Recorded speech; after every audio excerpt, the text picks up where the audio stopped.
you okay with us being here?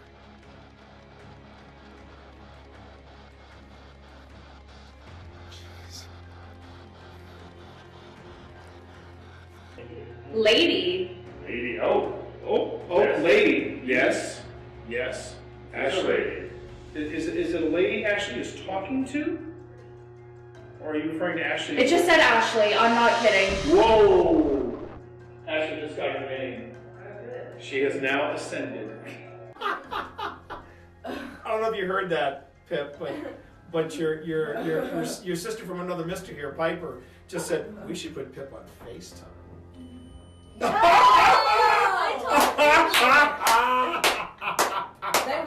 That was crazy. That's a good way to end the night, though. Yeah. Great way to end the night. Wild. About it. Okay, we need to What is that? coordinate now. Yeah, what was that sound? What? I thought that was you rolling something. No. I thought that was you rolling something. At first I thought it was outside, but then it sounded like it was coming from That was- inside. That sounded like it was from in here. What was that? Yeah, but that switch does not seem to do anything. It just shuts off the armor. It shuts off the armor. Let me see if there's a switch over here. One of these switches here.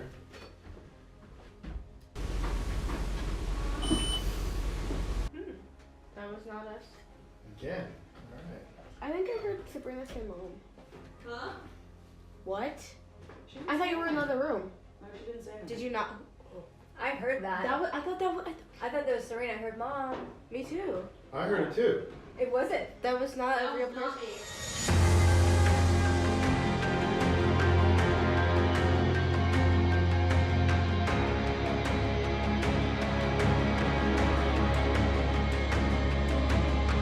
Annaberg. It's either called Annaberg or Annaberg Mansion, and it is in historic Manassas, of Manassas, Virginia. Short people will be like. Yeah, the short people will be fine. Okay. So welcome everybody to the USS North Carolina. This is the Wildwood Sanatorium. And it looks like we've got really good Wi-Fi for this. This is where we're starting the investigation tonight. There's my partner in crime, Phil Rossi. Coming at you.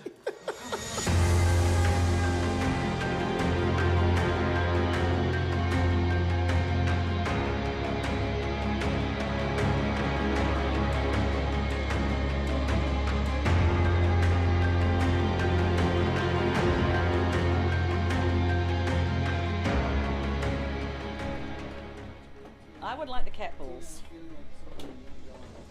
Someone needs some cat balls. What was that? What was that?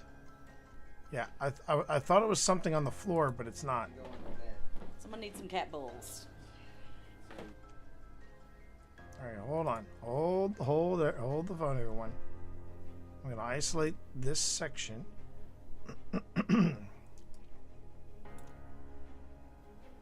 Isolate this section.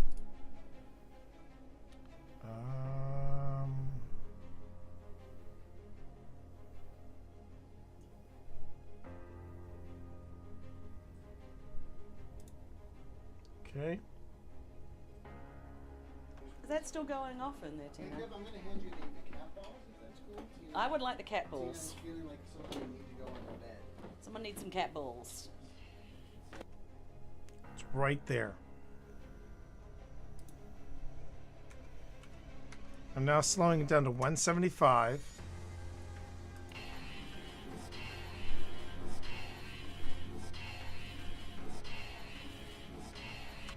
I'm hearing turn around. Does anyone else hear that?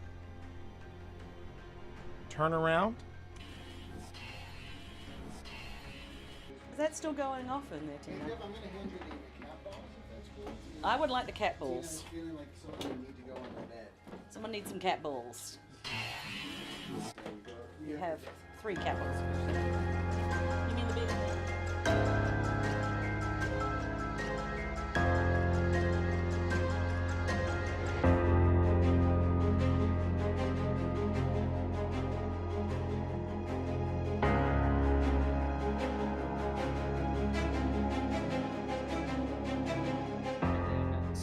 try to 1, 2,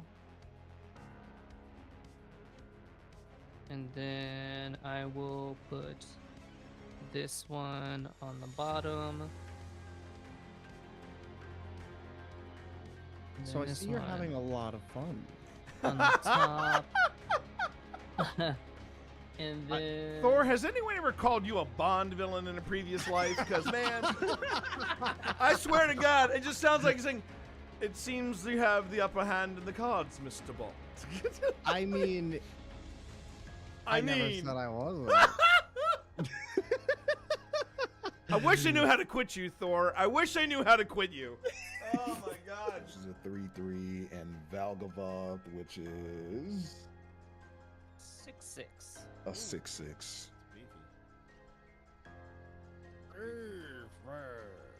Where's the beef? It's on Mike's battlefield is where it is. Jeez. Huh? It is a 6/6 on Mike's battlefield. You know what, Mike? I don't believe you'll sacrifice your Valgavoth. I don't believe you'll do it. Do it for the vine. You ain't gonna do it. I don't believe you're gonna do it. I'm gonna send Yuma. Go ahead and block. You 6/6. won't.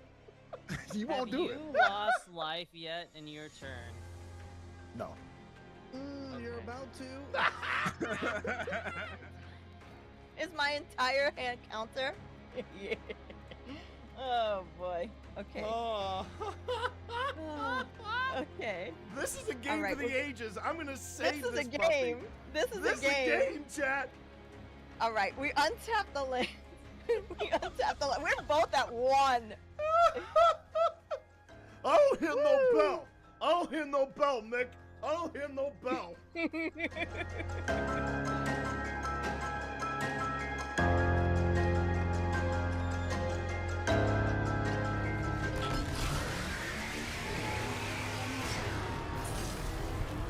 All right, this is it.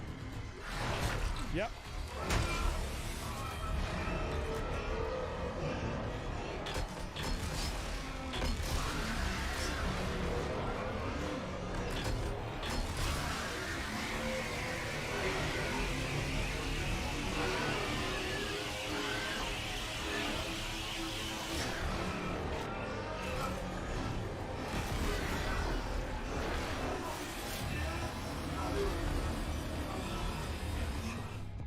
Oh my God, what the hell is that?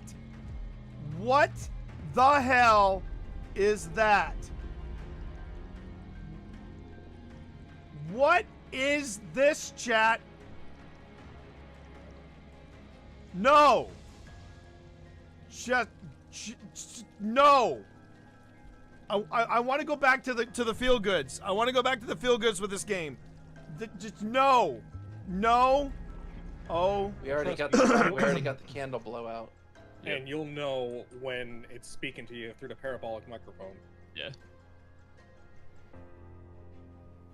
I also put a microphone in the kitchen. Oh! Got it! Got him. Got it! Got it! Like I said, got it! You'll know. Got it! Yep. Got it!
Oh, I can't believe it. Pretzel Rocks, you're letting me down. No music to come in with, so I gotta hit the old school refresh And then I've got to, you know what it is? It was confused because yesterday, everyone, I was playing my Pretzel Rocks account on a different computer. So we are back. Not saying that it's, wow, that's great. What son am I going to sit on today? How about there? Thank you. Look, I'm a little discombobulated because we got new footage to look at today I'm pretty excited about. Additionally, some announcements just got dropped over at Mythic Hall. And I voted.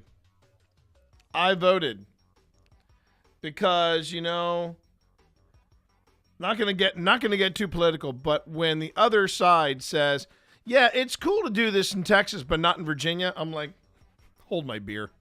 Hold my beer. So I did my civic duty.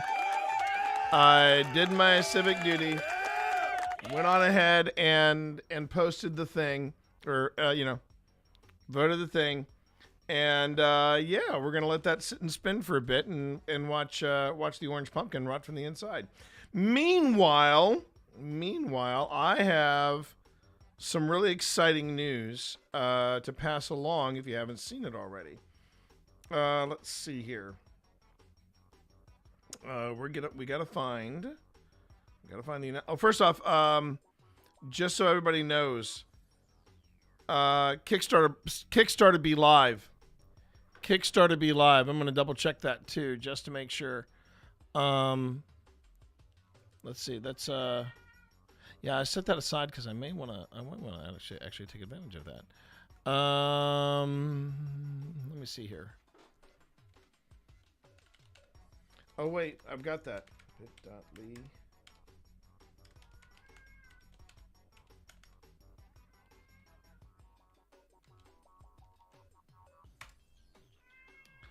And let me just double check. I'm gonna wait for the site to load up before it actually does the thing.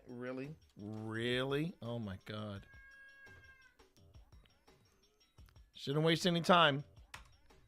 She did not waste any time. She's here. Any time here. Anytime here, Bitly. Anytime here, Bitly. Yeah, she's yelling already. She is yelling already. She did not waste any. Wow, really? Okay.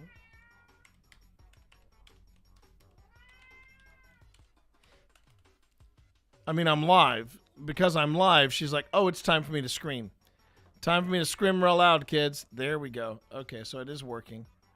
Or at least it got me to Kickstarter. So let's go on ahead and let's throw that up there, and let's. Oh, I think I know why the Kickstarter link, the Bitly Kickstarter link, is acting so slow. It is acting slow because I think it's making the transition. It's making the transition from coming soon to live. It's still thinking about it. But yeah, Kickstarter be live for Mythic Hall. And just announced today, I'm going to go ahead and read this. A D&D game and a ghost hunt with Adam Berry. Adam freaking Berry of Ghost Hunters and Kindred Spirits. And yeah, that's happening. It's happening, and I'm not sure exactly whether this is a Kickstarter goal or if Adam Berry's coming in to help promote the Kickstarter. But yeah, that's happening. And it still says launching soon. But it is happening today. It's supposed to be going live today. And we're all pretty freaking excited about it. But yeah, that is happening. Yeah, Adam Berry is coming to Lynchburg, and he's going to learn how to play D&D. Let that soak in. We are going to live stream it, but we're going to teach him how to play D&D. Going to have him play D&D, and then he's going to go. Then we're going to take him on a ghost hunt, or we're going to do a ghost hunt with Adam Berry. Now, we does not necessarily mean OSI. We does not necessarily mean me. I'm still trying to figure out where my place in all this is. I will be there to help live stream with Adam Berry. That should be fun. But that just got announced today. So yeah, pretty flippin' exciting. Is that Dorito behind me? Hold on. No, that is not Dorito behind me. Oh, but one of the big men is here. Hello. It's Hudson. Also, announcing and arriving yesterday, I got the Shadow Hearts Devotion, and then I got the foil Land of Forgotten Realms from Secret Lair. I will be opening these next Monday. I'm going to be a good boy and wait until it's kind of Magic Monday, and I'm going to open my Magic cards then. So yeah. BG3 Magic cards, they're out there. I'm pretty sure they're out there. But these are D&D sanctioned Magic cards. Going to be opening those later. Like I said, later as in next Monday. I'm gonna open that up and drop it like it's hot. Mythic Hall will be going live today with their Kickstarter. He's just got to throw the switch and it happens. He just announced the whole Adam Berry thing, which I think is going to be great. Oh, and I should actually repost this.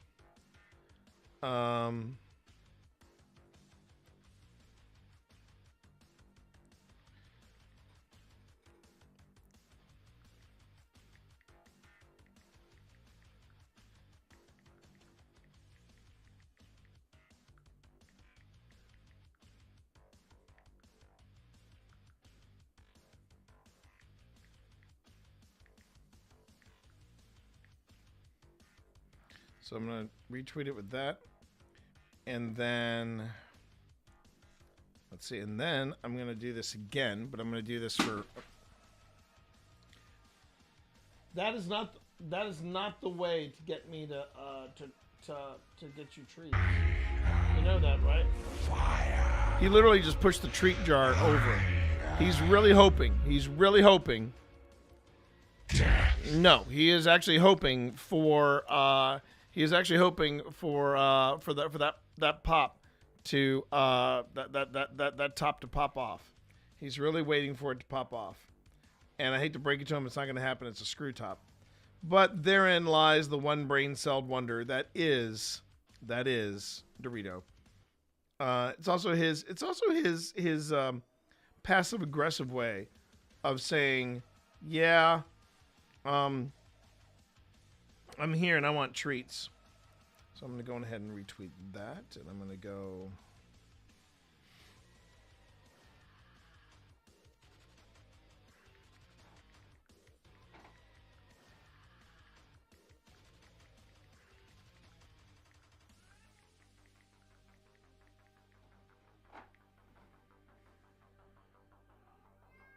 Man, Dorito is determined. He is scratching stuff. He is making a meal of it today.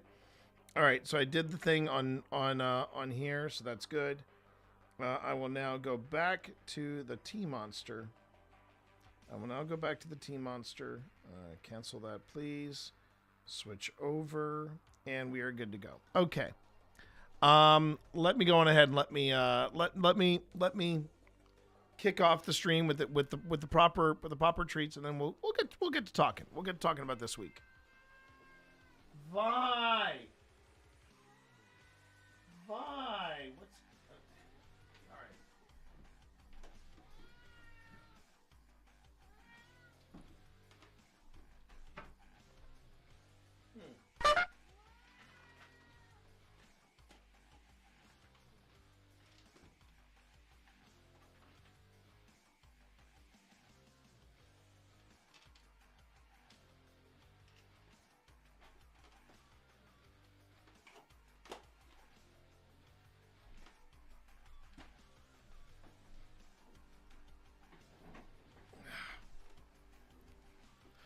right?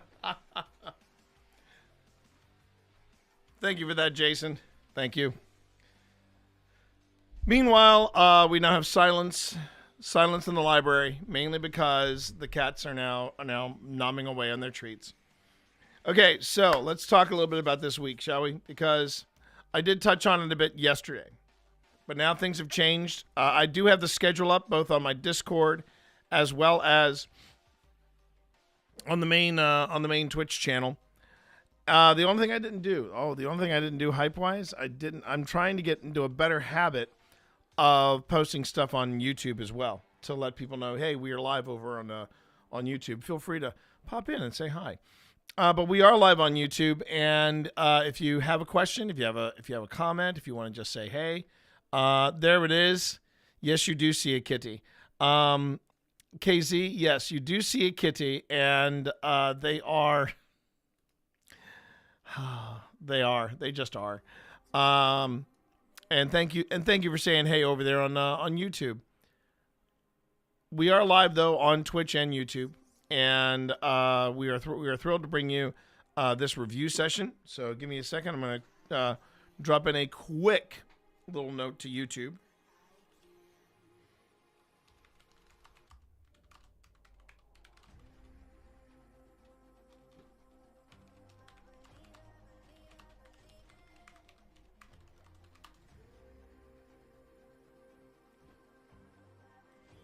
Okay, good. I did like this. I did like this track because I do love this track.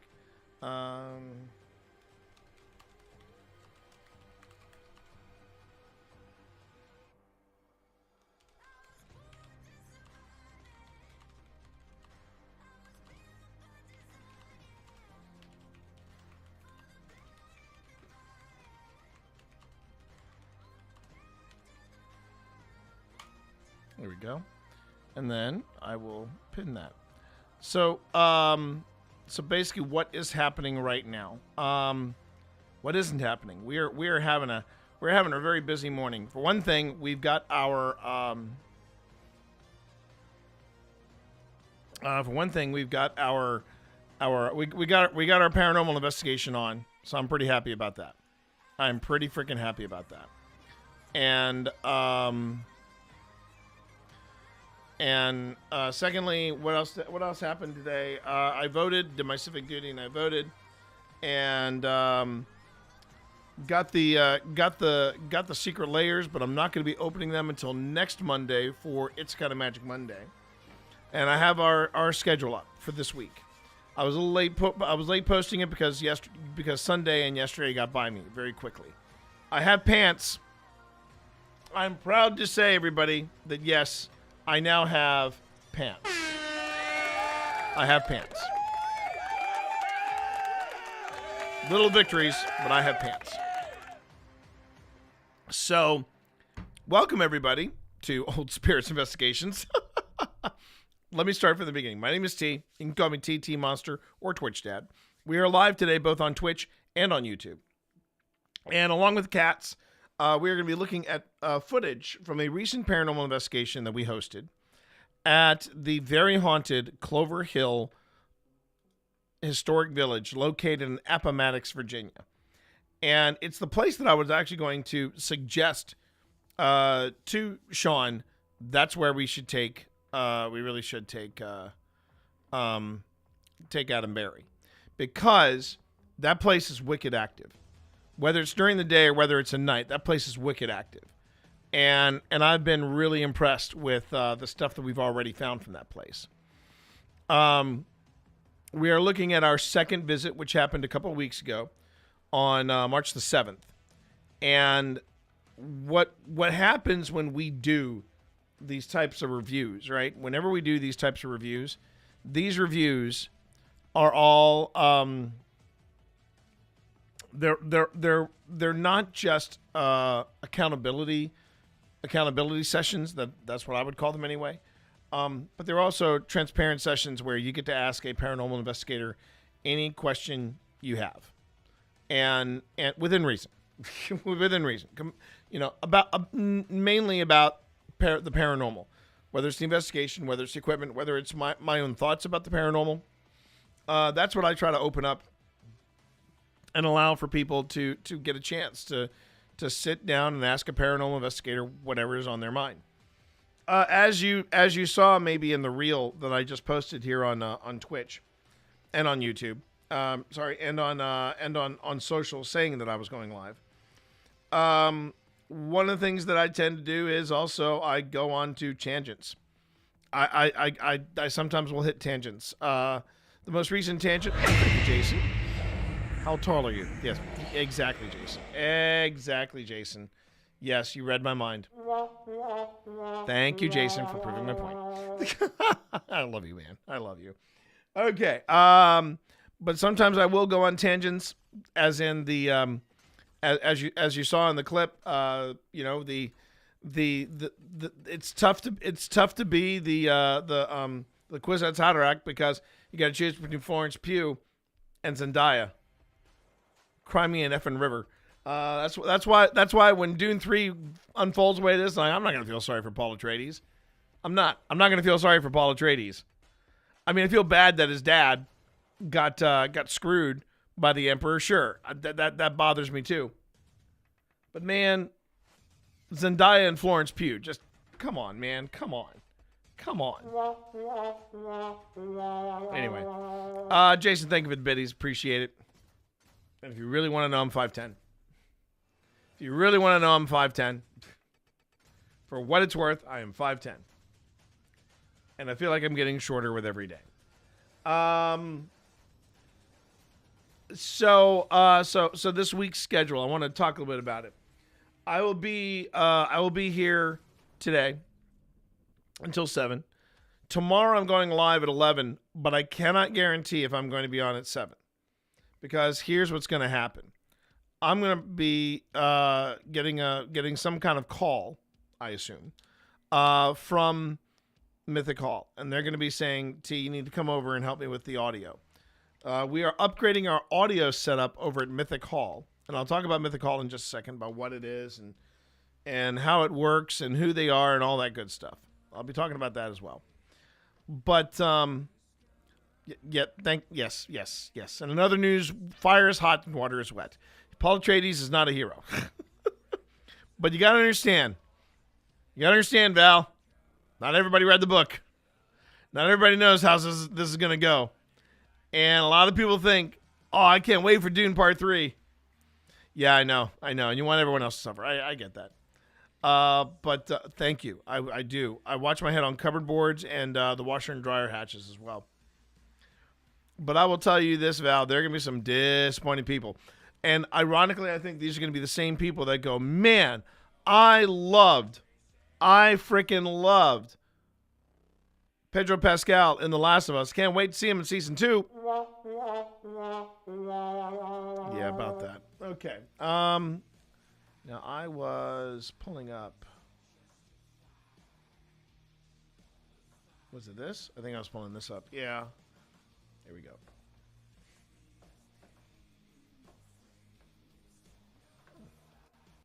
There we go. Okay. So I'm going to explain things about Mythic Hall and things like that in just a second. But for those of you who do or do not know, Mythic Hall is getting ready to launch a Kickstarter, and one of the things they also just started doing was live streaming. And I have been put in charge of their live stream. And we've had two live streams so far. And the one consistent complaint that we've been getting, and it's really not a complaint so much as it's an observation. Our audio is a little wonky, and I guess after great debate and with much excitement, because Sean now is like, oh wow, people are watching. Well then we gotta get this right. Sean has gone on ahead and invested not only in new audio interfaces, but he has invested in lavalier mics. And I will be testing them sometime Wednesday. Once everything gets settled in, he's going to give me a call. Mythic Hall is going to give me a call and they say, "All right, T, let's put this thing together." And we're just gonna see how this goes. Serious question about Adam Berry. That'll be on the Mythic Hall site, not part of the Kickstarter. Honestly, that I do not know. I just knew that Adam Berry was going to be a part of the Kickstarter and that I knew that Adam Berry was going to be prominently featured when he comes to Mythic Hall. But let me look at the post again. It says, D&D game and Ghost Hunt with Adam Berry of Ghost Hunters and Kindred Spirits with Dungeon Master Sean, Ghost Stop and Mythic Hall founder.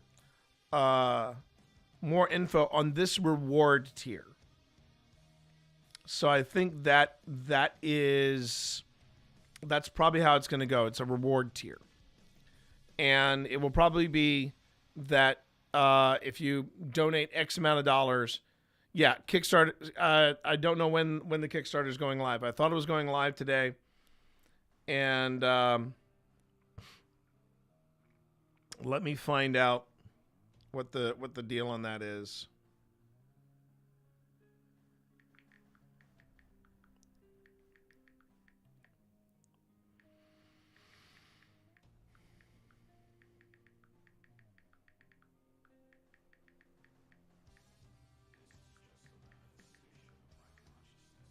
Okay. I just wished Adam Berry.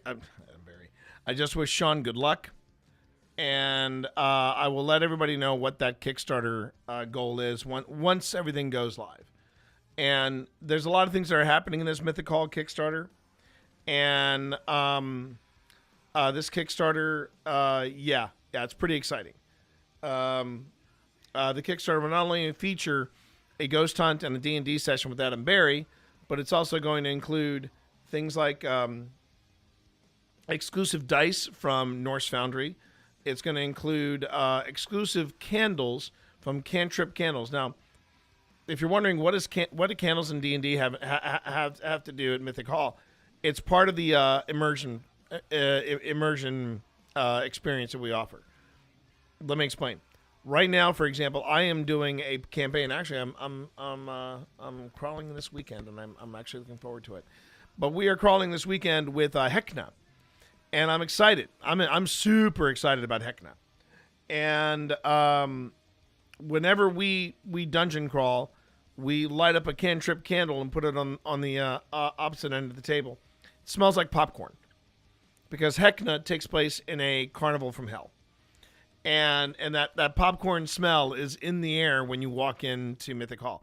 Let me go ahead and explain real quick what it is, okay? Because I'm very proud, as you can tell, I'm very proud to be affiliated with this group, and I love them dearly. So this is Mythic Hall, everybody, and they are wonderful people to be associated with. I love gaming there. It's hard for me to game anywhere else because of this place. And this is the actual video. Let me see if I can. No, I can't. Okay. Oh no, there it is. Okay. It says I'm super excited about. Okay. I'm gonna go on ahead and back this up and play it for you. Because quite honestly, this place is just amazing. Let me go on ahead and let me pause Pretzel Walks for just a moment. Or mute this. Okay. Here we go, everybody. This is Mythic Hall. I'm excited to share with you our Mythic Hall, the most immersive tabletop gaming environment ever experienced. And it's built by and for adventurers, creators, makers, and storytellers. This has been called by some the theme park for tabletop gamers. And I love that because this truly is more than a place to come roll some dice. Because your story deserves more than a table. It deserves a stage. Which leads me to the best part. We've already begun. We decided early on, instead of trying to explain to you what we can do, that we'll just go ahead and start building and show you what we've already done. Now we want you, our gaming community, to help shape what comes next. Our path ahead now involves so much more themed rooms, Sean is such a great guy. Capabilities, He really and is. a maker space for gamers, where a creative hub where we So can that guy grow, right there with the create, backwards and flourish together. ball cap, I he's often one of refer my to this as he's one of my our DMs. Mythic Hall. And I say our most prominently because this started off as a group passion project, and we intend for it to always be community driven. to learn together, grow together, and most importantly, accessibility for all. Now I know what some of you are thinking. Why do I care about this? It's so far away in Virginia. Whether you play at home, online, this is an epic opportunity to get your party together in real life for an epic weekend, an adventure to remember for the ages. Make it a weekend, make it a week. We're confident you'll want to make this an annual reunion, and who knows, if this goes smashing, maybe we'll come to a city near you. So what do you get out of this? Well, we've partnered with some incredible companies for exclusive rewards directly from makers of products that we love and use. We've even got a few of our better known friends to join us for some pretty exclusive experiences I'm super excited about. So join us on this adventure here on Kickstarter if you believe in the power of immersion, if you believe in gathering around place the is table so and incredible. creating something unforgettable. If you believe in nurturing creativity and accessibility together, then let's roll. T. Help us in Morris from the shaping next 80s chapter here would have on never Kickstarter imagined D&D and like help this. shape the form of these walls of our Mythic Hall. That's Mythic Hall, everybody. That's Mythic Hall. Oh, he's shooting for 2 p.m. So Sean is shooting for 2 p.m., everybody. And 2 p.m. So that's the magic go time. And like I said, Mythic Hall is, the way he describes it, I think is best. It's an immersive adventure space.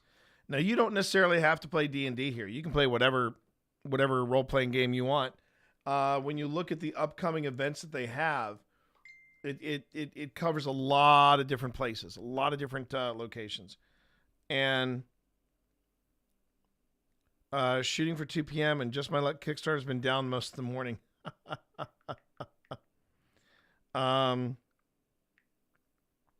You got this.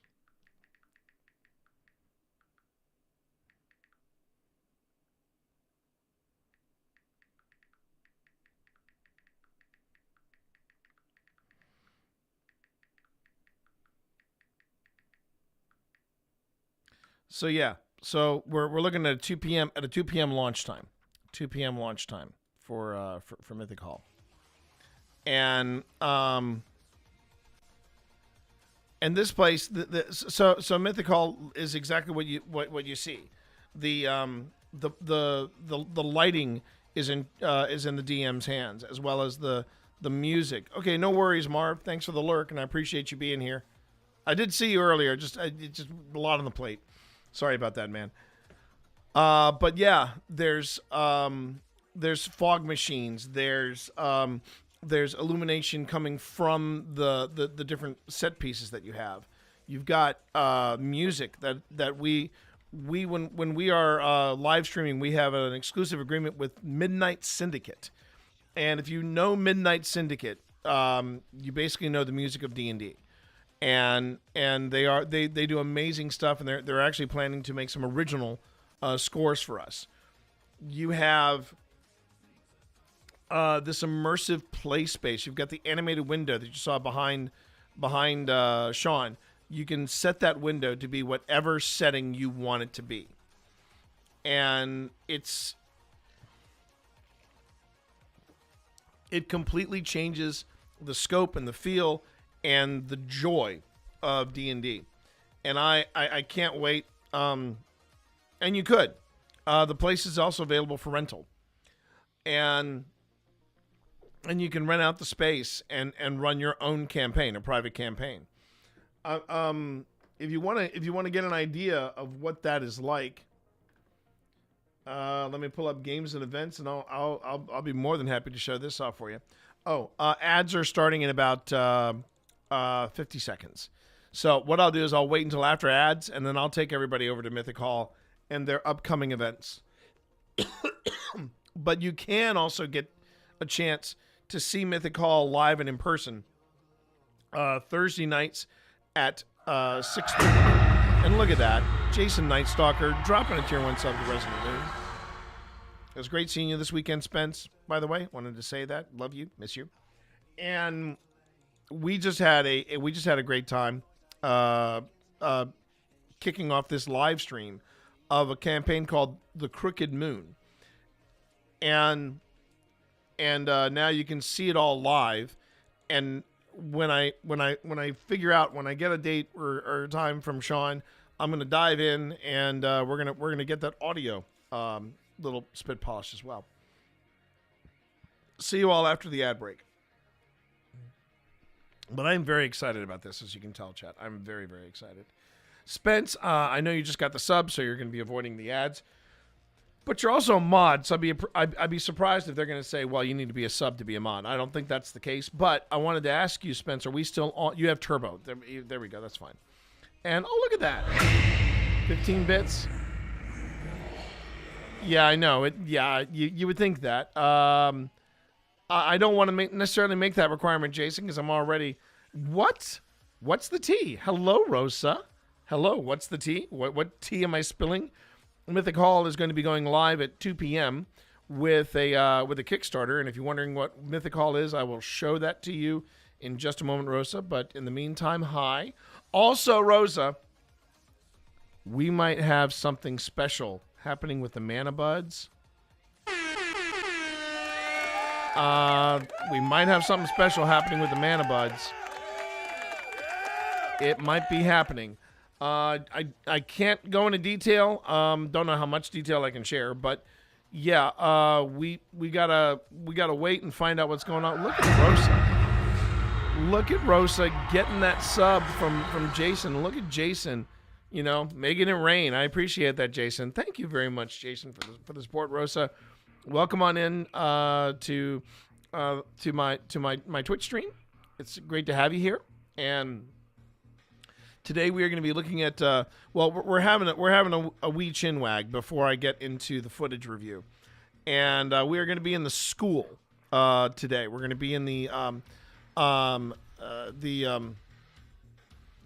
Hardy School. It's the Hardy School of Appomattox, first school to ever have public funding from the city of Appomattox. So yeah, but I wanted to check real quick, Spence. Are we on for an outrageous fortune today? Are we doing outrageous fortune or no? Oh, as far as this afternoon, yes, you will be there. Okay, perfect. That's all I need to. Okay, then I will back off and let you cook, let you bake, let you do what you do. Meanwhile, I'm going to welcome everybody back from the break, and welcome back from the break. Thank you very much for being here, everybody. For those of you on YouTube, you might not have seen any ads. That's because it's a Twitch thing. I don't know when YouTube sticks in ads. They're still kind of green when it comes to the live content, but we still appreciate YouTube. We still appreciates the YouTubes. Yeah. We'll never understand what's going on in Magic, but as long as y'all continue to yell at each other and crash out, it'll always be a good time. Thank you, Rosa. That's what we aim for. So, Mythic Hall. Let me talk a little bit about that. I'm actually hoping, I told Sean this, I want to be the guy that brings Magic, the Gathering, to Mythic Hall. And I'm hoping I can have Thor involved at that point. But it's all right now, pie in the sky kind of thing. But going back to the different games you host at Mythic Hall, let me go on ahead and show you some of the possibilities that you have at this place. Now, some of these role-playing games and some of these modules you might recognize. Some of them are very completely foreign to you, and I will try to explain them as we go. So, as you see, and going back to Sword-Thirsty Lesbians, if I got that right, Spence, there's your private session. So you can basically book private sessions when Mythic Hall is available. And then there's the Crooked Moon with Sean Porter. This is a one-shot that if you want to get an introduction to Mythic Hall and an introduction to role-playing, this is a great one to do. Yes, Rosa, you heard me right. I'll have Resident Moon explain it to you. It's their D&D module. Yeah. I think my wife was involved with it at one point. I'm not sure how that happened, but yeah, there you go. I thought you'd dig that, Rosa.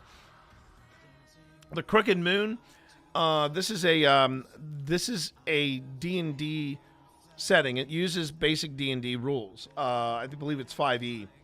But what's cool about the Crooked Moon is that it basically takes the entire D&D world and kind of turns it on its head and puts it in this gothic, Southern Gothic style storytelling. You have werewolves, you have gargoyles, you have vampires, you have different lycanthropes. You also, the different classes are also turned on their ear. You can be a doll, you can be a scarecrow, you can be. When I played the barbarian, the class of barbarian was called Path of the Experiment, and my character had all these tubes running into him, and whenever he would go into battle, he would he would flex or do something to trigger chemicals that would enhance his strength. I mean, all kinds of wild things. And it's so effing cool. I describe it, what if D&D and sinners hooked up at a party? That's what the Crooked Moon is. And then there's Hecna, and that's the one that I'm currently playing. Hecna takes place in a whacked out carnival. And the people that are in the adventure basically are kidnapped, and they are trapped inside this carnival from hell. And it's crazy. Give you an idea, the very first session that we had in Hecna, we were attacked by popcorn, killer popcorn. I kid you not. And then we have the New Billings Public Library, and the New Billings Public Library right here. You're not seeing anything. You're not seeing things. That is in fact Chuck Tingle and the Tingleverse. And that's a thing. and it is happening. It is happening. We also have Curse of Strahd. We have modules of Curse of Strahd happening. We've got the Scaled Blades. Spelljammer. We have Cyberpunk D&D. Last Call of the Club Vanquisher. A Vampire the Masquerade. We have another one-shot of Curse of Strahd. We have Star Wars one-shots, as well as Star Wars RPGs. This is the one, and also we have I do have to point it out, we also have the Hellfire Club. We actually have the campaign that our Eddie, pour one out for Eddie, that Eddie was running, and now you can play that campaign. And but here's the other thing: if you don't know how to play D&D, you can learn to play D&D at Mythic Hall. And these are some other upcoming games we have. They have all different types of one shots and role playing opportunities at Mythic Hall, and it's just a really amazing experience there, because when you've got lights and you've got sound and you've got the animated window behind you, and then you've got occasional smoke coming from the table itself, it's just a blast. It is just a blast. That's the only way I can describe it, and I feel very lucky to be a part of it. The fact that they came in and they it was funny. I went to Sean and I said, look, if you need any help with the streaming setup, I'd be more than happy to help you out in any way I can. Sean kind of nodded and he said, yeah, I was working up the courage to talk to you about that. But I'm part of the campaign. I'm part of the very first campaign. The first campaign to reach its completion in Mythic Hall. Ice Spire was the first. Now we joined mid campaign, but we did get to the end, and it was pretty amazing. And it was the first time in a long time that I had played D&D in a real space, and that's the thing I love about it. It would be expensive, not gonna lie, it would be expensive to rent out Mythic Hall for an entire campaign. Like a campaign of your own. But if you wanted to say, hey, look, we've been doing this campaign, let's plan for the last day of the campaign to be at Mythic Hall. And then you just spent the entire day there.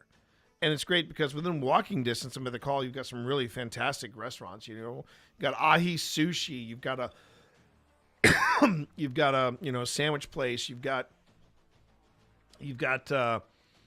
I think it's Peruvian. Yeah, it's Peruvian.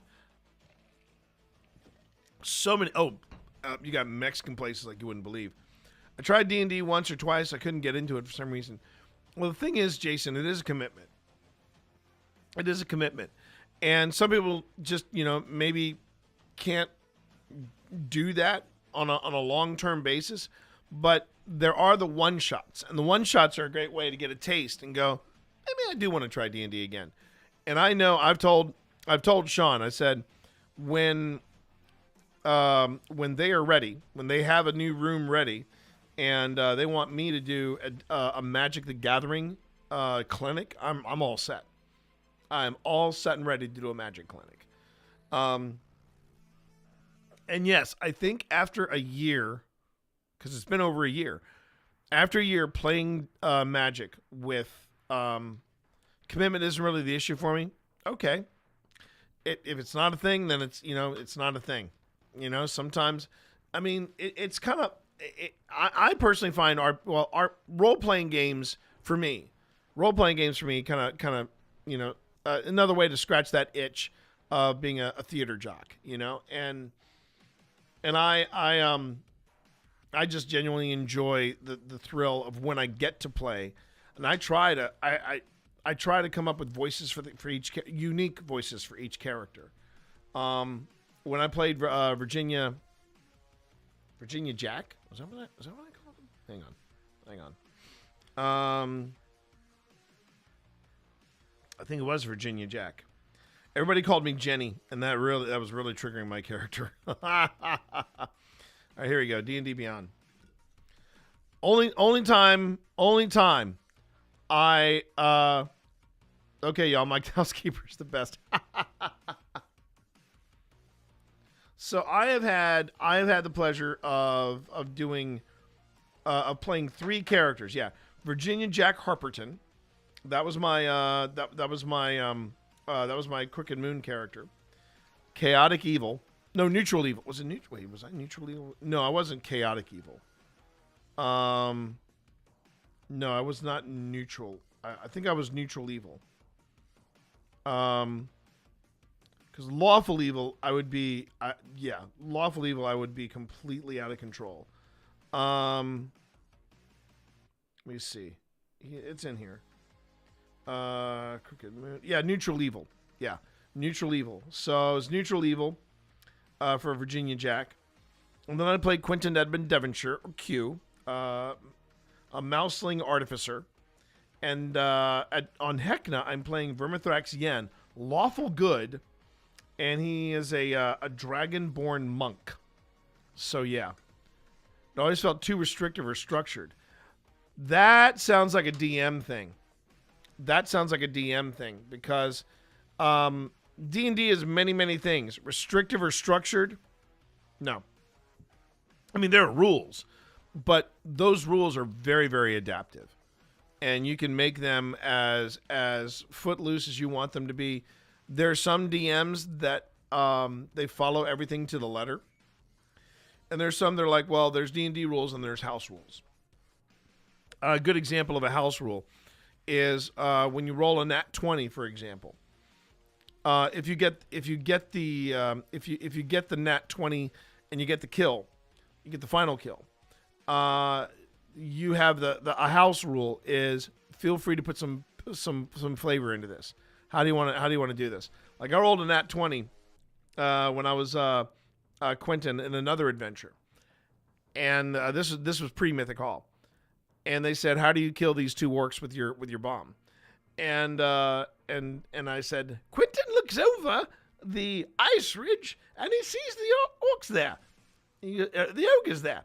That's when he pulls out one of his bombs and he goes, hello, would you mind catching this, please? And he throws it down and it lands in his hand and the ogre goes, and that's when it blows up. And so yeah, sometimes DMs don't give you that kind of flavor, that kind of room. So, some DMs want everybody to have a good time, and rarely, if ever, put you in danger. Some DMs live for putting people in danger, and then there are some that are just like, I'm going to let you all drive this. I'm just going to be the guiding force that makes things happen. Perfect example of that. Now, this did happen in Mythic Hall. So I'm playing Yen. I'm playing Vermithrax Yen, the dragon monk who is blind, by the way. He's a blind dragonborn monk. And I'm loving playing him. I just learned I have a skill called deflect and redistribute. And what that means is that someone can come at me with an attack and I can deflect it, and then I can like grab their weapon and thrust it and use the momentum to either toss them around or do something like that. It's a very Tai Chi, and I took a couple of Tai Chi classes and fell in love with Tai Chi. I have never done Tai Chi since then. I'm kind of itching to do Tai Chi again, especially after playing Yen. It's because Tai Chi was one of the most unique forms of martial arts I've ever studied. I've only studied Taekwondo, but I've been introduced to Hapkido as well. And I mean, Hapkido is about the short punch. Taekwondo is about kicking as well as grappling and different things like that. But Tai Chi,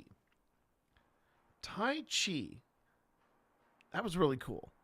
It basically is all about momentum. And I as did I, Jason. I almost reached. I was semi-black, and then things went really, really sour at the school. Really sour, and I just went, I'm out. And it's frustrating. Yeah, it's frustrating. But there you go. But it's not even using your enemy's strength against them. It's using their momentum against them. You're not supposed to push, but you're supposed to touch. And there's only a light amount of pushing.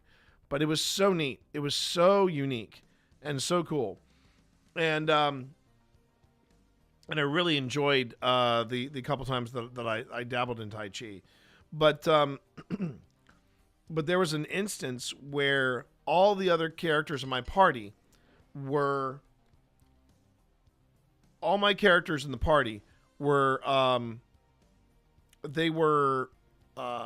incapacitated. So I was the last man standing. I was the only man standing, the only dragon standing. Blind monk dragon, lawful good.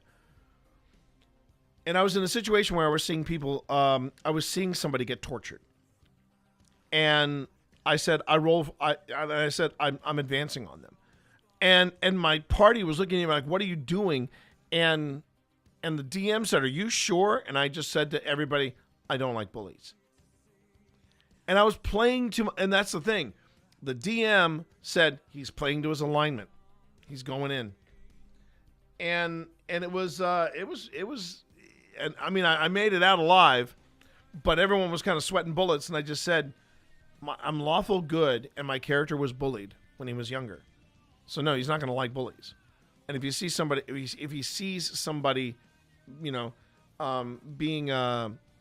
being oppressed or being hurt or harmed, he's gonna lash out. That's his way. That's the alignment, right?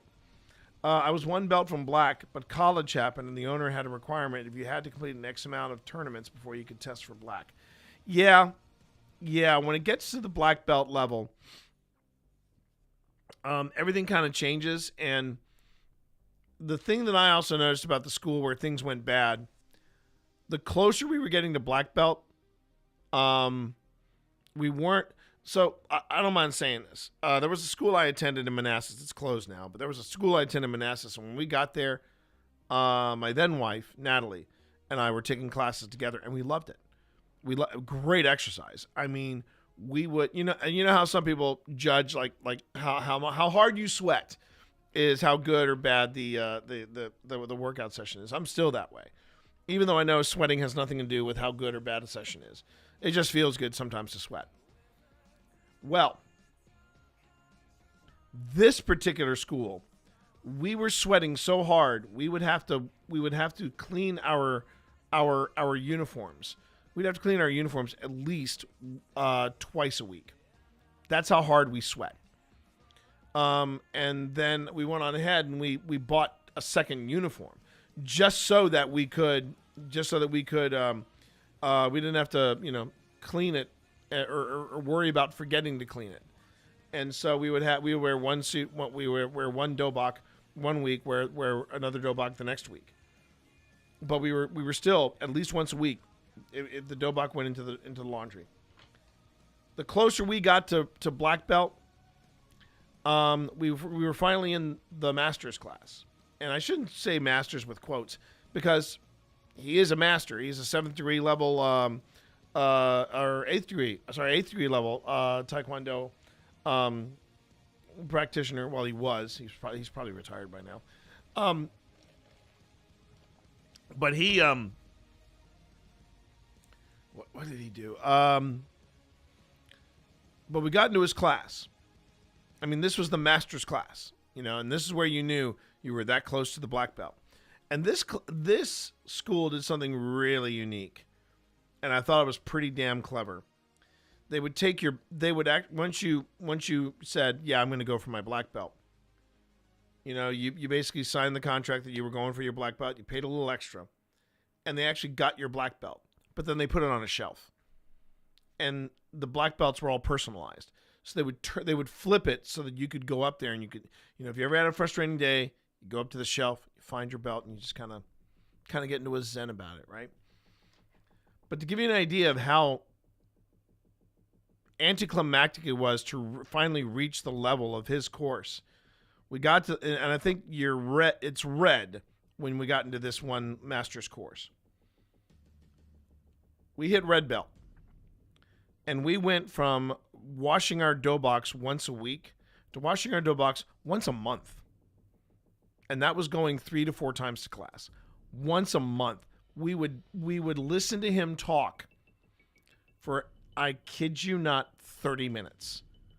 And then we got in a 5-minute warm-up, 15-minute class. I remember turning to Natalie and saying, what the hell is this? And I was so angry. I was so angry because we were on such a good trajectory. There were some other things going on in this school that was a little dodgy as well. And it's weird because, yeah, exactly, Jason. Yeah. He had to impart he was imparting his wisdom. And it I'd always thought about that. Like, man, should I go for it? Because at one school I was a semi-black, and then and that was the thing. I was This was the other thing that that was when the last time the first school that we made it to semi-black. I was angry about that because I didn't feel like I had really earned the belt. I was supposed to break concrete. I had a slab of concrete. I was supposed to break it. I actually injured myself, and I didn't break the concrete. They gave me my belt anyway. And I'm like, no, that's not how this works. You've been training us, and you've been saying, but that was the other thing. The training you get, now that I will put quotes around, the training we got to break a concrete block was sketchy AF. And I'm still pissed about it. And then when we went to this new school, we thought it was going to be completely different. It was going to be completely different. And it started off great. But then we got to the master's class. And as we're sitting there, I remember Natalie and I both looked at each other and said, it's happening again. And it stops being about learning the martial art, and then it becomes more about the guy's ego, the guy who runs the school. At least that was the past 2 experiences that I had. And when Sam was going for her black belt, and she got it, and for a while she even toyed around with being an instructor. And Sam was great. Sam was great at her martial arts. I don't know how much of it she remembers, but I hope it's kind of ingrained in there somewhere. And they didn't have them try to break a concrete slab. They had them break 2 boards as opposed to 1, and they killed it. They crushed it. Yeah. I thought about going back in and getting my black belt again, but fully about the skills, none about the chatter. Yeah. Some there are some, I'm not painting a broad brush, but I think we just had 2 schools back to back. It was 2 schools back to back that just had, they were less about the art and more about the ego. So yeah. But I remember really enjoying Tai Chi when I was introduced to it it was a different class altogether. I wish I had stuck with that.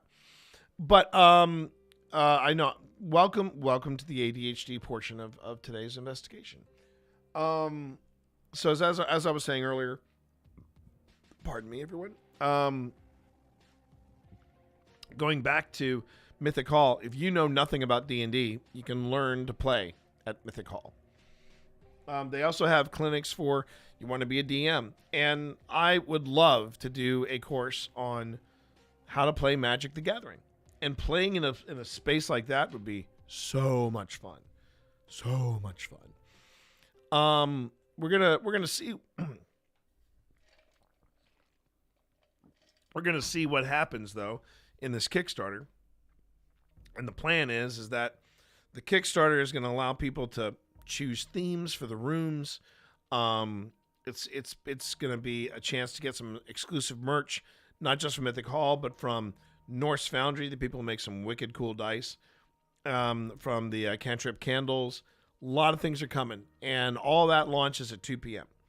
So I'm excited and now we've got this thing with Adam Berry, which I think is great.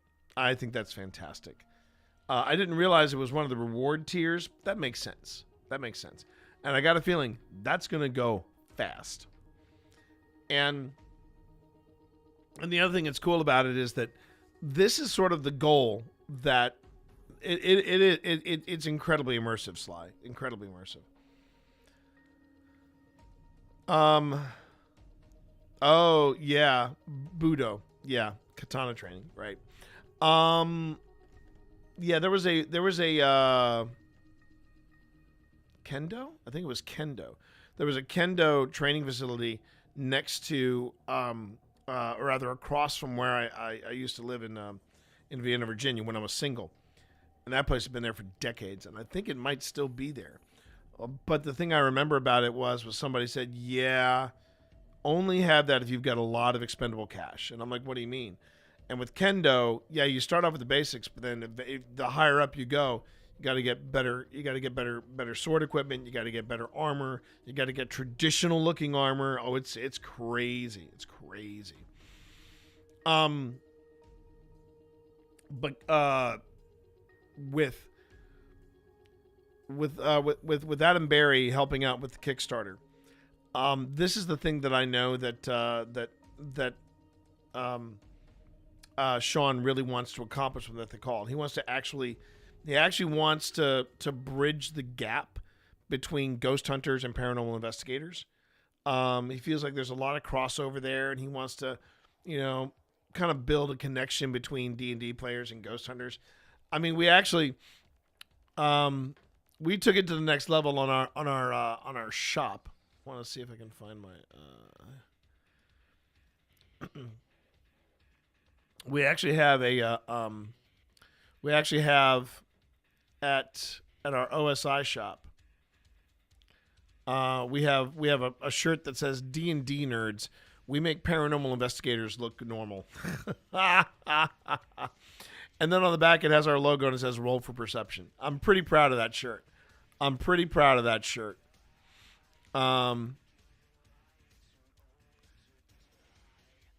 might have to get that for the summer. I might have to get that for the summer.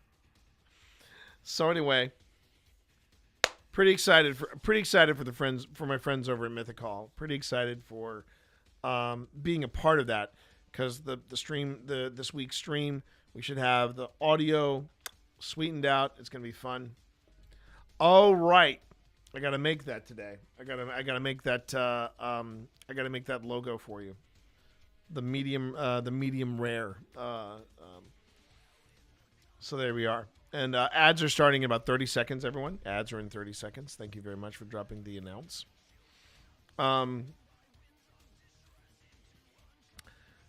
So what else is going on? Yeah, so my Thursday will still be 9 to 5 because I'll be doing at 6:30 Mythic Hall. And then there is my Friday stream, which will be 9 to 5 again. But I just wanted to give everybody a heads up about today's and tomorrow's. Today's stream obviously started at 11, so will tomorrow's stream, but I don't know how long it's going to go. I have to wait to find out when all the gear shows up at Mythic Hall, and then we're going to start putting it all together and making it happen, if you will. Making it happen. And as I mentioned earlier, Mythic Hall is going live with Kickstarter today. Very excited for that. Around the same time they go live, we're going to have an Outrageous Fortunes segment with the lovely Spence. And Spence and I have been talking about that podcast idea. It might come to fruition. It might come to fruition. We'll just have to figure out how I think the best way to record it, at least right now, is we just take the Outrageous Fortune segments and turn them into the podcast itself. And then we record it here, and then one of us sweetens it up, and then we do the thing. That's going to be the next thing we got to... Yeah, and that's what we got to figure out too, Spence. About like who's going to take the front runner of this, if you will. And I'm wondering if I have the spoons for it. I'm wondering if I have the spoons for it. Now, if I recall,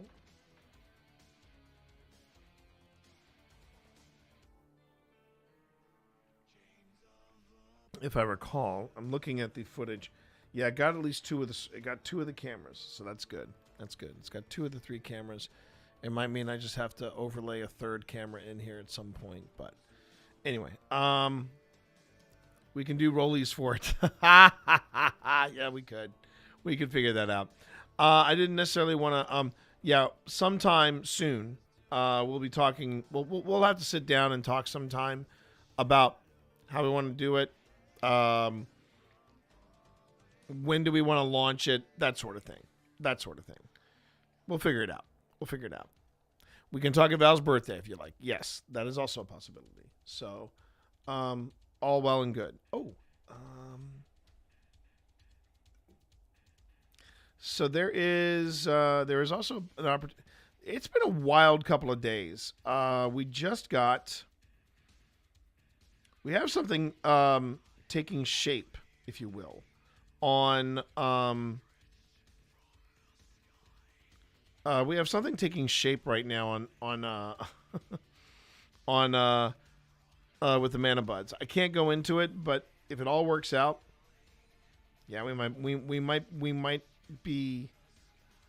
might be having something happening there. And yeah, I'll keep everybody in the loop on that. Hi Dorito. So we've got that happening. We've got the secret layer stuff that is going to wait until Monday. Yes, I'm going to be that guy. I'm going to be a good boy. I've waited this long. Monday. I'm going to open these next Monday. Pip was like, "You're really going to wait a week?" And I said, "It's not going to be an easy week by any stretch, but we'll deal with it." And I still got to find some stuff. For Annaberg. That event is coming up very soon. I need to get some of the details on that and also help out with promoting it and such. It just feels like all of a sudden February was, pardon the pun, very chill, and then it's March and suddenly in like a lamb, out like a lion. Is that right? Is that the right turn of phrase? In like a lamb, out like a lion. I think that's what it was. I feel like that's what's happening right frickin' now. And I'm just taking deep breaths and trying to stay on top of it. Also, everybody, I'm trying out GhostTube Chatter. I'm going to be reviewing this for the 5-minute paranormal segments that we have in between investigations at Old Spirits over on YouTube. And so far, I am pleasantly surprised and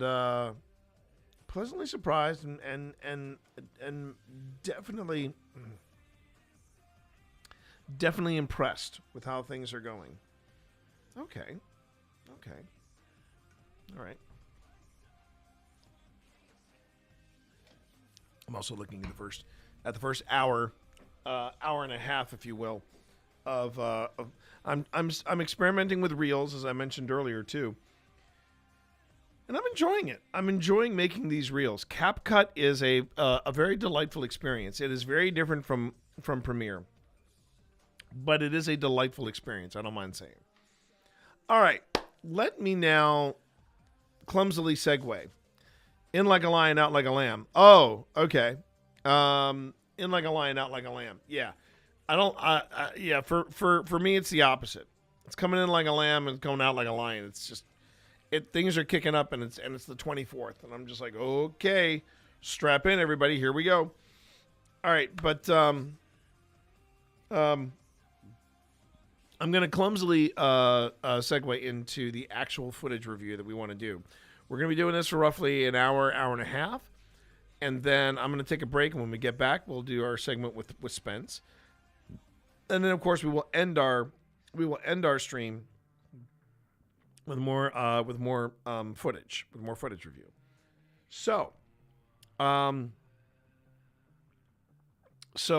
me explain what it is you're watching and what we have planned for today. So my name is T, again, as many of you know. My name is T. And again, you can feel free to call me T Monster, or Twitch Dad. Either one you feel comfortable with. That also goes for the folks over on YouTube. And what I do on Tuesdays, Wednesdays, and Thursdays is I do a paranormal review. I do a footage review of a recent event or a recent investigation that we hosted. And all this goes into the building of our YouTube series called Old Spirits, and we are coming up on season 5. And the current location that we are looking at, the current location is the Clover Hill Historic Village, or if you want to be more precise, the historic village of Clover Hill. It is a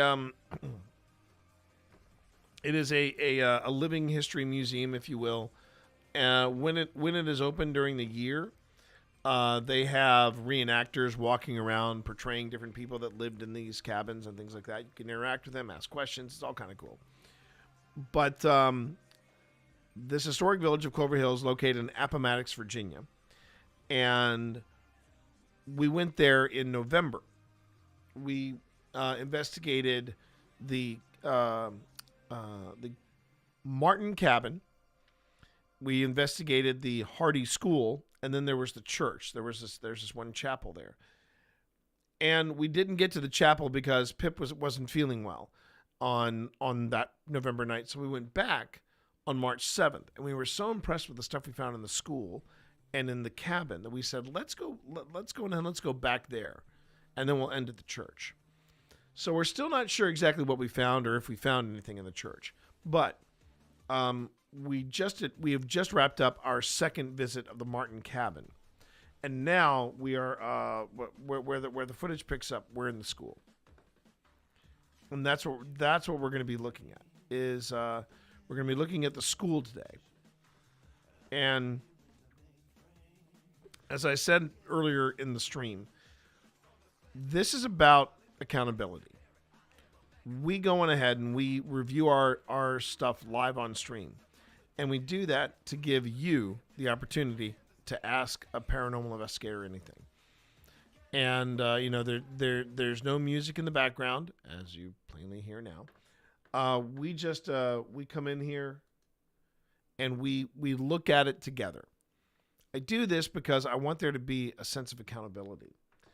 It's something that I don't think a lot of paranormal groups, at least from what I've heard from other people, this is not something a lot of paranormal groups do. and I wish more did.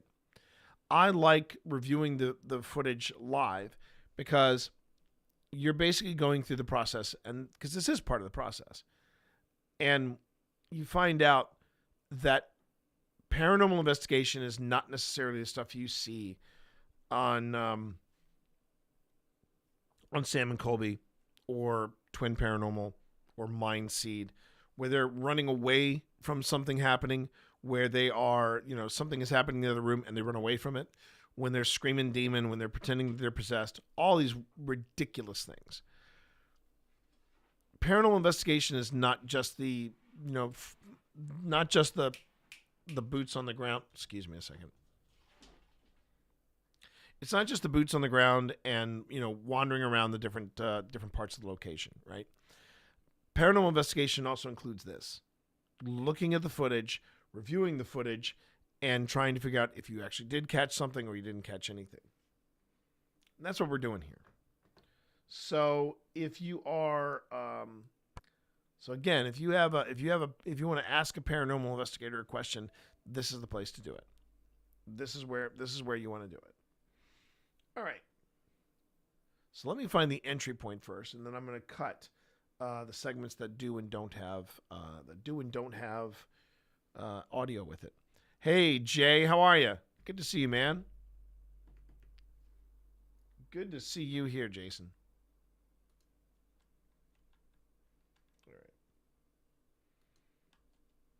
All right.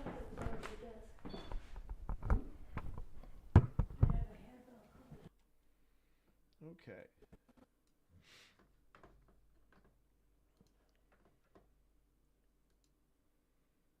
All right. And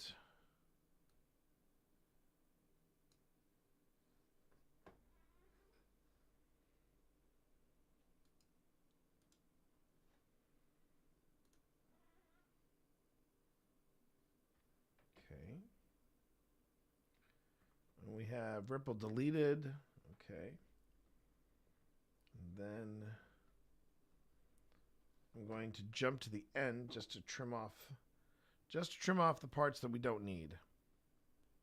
Because, yeah, there's a lot more footage there, but it's all in silence. So,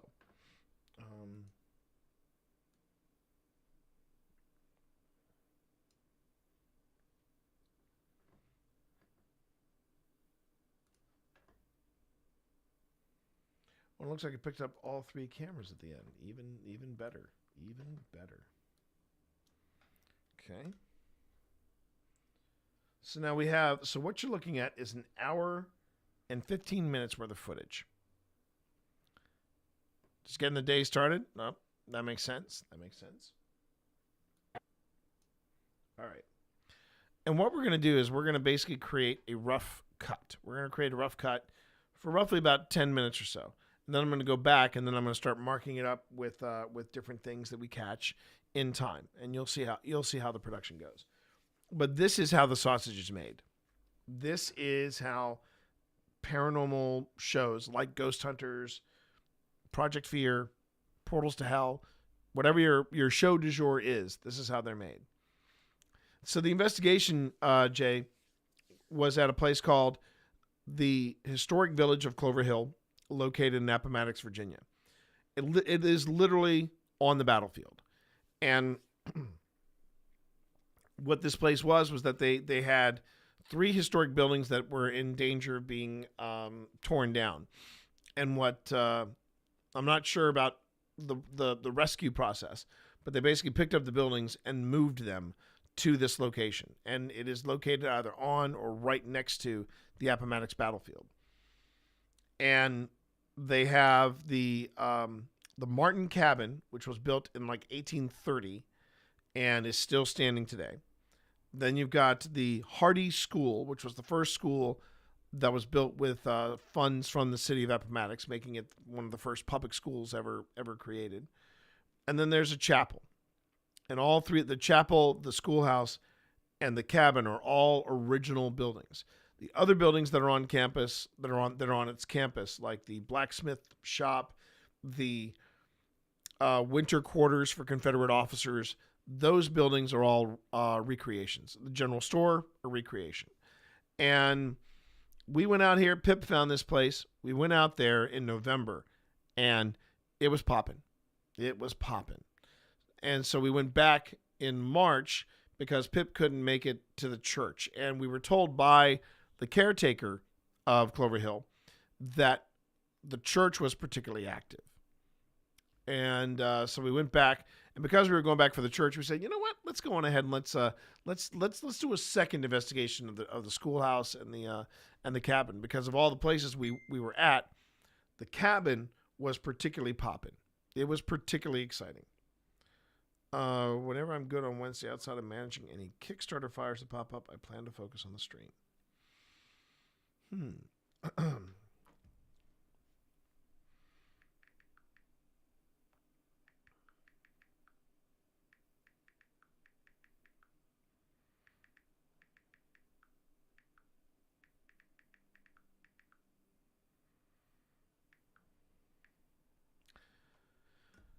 Might have a it was a blast. It was a blast, Jay. And when you see the episodes going live, you'll see it.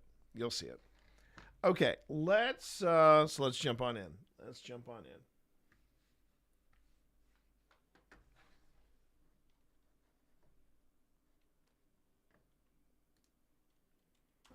Oh. All right. Let's So try Phil, are you dancing. going to? You want to jump up and down for me? Are you going to stay put? Yeah, for the most part. Okay. So we'll just have to make sure that whatever we do here,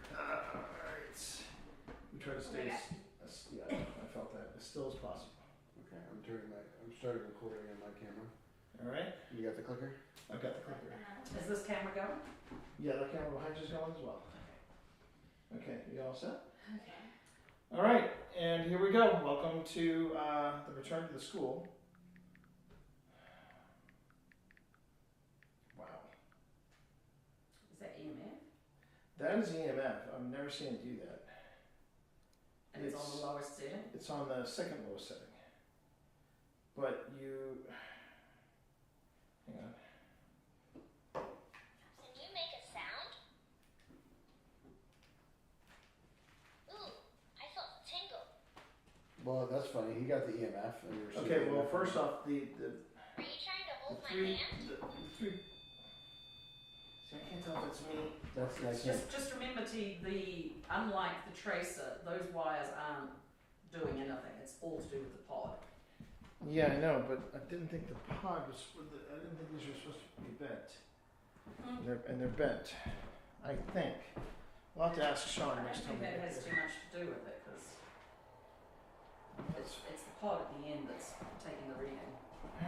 You're making my fur feel fuzzy warm. Ooh. Whoa. Okay. Jeez. All right. I don't remember these seats being this tough to sit in last time. Okay. There it is. Ready? Okay, here we go. I'm going to hit the clicker. Hang on.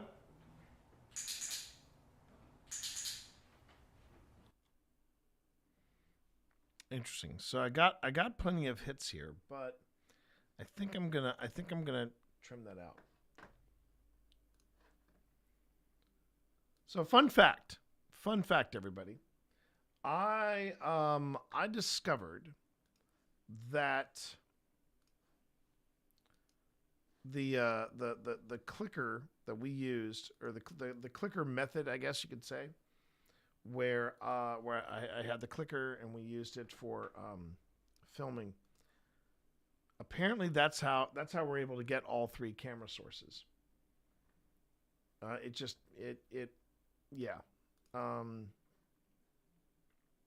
three camera sources are now coming in loud and clear, and that's how we were able to sync up the audio and the video like this. And this makes editing a lot easier than just when I'm layering video on top of video on top of video. This which I've done in previous ones. So I think moving forward, I'm going to have that clicker, and we're going to be. Is this the Titan Taco Tuesday? I'm afraid not. This is temperature and EMF change Taco Tuesday. That's what this is. Weekly reset for a dead game. Yeah, I know. I know, Angie. It breaks my heart. In fact, funny you should bring that up. I actually made a huge change in the studio over the weekend. I used to have this Destiny banner, and the Destiny banner. By the way, welcome to chat, Angie. Thank you for being here. I had this banner, Destiny banner, and had all the symbols of the Warlock and the Titan. It was the crest. It was the Guardian crest, and I had my accomplishments on there. I had like different little emblems that I'd won over the years, different pins and stuff of certain achievements. And I took it down. And in its place, I've now hung it's called a playmat sanctuary, and all my playmats, which I'm now starting to collect from Magic the Gathering, now they go in there as well. So yeah, it breaks my heart, Angie. It breaks my heart because I do miss being my Warlock.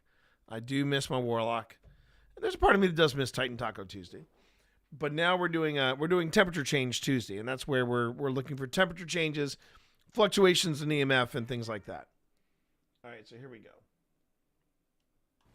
Okay, still March 7th. Current time is 9:53 p.m. 9:53, and we are in the school. And this is a return trip for us. So I hope that I hope you remember us, but we're going to introduce ourselves again. My name is T. I'm Phil. I'm Pip.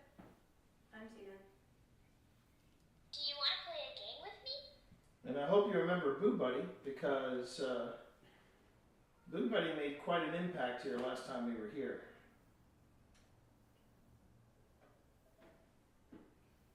Would you like to share with us your name?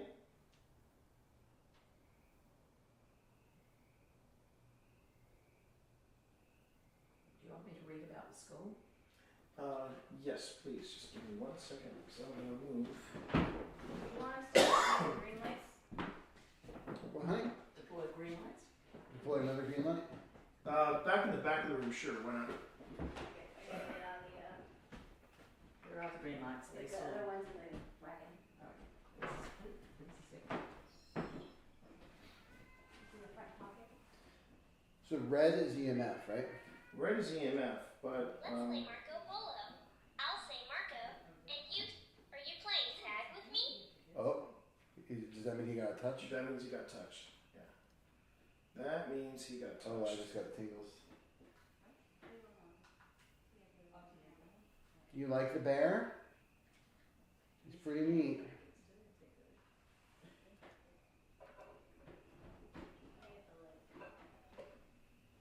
Just so you know, we have a bell here that you can play with as well. To let us know that you're here. Okay, do you want me to read about the school? Yeah, Please. that'd be delightful. It's a short little read. This is the Hardy School, reconstructed here at Clover Village in 1999. The school dates back to the early 1900s and is believed to be the first school built in Appomattox County with government funding, as compared to schools that were privately owned. Nearly 300 hours are spent by volunteer members in dismantling the school at its site near Hicksburg. Bricks, stone, siding, framing and wainscoting were carefully saved and moved to Clover Hill. The school is a typical turn-of-the-century one-room school in the area. That might be me. Because I'm on a floorboard. Oh, really? Yeah. That's not any of us. No, that's not me. You don't think so? No, definitely not. Okay. Well, the weird thing is I haven't seen anything reset yet on here. On the Hydra. From the EMF? Yeah, it's just EMF. It's just defaulting to EMF on both sides like that. Can you tap the floor for me? And I've never seen the EMF cables do that, where they're blinking like that at the base. My tummy feels all They're also Oh, on at the end there. see that? I did. And that was right after we got it. My tummy feels warm. Oh. Okay. If you want to play with Boo Buddy, that's fine. He's for you to play with. That's one reason why we saw it. And you certainly don't need to be frightened of him. It's like someone touched him, he talked, and they ran. Yeah, he's a cozy, cuddly little friend. And he talks.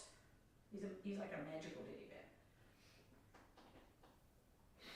See that blinking that you see with the Hydra?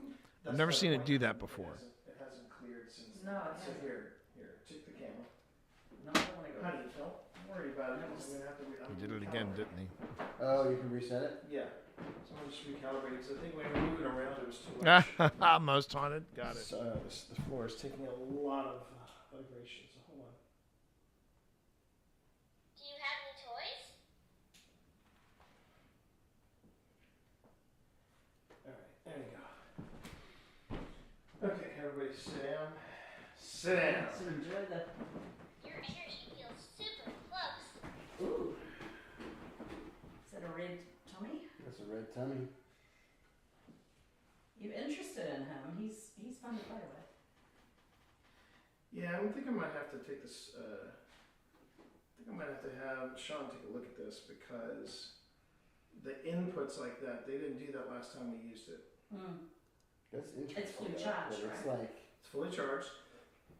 Oh. Your cough setting is the. Yeah. That's how sensitive this is at the Lowest setting of 2. Ah. 2 or 4, and it's picking up a lot of now. But at least now it's scanning.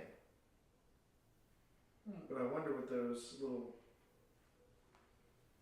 because if it was EMF, if it was like proper I EMF, love to laugh. Do you like laughing? it would actually.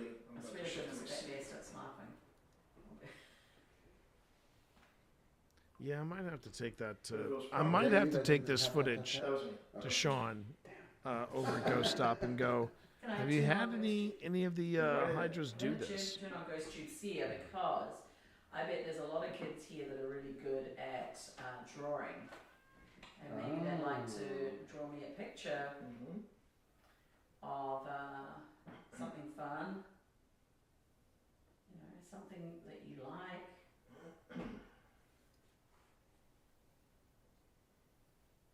I think if you get close to me.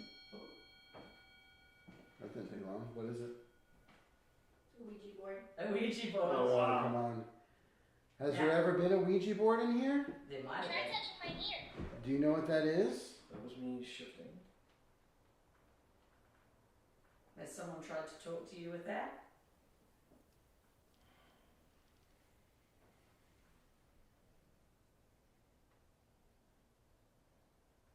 Yeah, I'm gonna find out from Sean. Yeah, we'll what ask the him thing about is. that. Yeah. Some people think they're naughty, but what do you think?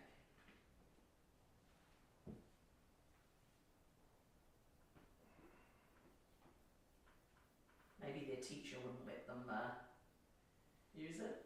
Maybe. Maybe. You might also know it as a spirit board or a talking board. Spirit board, talking. Have you ever used a spirit board?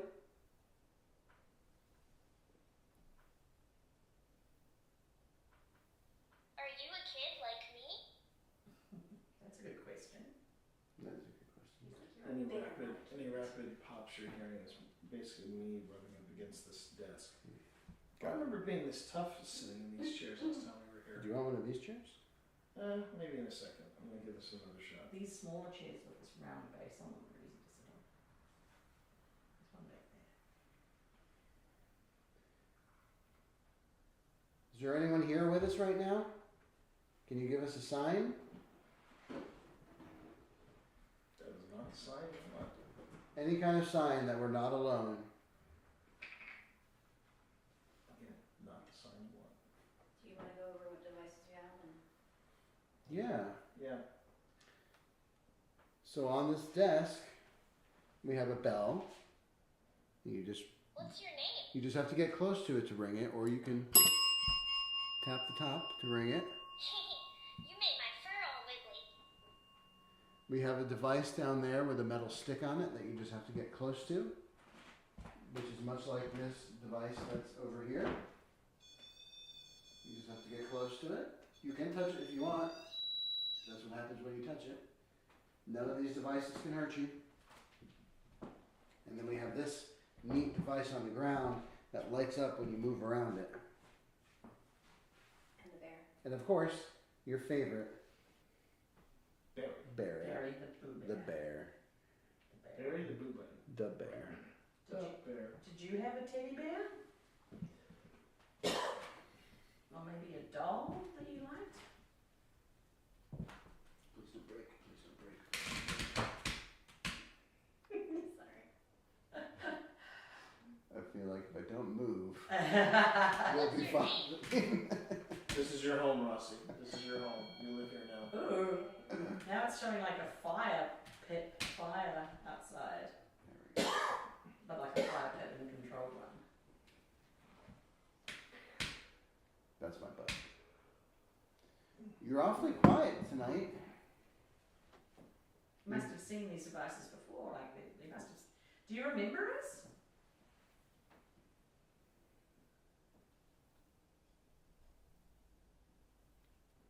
Are any of the Martin children in school? That is today? exactly what it means, Sly. When it says you make your when he says there are certain phrases that he will mention, and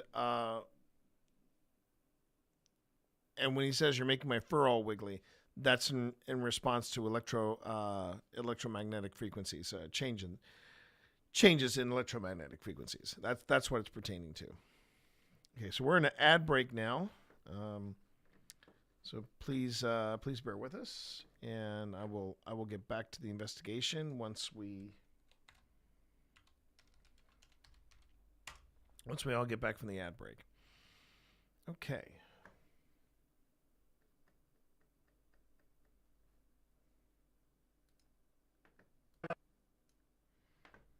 All right.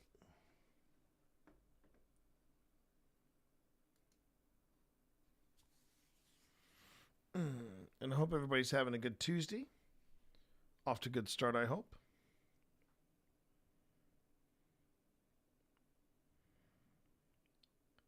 And I may be canceling Wednesday's stream, since I'm not really sure.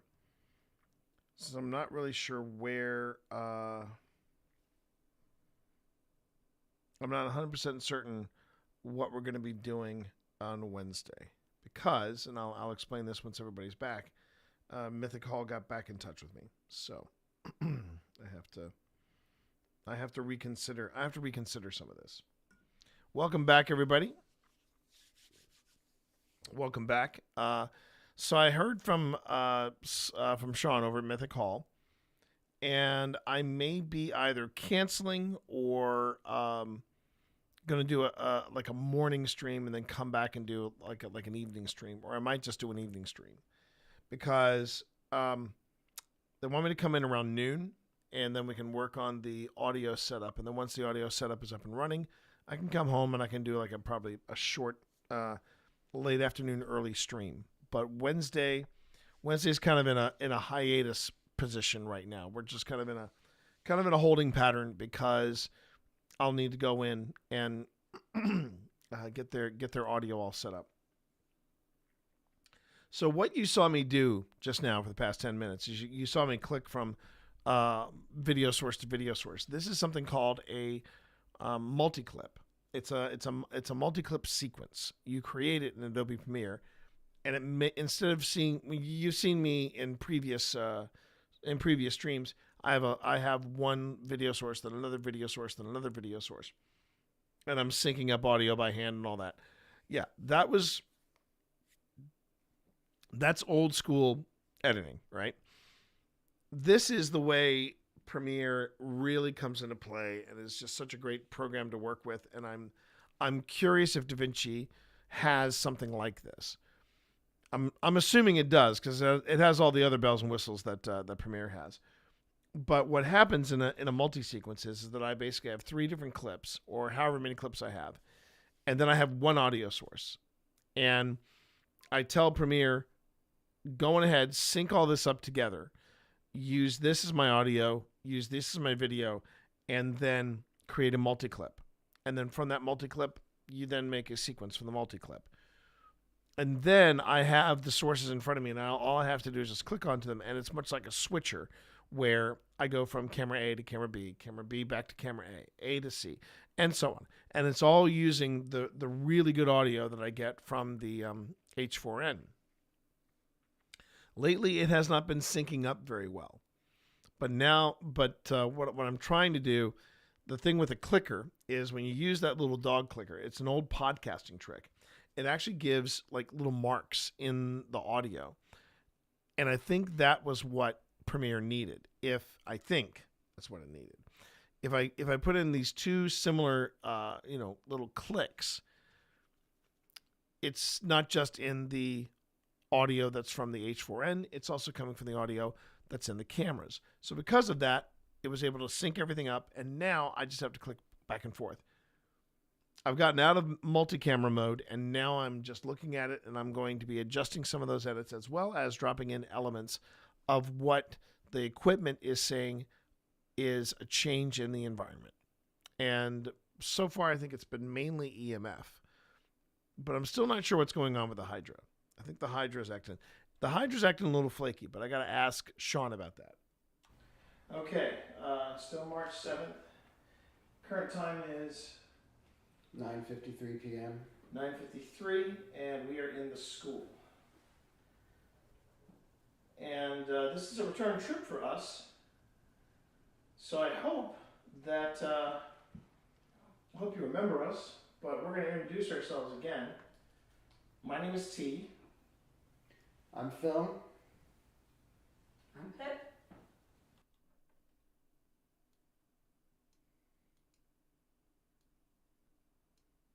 I'm Tina. Do you want to play a game with me? And I hope you remember Boo Buddy, because Boo Buddy made quite an impact here last time we were here.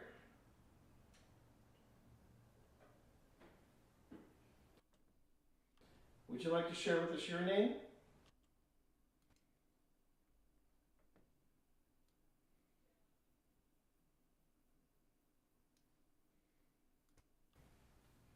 I'm Pip. I'm Tina. Do you want to play a game with me? And I hope you remember Boo Buddy, because Boo Buddy made quite an impact here last time we were here.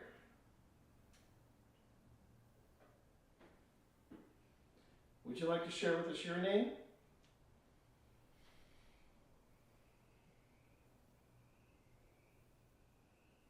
Do you want me to read about the school? Yes, please. Just give me 1 second, because I'm going to move.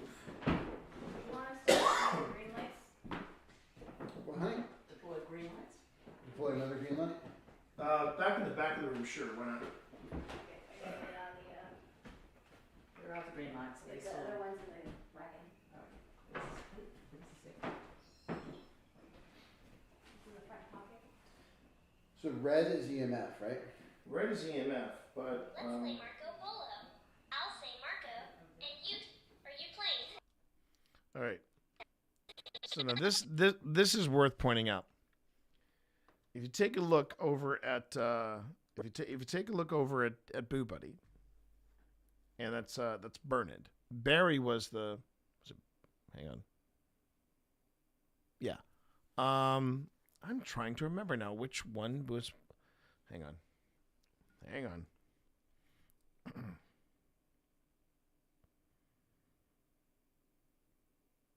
Oh, very cool.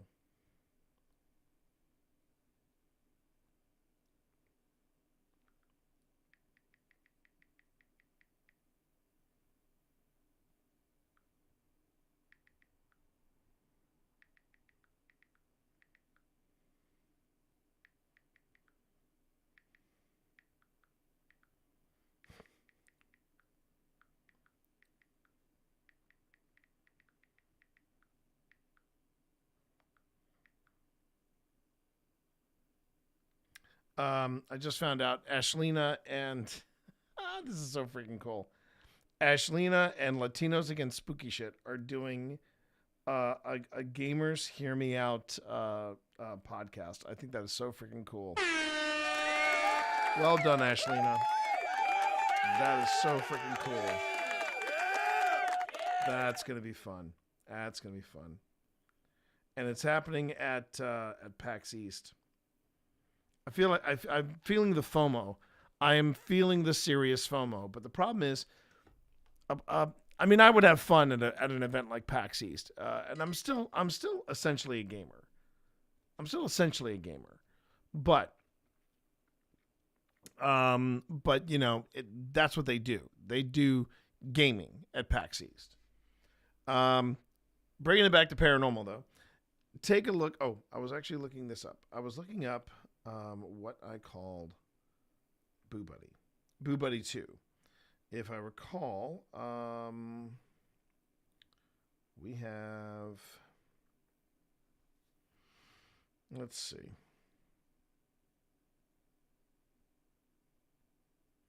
Just finishing up.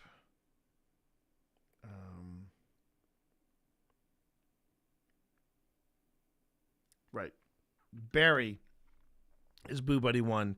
Bernard is Boo Buddy 2. So yeah, Bernard, right? Oh wait, no, Barry. Yeah, they're both 2 syllables. So Bernard is Boo Buddy 2. Barry is Boo Buddy 1. Okay. But here's the thing. Watch Bernard. Okay, so watch Bernard here, and you'll see that you'll watch his tummy. So right now he starts a trigger question. And the trigger question is something about, do you want to play a game or something like that? But then you'll notice that not only does he suddenly change his question midway through, his stomach changes a different color.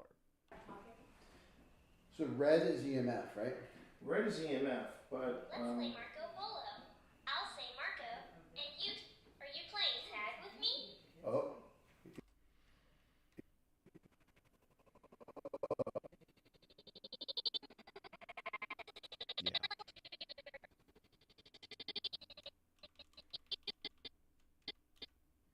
So that's actually a change, and that's a vibration, because if I remember correctly, it's vibration motion when a stomach turns green, and I can confirm that by coming over here and looking up Ghost Stop. Did I have a Ghost Stop tab open? I do not. Okay. So we go here, we go to Boo Buddy. And we go to Boo Buddy 2, and from Boo Buddy 2, here we go. Multiple languages. Yeah. Green is motion. So yeah. So motion was detected.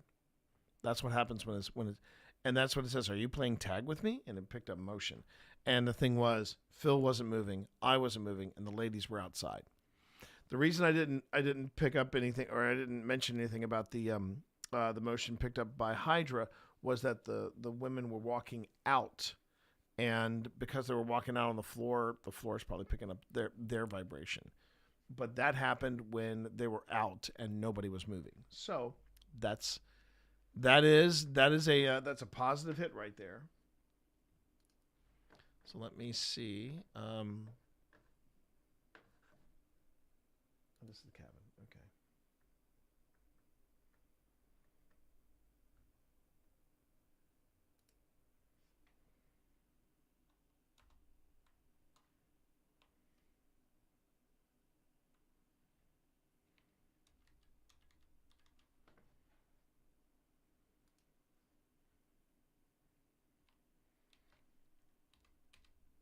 Whoops. I forgot. There you go.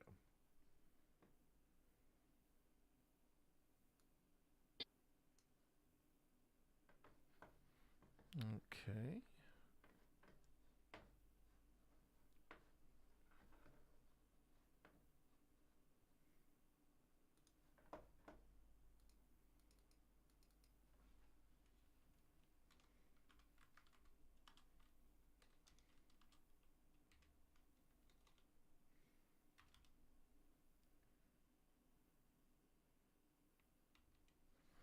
And just to make sure that we are all copacetic here, yeah.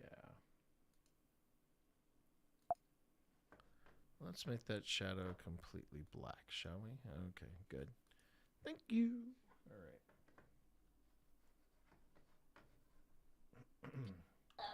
I'll say Marco, and you, are you playing tag with me? Oh, does that mean he got touched? That means he got touched. Yeah. That means he got touched. Oh, I just got tingles.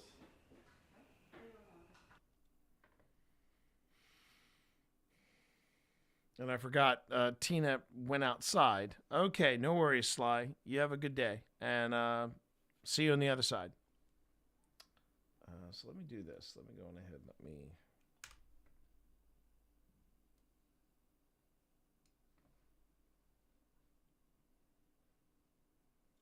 Hey Marco, and you, are you playing tag with me? Oh. So that was originally a trigger question. But then it said, it just stopped in the middle of it and said, are you playing tag with me? And that was like, okay. That means it's detecting You something. like the bear?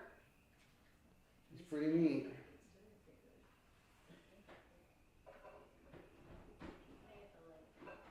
He would make for an interesting nightlight, but I don't think the battery would last long. We have a bell here that you can play with as well. To let us know that you're here. Okay.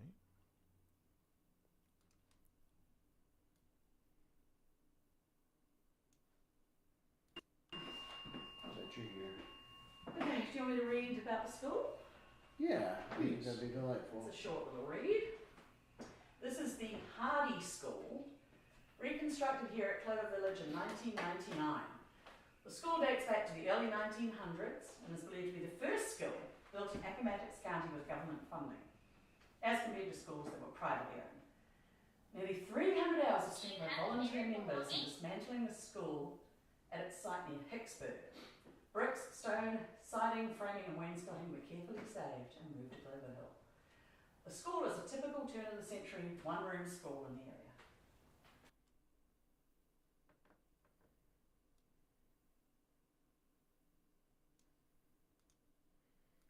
School in the area.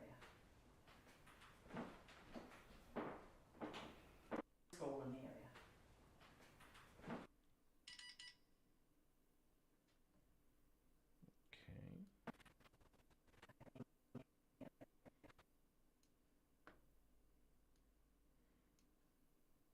One-room school in the area. That might be me. I'm on the floorboard. Yeah. That is not. That is not. I'm on the floorboard.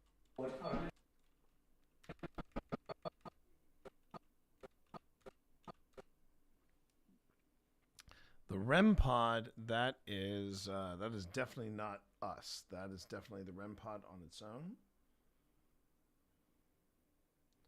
So something is coming up. Something is coming up to the REM pod and interacting with it, or something is at least breaking the EMF field that it is creating. All right.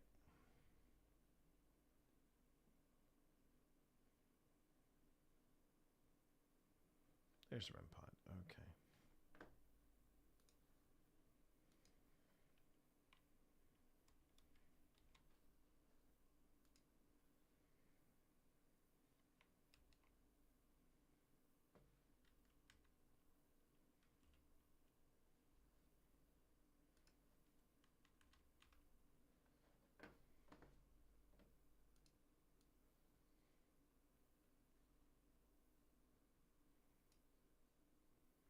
Let's actually go back and fix these instances of REM pods, because usually I usually put, jeez, I put one of those here and another one there. It's just a little thing I do. But again, just to make sure that we're all good.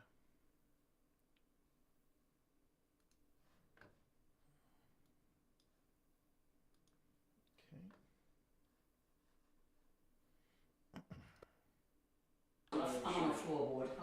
Yeah.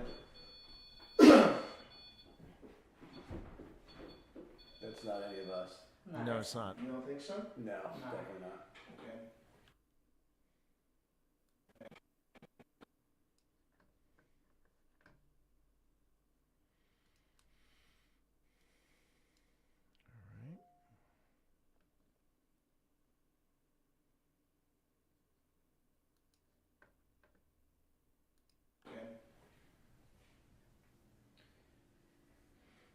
Well, the weird thing is I haven't seen anything reset yet on here on the Hydra. From the EMF? Yeah, it's just EMF. It's just defaulting to EMF on both sides like that. Can you tap the floor for me? And I don't ever. I've never seen the EMF cables do that where they're blinking like that at the base. My tummy feels all They're also. Yep. Wait a minute. Yeah, that's another change right there. That at the base. All right.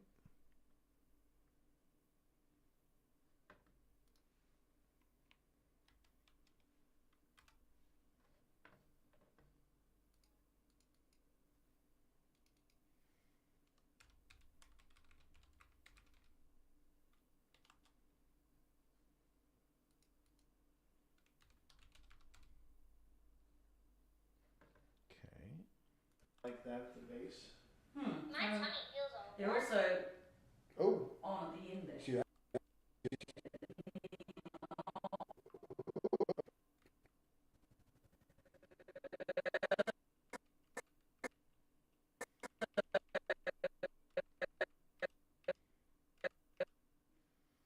Okay.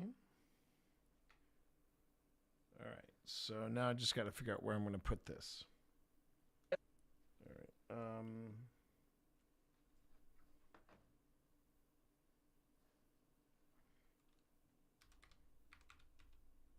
Oops. That was rather silly. Let me try that again. Oh, geez. Let me try that.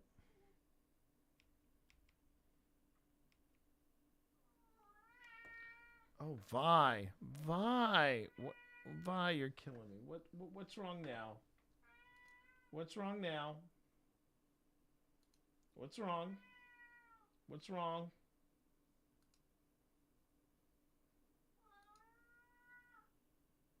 I'm listening. I'm listening. What's wrong, Vi? Yes. Okay. All right. So we got. My tummy feels all They're also. Oh. Okay. Okay.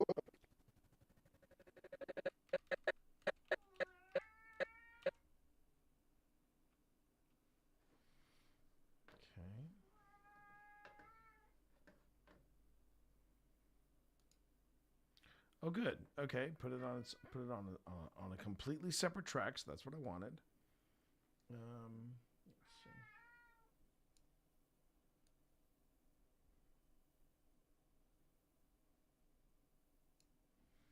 Okay. And then here I'm going to put.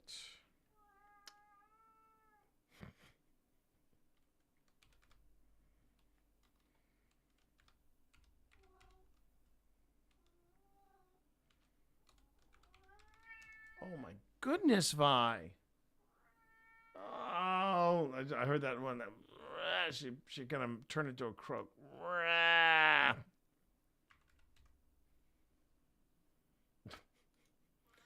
Okay, bucko. I've got your number. All right. Hydra, and we're going to say it's green. I do that.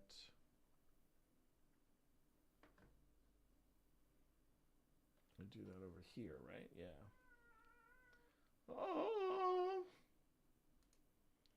I know it sounds like I'm mocking her, and I am. I mean, it's just she is making much ado about nothing, in my opinion. She really is. She's making it sound like she is like starved and hungry, and I'm neglecting something. I know. That where they're blinking like that at the base. My tummy feels all They're also Oh, on at the end there. see that? I did.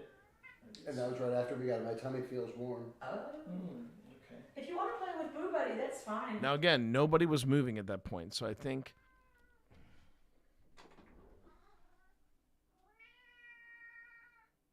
Are you being picked on? Is that the problem? You're being picked on? Okay. I'll tell you what I am going to do. I am going to step away I was going to try and get a little more done, but Vi has some very strong opinions for me. So what I'm going to do is I'm going to go ahead and say what I got. I'm going to segue into a break, and this is your chance to go on ahead and get something to eat. Stretch your legs, roll out the shoulders. Just take care of yourself. Okay, hydrate if you need to hydrate. If you got meds you need to take, please take your meds. And when we get back, I'm taking an extended break. One, to make sure she has something to eat downstairs. I have something to eat downstairs. And then when we get back, we're going to do Outrageous Fortunes with Spence. And when we come out of Outrageous Fortunes with Spence, we're going to pick up where we left off here. How does that sound? I think that sounds pretty good. All right. So I will be right back. See you in a few.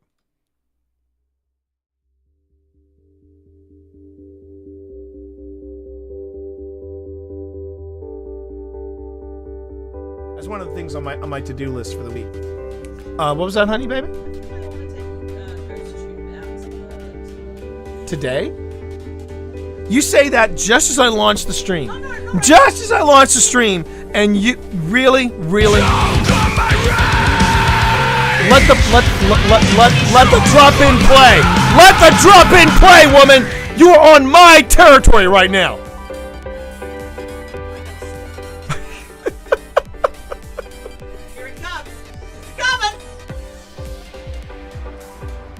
You and me, Lady Grantham, let's go.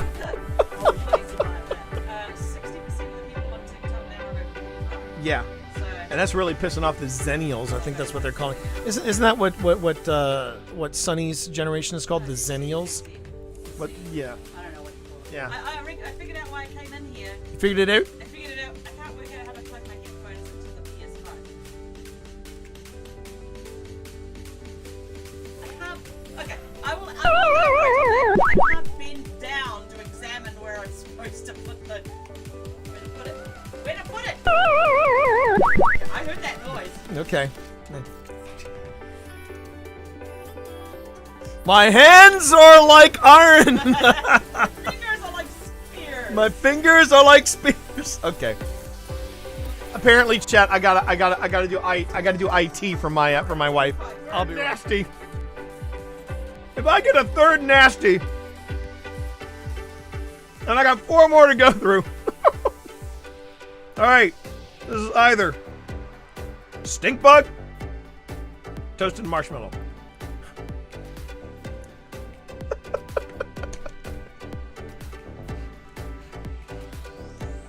Do a subathon, they said. It'll be fun, they said.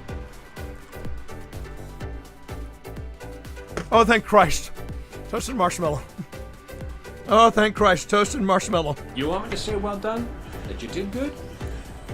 That patience level of waiting to where everything is dry. There's a level of zen to painting. There it is.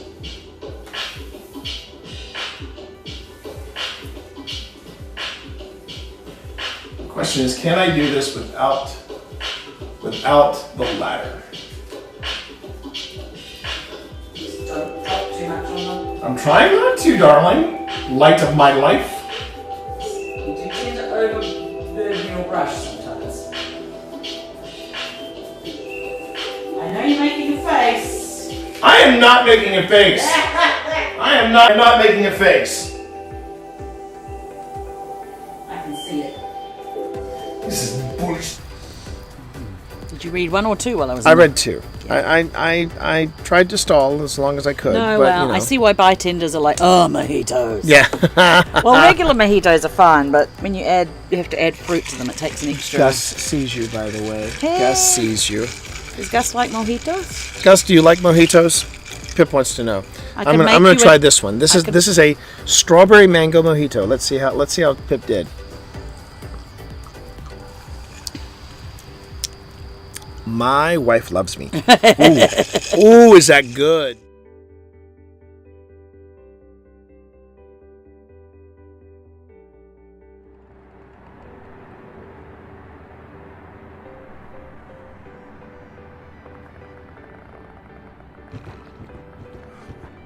Okay. This game can F right off into the sun. Easy does it. You got it.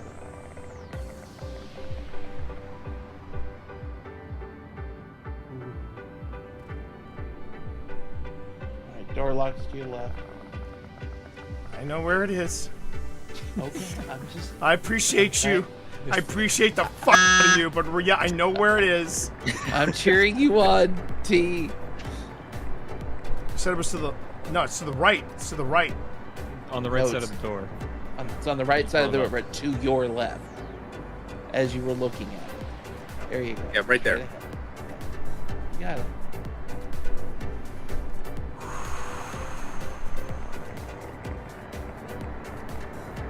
You can do it.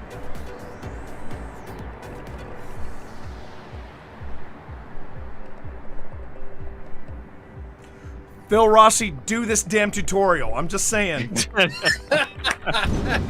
Oh no! Let's let Phil. It feels.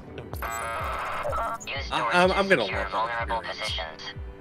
Close the door. Ooh. So they can't hear the door opening or closing. I know. So, I know. Yeah.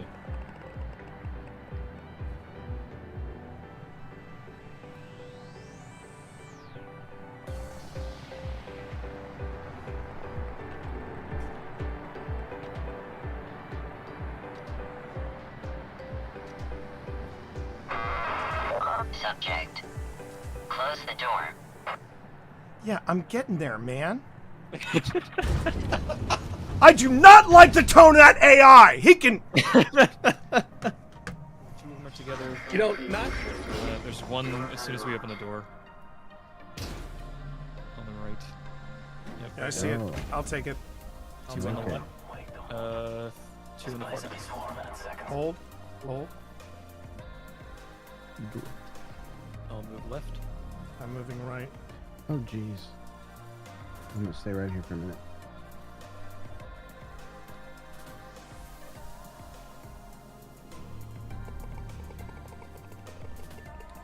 Should I just take him out, or do you need this to be Yep. coordinated? Okay, 3 Should be far 2. enough.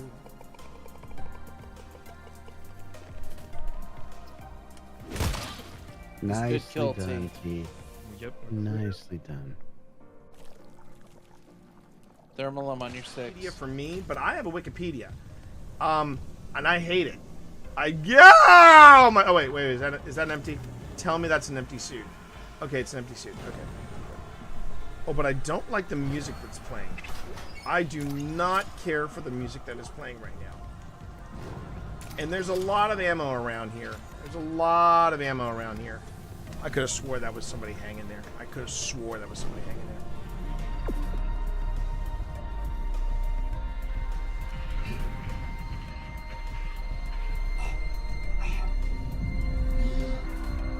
Oh crap, I think I'm gonna die.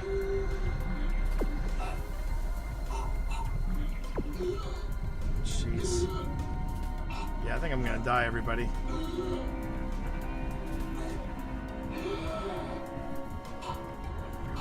Come on, open the door. Exiting zero gravity. Oh! Woo!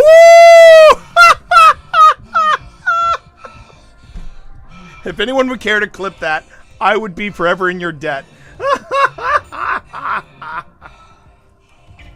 Wow. Oh my god. I hear him.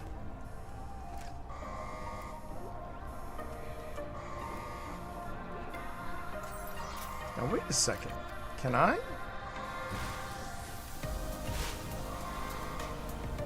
Wait a minute. Can I do what I think I can do? I didn't know I could do that. Well, spank my ass and call me Charlie. It's gonna be Impalapalooza here. I think this is as good as it gets. Wait. One more thing to pick up here. Alright. Now just don't F it up, T. Just don't F it up.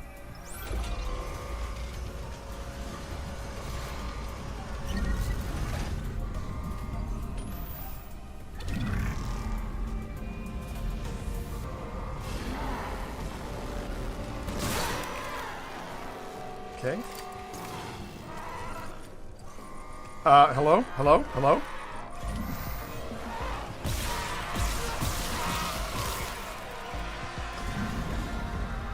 There's a third one. Nah!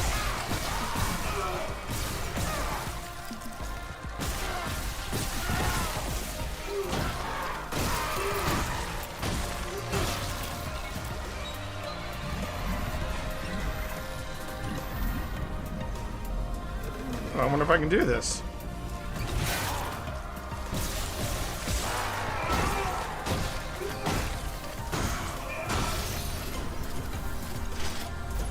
Oh, heck yeah, chat. Oh my god, that was fun. I didn't get to impale as many as I wanted to, but man, that was very satisfying.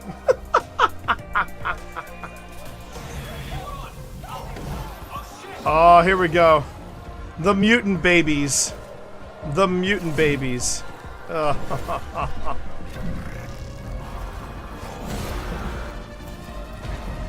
Yeah. Yeah. Because, you know, it's scary enough being a parent. We need to make these things scarier.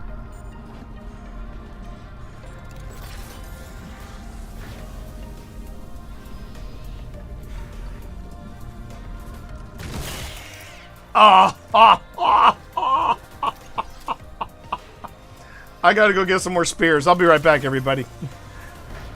I gotta go back and get some more spears, everybody. I hope you don't mind.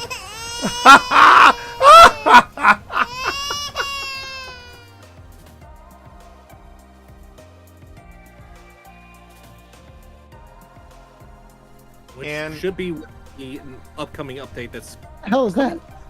That is Barry. Barry. So you gotta say hey to Barry. So is this the haunted house in the Halloween season? More or less. And they just keep all their just keep going along. You're doing fine. You're doing fine. Oh fuck! What was that? What is that? What the hell is that? What was that? I don't know. You tell me. What was that? Okay, yeah. You know what, T? You know I will get you for this. Yeah, I will get you bullshit! You're the one, dude. You're the one that took me to TWA at night. I don't want to fucking. Oh, well, I missed this. All right. Anything on your EM? Do you want to play ball with me? Okay. Fuck that. We are off and running, chat. Here we go. All right, Phil, move forward. Now, Phil, I will tell you right now, I will not leave you alone in this game. Open this door, Phil. Open this door to your left. The one that I'm okay. Yeah, the one on the left. Okay, walk in there. And read what is on the portrait, Phil.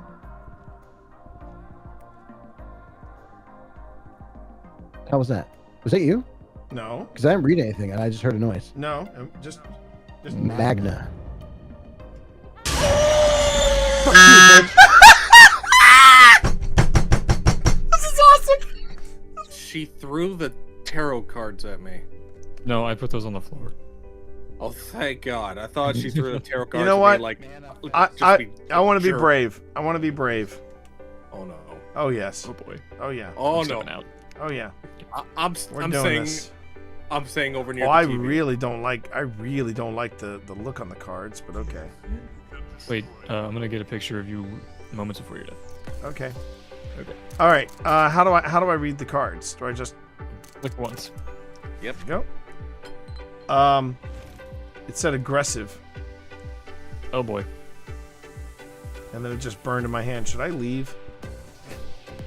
Should I leave? Aggressive just makes the ghost more aggressive. I'm gonna leave now. Yeah. I don't think we need it with a ghost like this.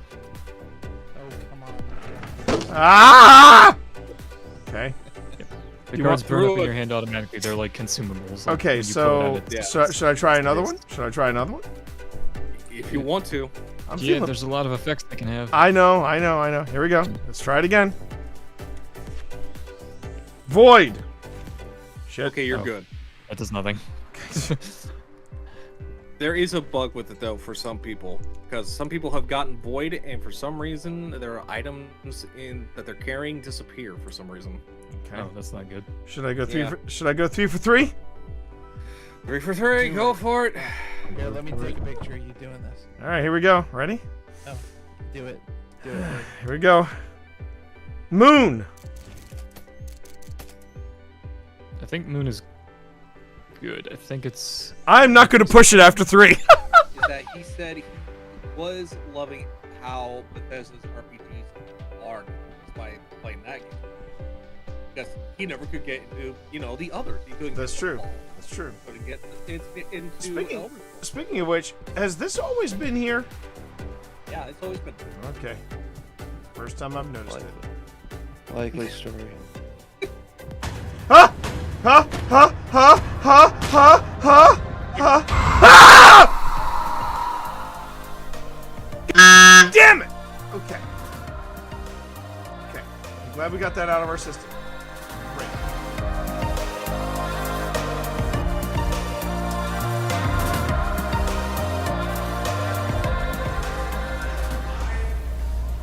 Which is ironic when you think about it, because usually people say, "Oh, all theaters are haunted." I don't think all theaters are haunted. Well, this one's definitely got in it, definitely. I mean, something's. Yes. Yeah, oh yeah. But- They're just not talking to us right now. They're just not talking to us right now. You want to go next to the green room? But I ask you, since when does an actor never want to talk about themselves? Yeah. Hi everyone, it's me, Twitch Dad, and I'm here. It glows blue 5 times. Doesn't seem very calm. But Calm 5 times? Calm 5 times. I'm really calm, you guys. Close. Yes. Excellent. Okay. 5 calm goes. Right. So, Special. if you like to ask questions, that's all you have to do. I have a question. Is there magic? It's just it said answer. It said answer. You used to ask a question. It said answer. So go. Is there magic holding you here? Why don't you roll a perception or insight check? That's a good question. You're a natural. Yeah. You said insight or Perception, whichever you feel. they're both plus 3, so 14. 14. It glows red. What does that mean? Right. Goes red. Red means hostile. So you said, yeah, okay, angry spirits. You asked me, magic is your rhythm. I believe the answer is yes. Okay. I got a question. Is the way to free you inside this house? Ooh. That's a really good question. Why don't you roll a perception or insight check for me, please?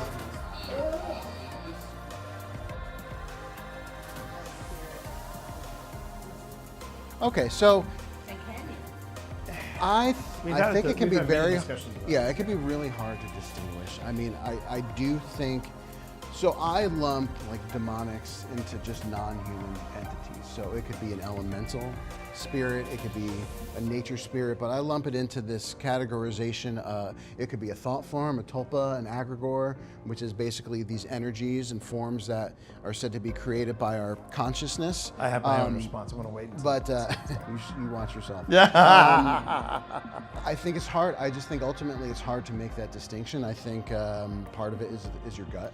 It is your intuition. I think absolutely. Yeah, but here's my take on the D word. One, it gets really abused by paranormal entertainers. Yes, that's my first big problem. Yeah. Secondly, and I've said this before on in between our investigations, we do this thing called the 5-minute paranormal, and it's just this quick little 5-minute-ish, piece of content that we talk about certain subjects. And we talked about in one time we talked about demons specifically, and the biggest problem I have with demons is you're not going to know that they're demons because it's hard. Being Christian, I was grown up to be led to believe that a demon does not come up to you and go, "Hello, pleased to meet you. I'm a demon." Unless it's Lucifer, with the high cheekbones and the Vish abs. But Right. but as far as demons, they're all about deception. They're all about deception, which is why I can't believe I'm about to say this. I'm going to punch you in the nads. Talk to me. What did I do? You made me watch Talk to Me, and here's the thing: when you watch, I loved the film The Others. Now it's one of the scariest films I've seen because I've gotten into when you get into paranormal investigation, you watch any ghost movies, they all land very differently. They do. And Talk to Me answers your question straight away because it's all about deception. Mm-hmm. It's all about. I mean, she was no spoiler. Well, kind of spoiler. No spoilers. No spoilers. Anyway, it's about deception. I gotta keep an eye on it. It's about deception, and that's what demons, true demons, excel in. Which is why when you hear a kid's voice or you hear a child's voice, or if you hear a loved one's voice, you've got to be super critical about that. Yeah, because again, it is about deception. Yeah. And I will go back to what we talked about really at the beginning is, this is our most critical piece of gear. And trust your intuition. Trust your intuition. Trust your fear. We don't often feel fear on investigations, but when we do, it's telling us something. And I'll back it up to when we went to the TWA Flight 514 crash site. We went back at night, and there was a very powerful energy at this location. It was very powerful. It was very dark, and I truly believe that it was non-human when we were back. I would dare say that would be demonic. Yeah, and I'm getting hearing kids' my voices. hair is completely on end, but we felt not just fear, we felt unwelcome. absolute dread. And we knew it was time to leave because it was just this exponentially ramping up emotion. And you're getting the chills too, aren't you? That I would say that still ranks as my most terrifying. That was the place I was the most. Yeah, we were not welcome there. We were not. So and we've been to some terrifying places. I mean, we've been to Old Hospital. We've been to Crescent. We have been to St. Albans. We've been to different places with darker histories. Yeah. But TWA caught us off guard. Yeah. And I hope that answers your question. Yeah. That's a fantastic question. That No, really it's is a great question. My thing is that I just feel like that the word is bandied about too much, which,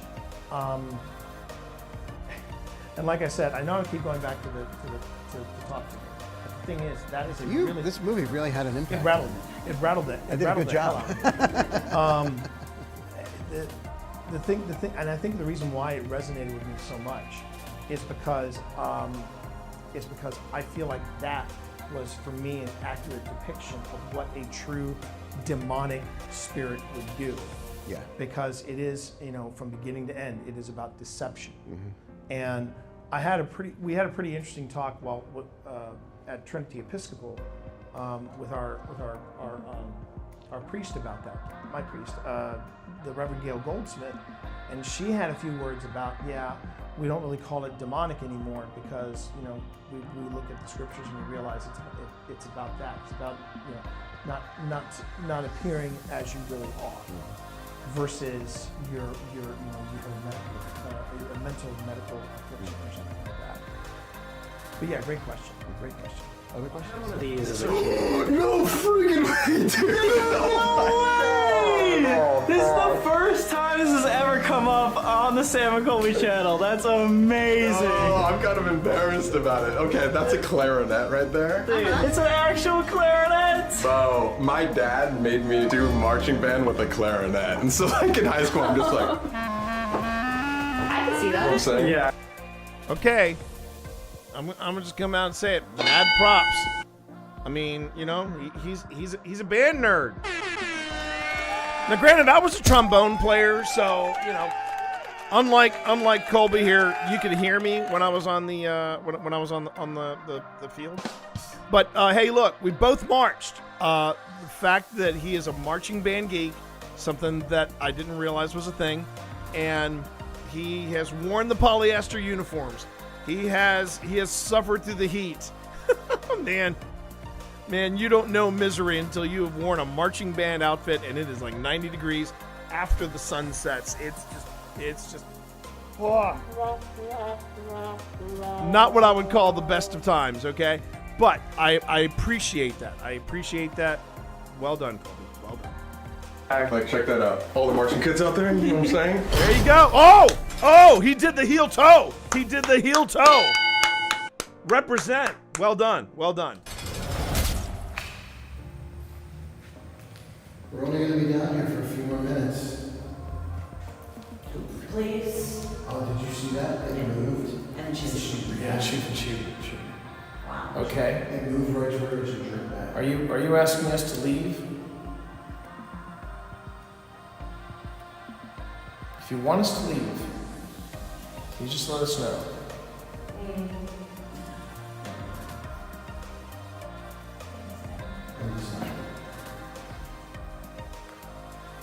If you want us to leave. Four, then none. For then none. Can you give us a sign if you want us to leave? Yeah. Okay. What sign is that? You want to make all three of these light up? Did anyone see that front? You heard it? I heard front from back there. Oh. You okay? Yeah, I heard it say Piper come along. I was scared for That's fine. That's our sign. Yeah. Yes. And there was a bit where there was a movement around that, down that centre one, and you jerked back. It moved, and you went, ugh. And you said please. Because it like smoked really loud. Yeah, you literally jerked backwards. I don't know.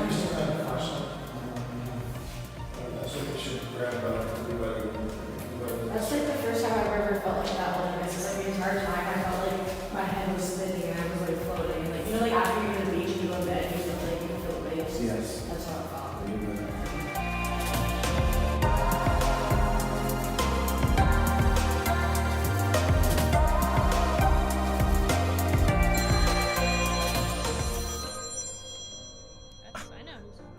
Yeah, and it's my mom.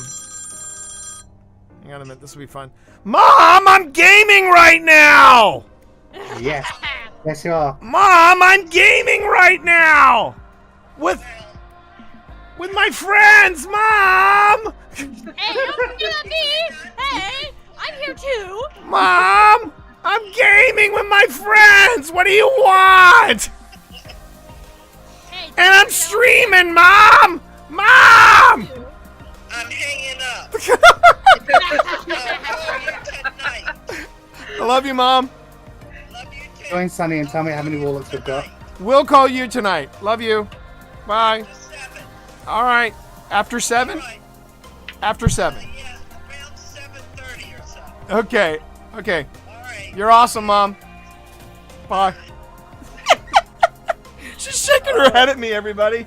She's shaking her head at me. She's shaking her head at me. Of us are.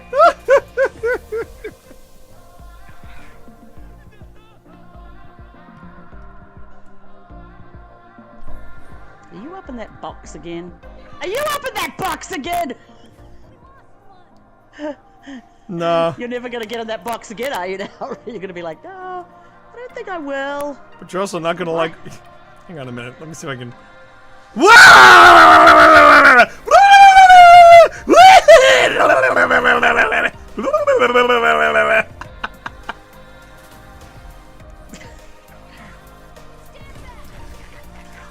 Oh, you're kidding me!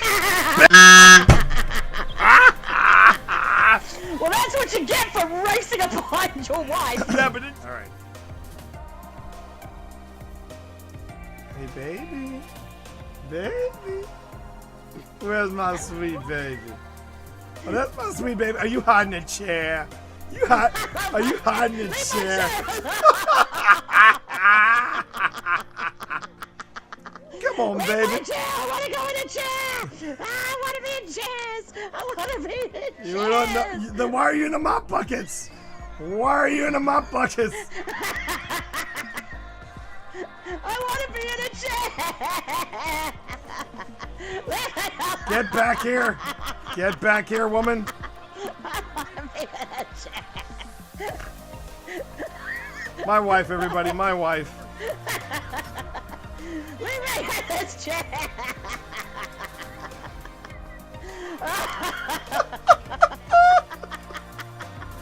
I'm laughing too much. This is not good.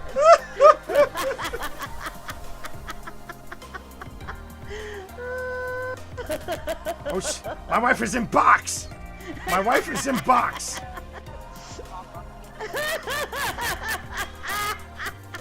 Okay, she is possessing a dustbin. I'm possessing this bear because I love. No, you're not. No, you're not. Red bear. Red bear. I love that bear so much. I love that bear so much. Do you now? Do you love that bear? Because guess what? Yeah. Bear is gone. Oh, did you kill Bear? I killed. Right, that's it. You're for it, mate. All right, yeah, get that guy with it. Get that guy. Hit it. He's a big boy. He's a big. What? Are you all right? You're no, I'm not all right. All right, Stan. You can F right off. God. Oh my God, that's awesome. That's my new favorite thing to do. Stan, sit down. Sit down. Calm your ass down. Calm your tits down. No, he's not. Calm your tits, Stan. Calm your tits. Stan is not in his right mind. Wow. Wow. That was a good boy to hit. That goes. Does that go all the way down? Goes all the way down the next floor, yeah. Does it? I think it goes down to a No, it doesn't. No, it goes down to the next floor. Okay, so I should just shimmy down there and. Or you could do that. Hold the phone. Oh wait. Hold the phone. Oh, chat. Come on, give me the prompt. Give me the prompt. Oh wait. Can you get on the beam? Okay, if you miss the beam this time, Ghost dance it. Go for it. Oh. 1, 2, 3! Yes, bitches! Oh. And this poor guy's like, oh, it was a backhand kill! It was a backhand kill! Booyah! Woo! Personal accomplishment. Oh my God! That is a personal best.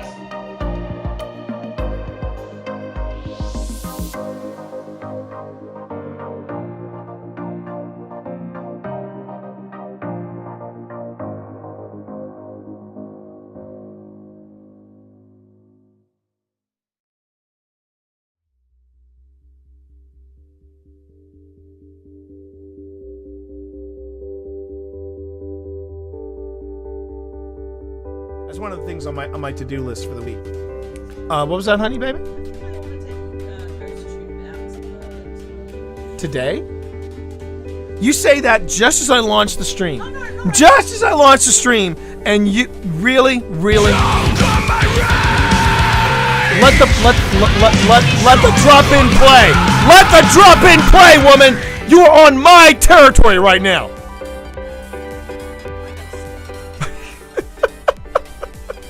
Here it comes. It's coming. You and me, Lady Grantham. Let's go. 60% of the people on TikTok now are Yeah. And that's really pissing off the Zennials. I think that's what they're calling. Isn't that what Sonny's generation is called? The Zennials.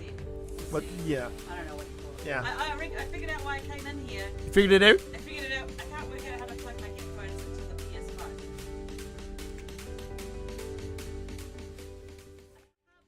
PS5. Welcome on in, everybody. How you doing? We are going to start setting up now for Outrageous Fortunes.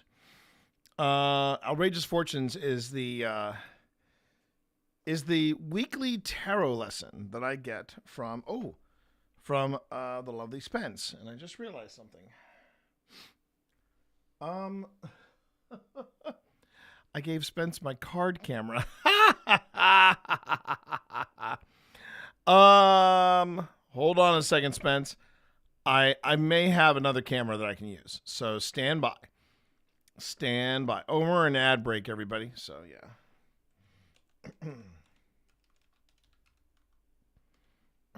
All right. So let me go on ahead and and the good news is we have everything set up, so there should not be any kind of interference. We should be all set up for this. Let me just look and find, what was I going to look up? Now I remember. Let's see. Here we go. And then over here, and just pop a little atmosphere. There you go. Okay, now, let's see. I have to. All right, I gotta find me a camera quick for the cards. But I think why do I still have this thing here? I swear to God. I don't know why this is still up here. All right, let me quit this. Thank you. All right, 2 shakes and I'll be right back.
And this is why I could so confidently give Spence my camera, because I have another one just like it right here. I had upgraded my cameras, and I have quite a few for spares. And I remember I remember when I was picking up a spare, Pip was like, "You already have a camera." I said, "Yeah, but this one's better." So, give me a moment as I fix this. All right. Oh, could also do that, couldn't I? Derp. There we go. And all right. Running out of space on the desk very quickly. But I got this. There we go. There we go. Just push everything. Just shove everything to the side, as it were. All right, and then I should be able to just shoot straight down.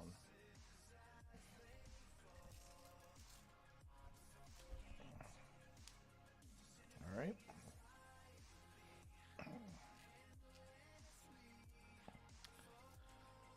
Hope everybody's having a good day. Hope you're all getting stuff done. There we go.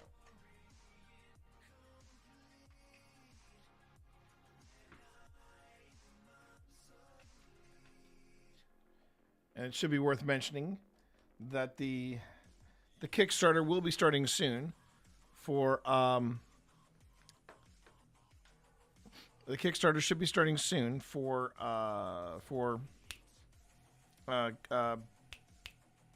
Mythic Hall. Jeez. Okay. Oh, I learned a new trick. I should try this instead.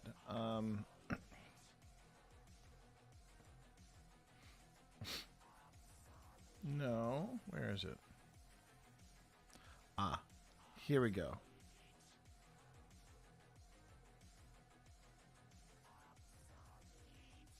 Hang on. I thought... No, that's not what I wanted to see. I thought I knew where it was here. Ah, there it is. There we go. Okay, so now, right, perfect. And then here I can go on ahead and then, so right now you're all seeing me do the thing, right? But right now what I'm doing is I am hooking up a different camera. All right, so I'll do that, and then I'll do this. Perfection. See? Now you don't see this. You don't see what I'm currently working on right now. But oh, wait a minute.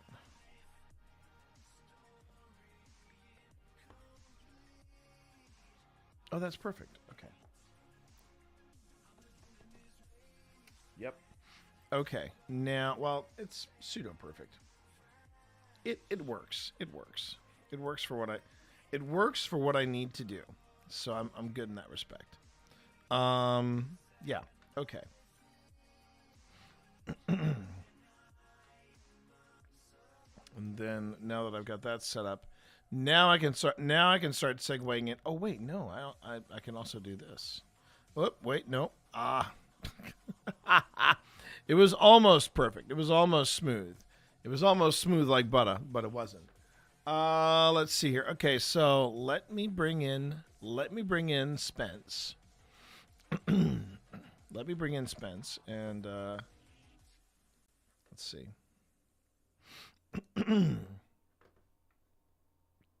Let me bring in Spence, and then we'll be good to go. Oh, one other thing I need to do. I need to change this. So we go to here, and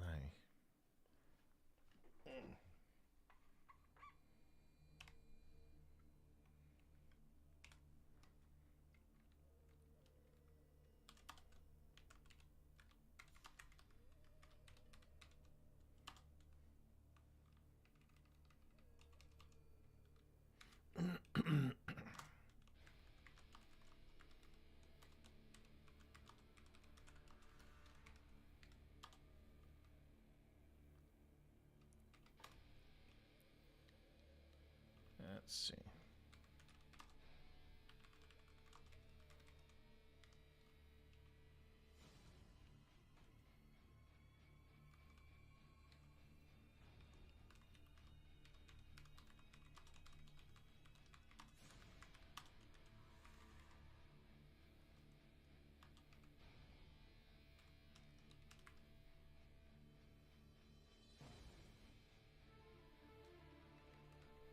The dramatic music as I set this up is absolutely peak. I love it.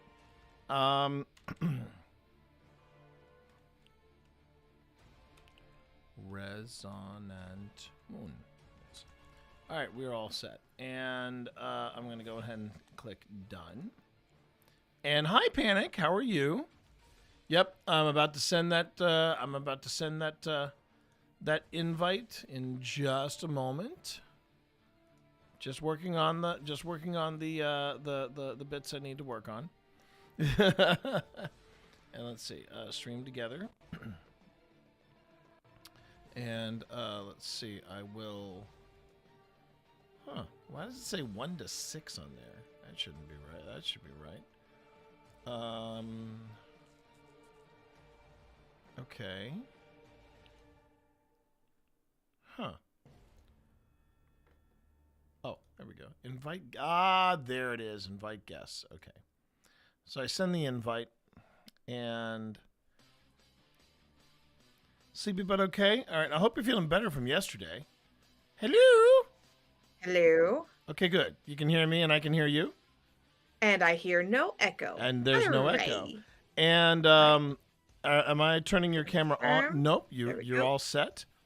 Excellent. Excellent. All right. So with that, everybody, I can now exit studio mode, and I can do this seamless because we're all pros around here. We're all pros around here. We're such pros. Pros, everybody. Are we joining our chats?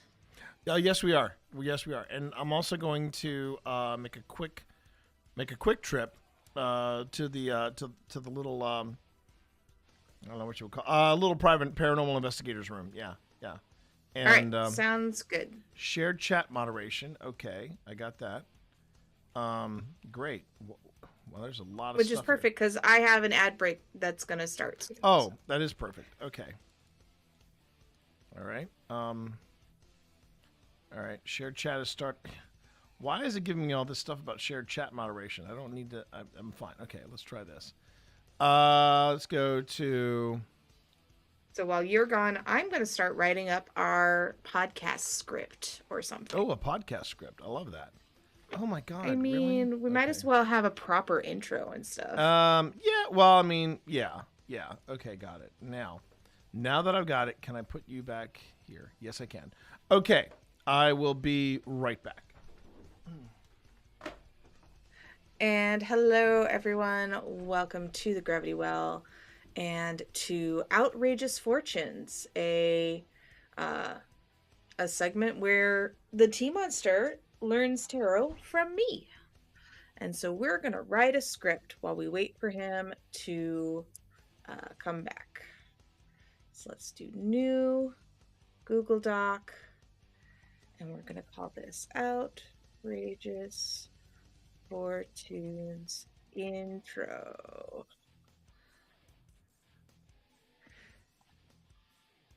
And outro.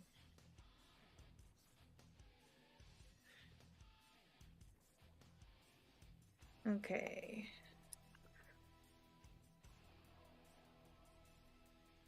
Welcome to Outrageous Fortunes.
All right. So what am I doing? I'm writing, and this is a little segment. And this is a show that we record live on Twitch where I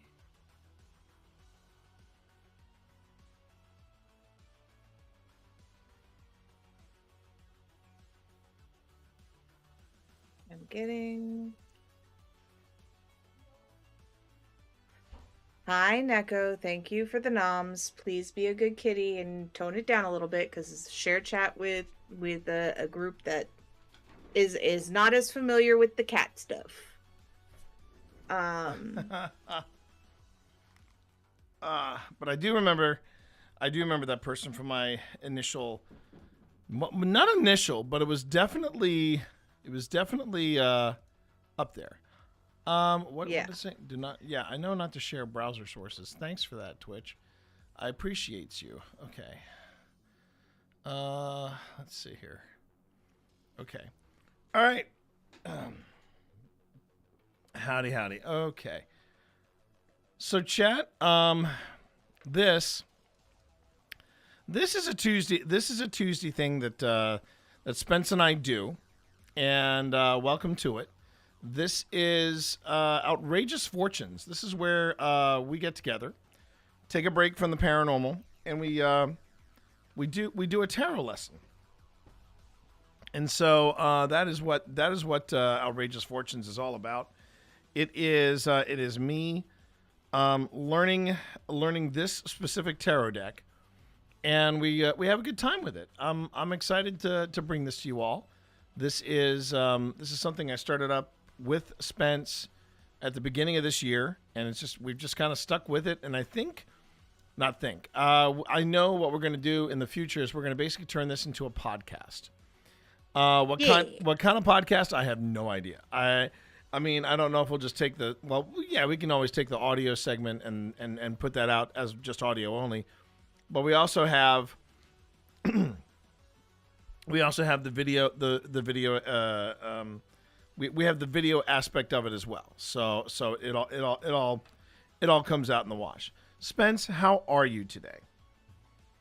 I'm a little tired, but I'm catching up on sleep from the weekend. I was gonna say, how did the did you wind up heading out with some of the folks from it was called the Festival of Light?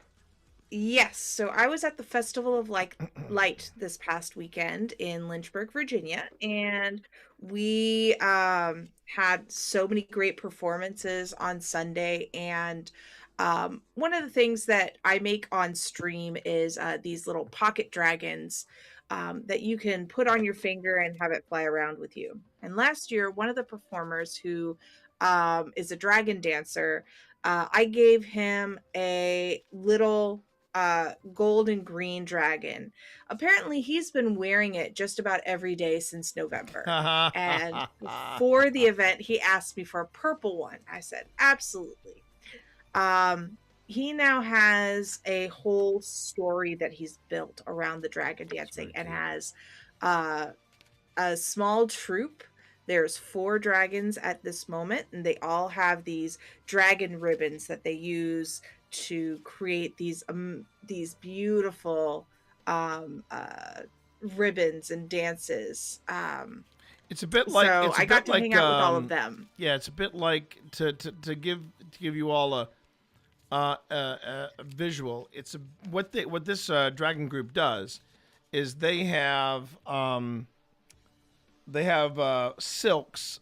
Like when you see silk spinners, silk dancers, they've got the ribbon and they basically twirl it to encircle their body, and they do it to music and things like that. That's what they do, but their silks are wider, much wider than the regular silk dancers, and I'd imagine that makes them a little tougher to navigate. Yes. Too. And they're all done in dragon patterns. They require a lot of shoulder strength to maneuver. Yeah. And we came in to pay a visit to Spence just as they took the stage, and they were They were delightful to watch. They were really a lot of fun to watch. They had a white dragon, a purple dragon, a green dragon, and I believe a blue dragon. I think those were the 3. Correct. Or the 4. Yeah. And it turns out that this group is located in they're local. They're located in Lynchburg. Yeah, they've invited me to come do voiceover for some of their dragons or some of their performances. I'm like, maybe.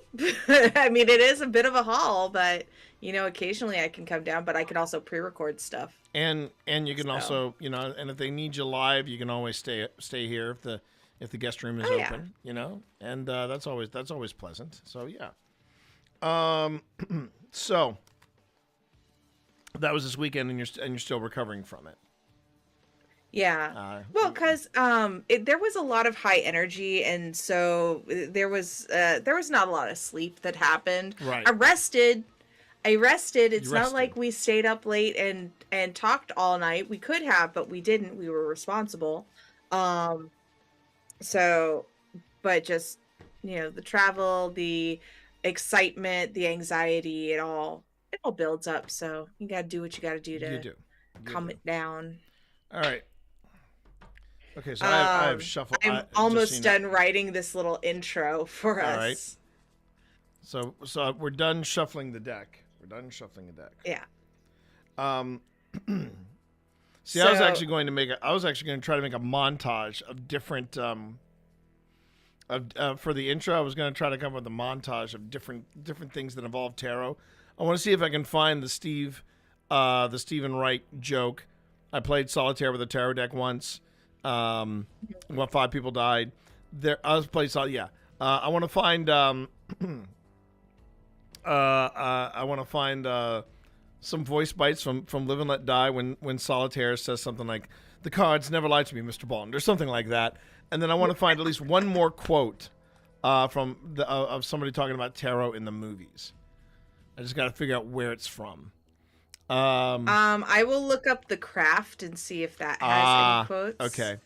Because that's another good one. Or we can look up something from Charmed. Yeah. Let's see. Welcome to Outrageous Fortunes. So this is... Okay. Yeah, go ahead. Welcome to my Outrageous Fortunes. I'm Spence, Arisen Moon, and I'm T, or the T Monster. This is a show where we record live on Twitch, where I am getting familiar with my tarot deck with the guidance from Spence. I don't think you need a who is, just a 20-year veteran.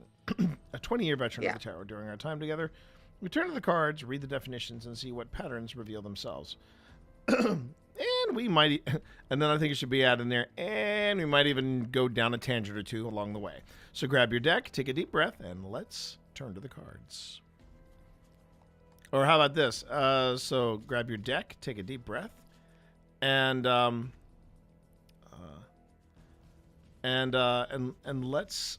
see.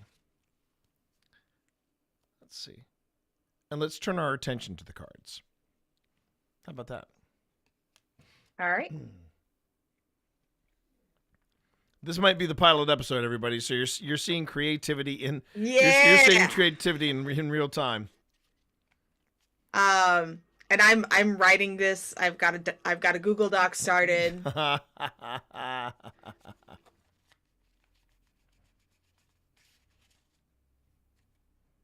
Don't ask me why I'm shuffling these already shuffled cards. I just felt the desire to do it again. Listen to that desire. Right.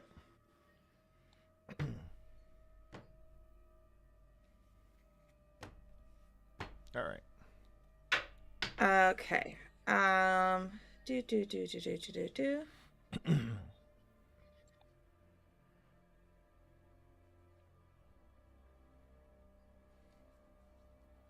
And like I would assign it as like I'm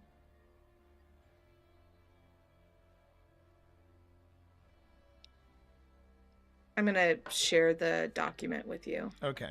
I'm gonna. I just thought of one more change I'd want to make. Just thought of one more change I'd want to make. So where are you sharing it on Discord? Yeah. Okay. I'm sending you the link in Discord. Give me a moment. There you go.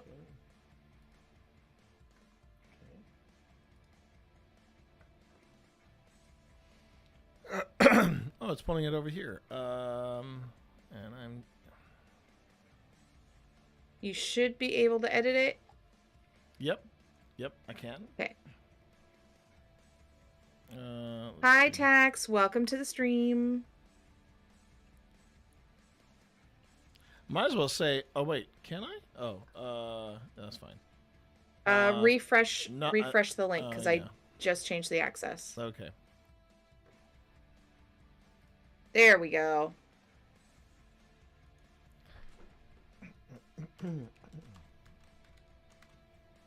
Because I am live on YouTube as well. And, yeah. And then, let's see, and YouTube.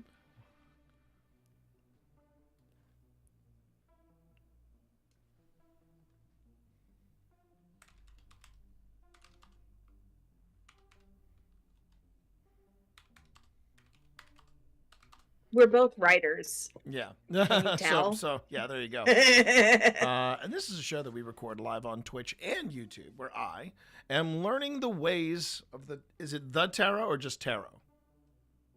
Just tarot.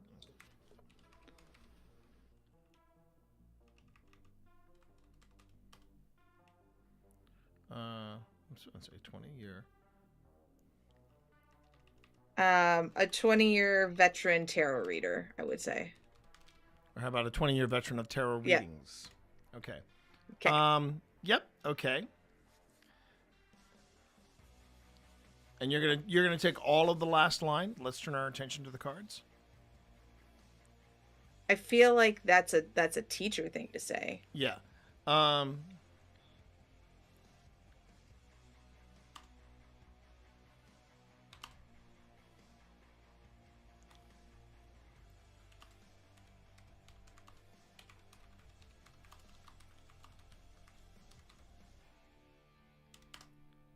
There we go. You don't need to say adult beverage of your choice. It could just be beverage of your choice. Maybe some people, like me, don't drink anymore. Well, that's the thing. My drinking has curtailed quite dramatically. So yeah, I just like saying an adult beverage of your choice, you know. And I'll yeah. Rolls off the tongue for me. So you ready to try this? Sure, let's All right, do this. Here we go. I feel like I should have my clicker. All right, all set? I'm ready. Okay, so I guess you're bringing Welcome us in. to our. Yeah. Yeah. All right. I'll in 3, 2. Welcome to Outrageous Fortunes. I'm Spence, or Resonant Moon. And I'm T, or the T Monster. And this is a show that we record live on Twitch and YouTube, where I am learning the ways of tarot.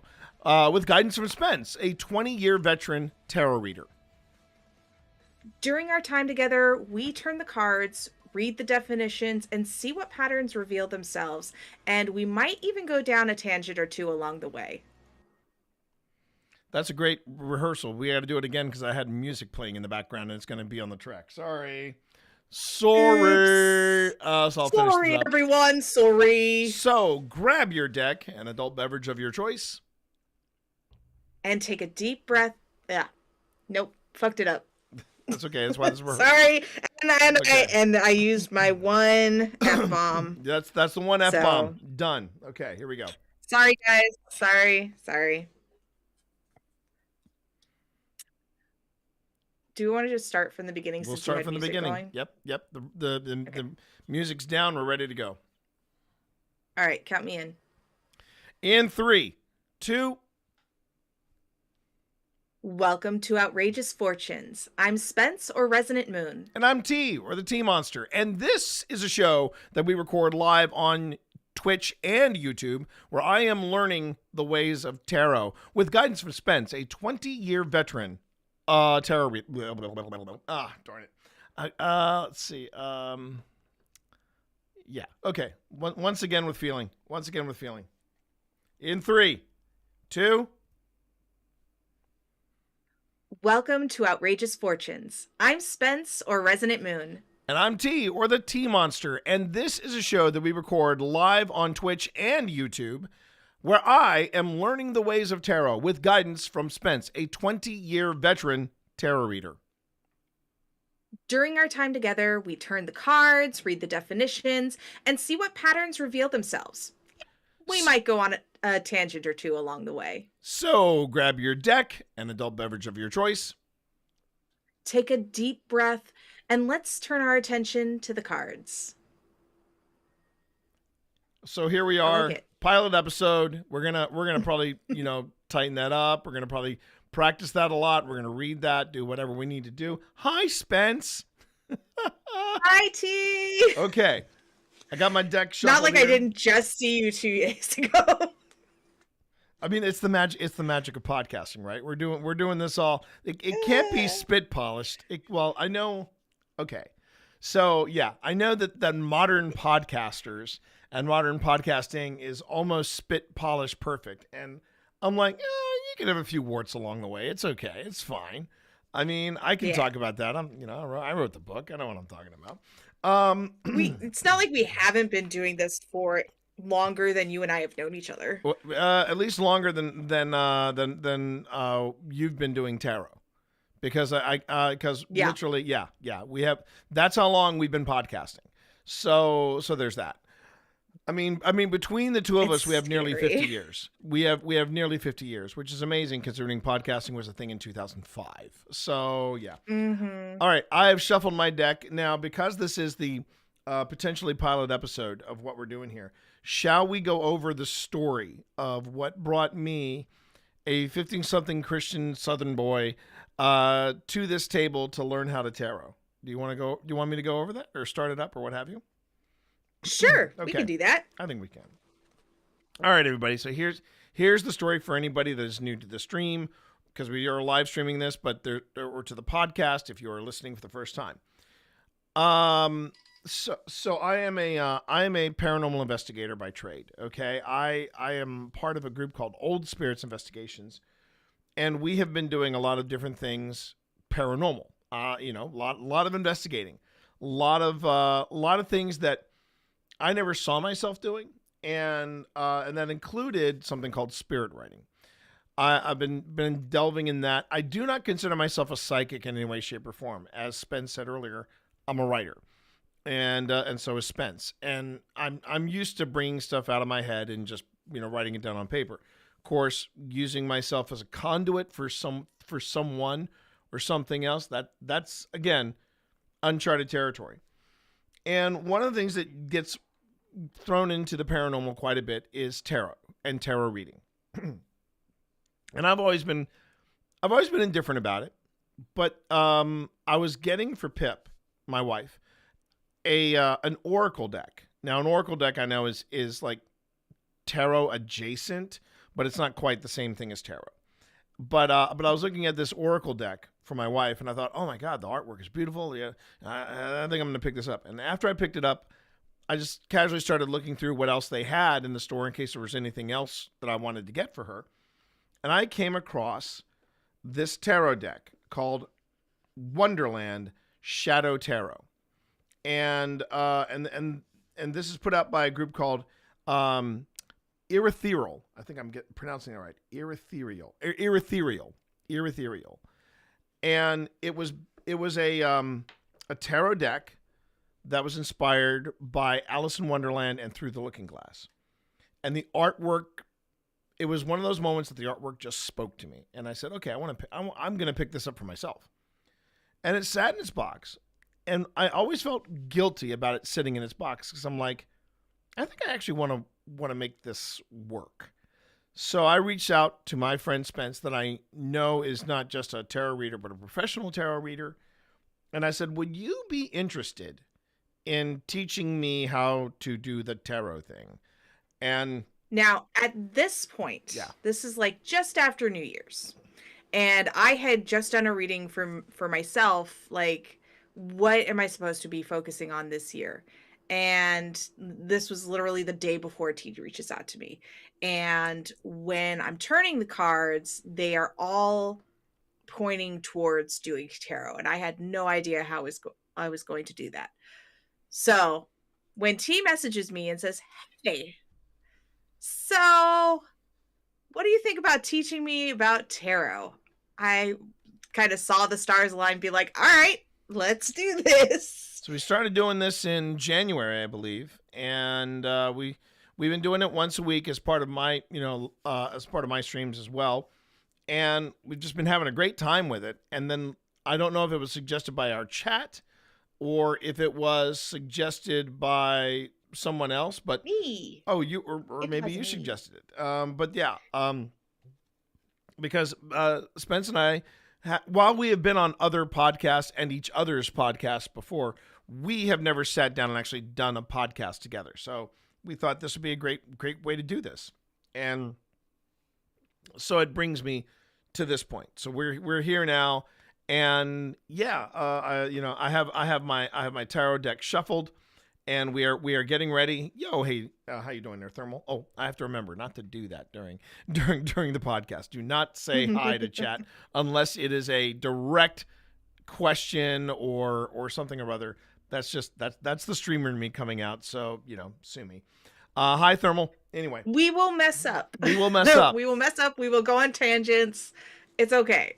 Welcome to Outrageous Fortunes. Okay. So, where would you like to start? Do you want me to go ahead and do my daily read first? So I do want to also point out that while you are using the Wonderland deck, I am using MJ Cullinan's Crow Tarot. So when we read our definitions, that's where those definitions are coming from. If you are watching us live on YouTube and Twitch, you are going to see that I have all the cards laid out using Tabletop Simulator because I'm a techie like that. and I want before we jump into it, I was curious about your thoughts on that. About what is it about the differences? I mean, when you read your definitions and I read my definitions, they're at the core, they're the same, but they're also there's variance on a theme. You know what I mean?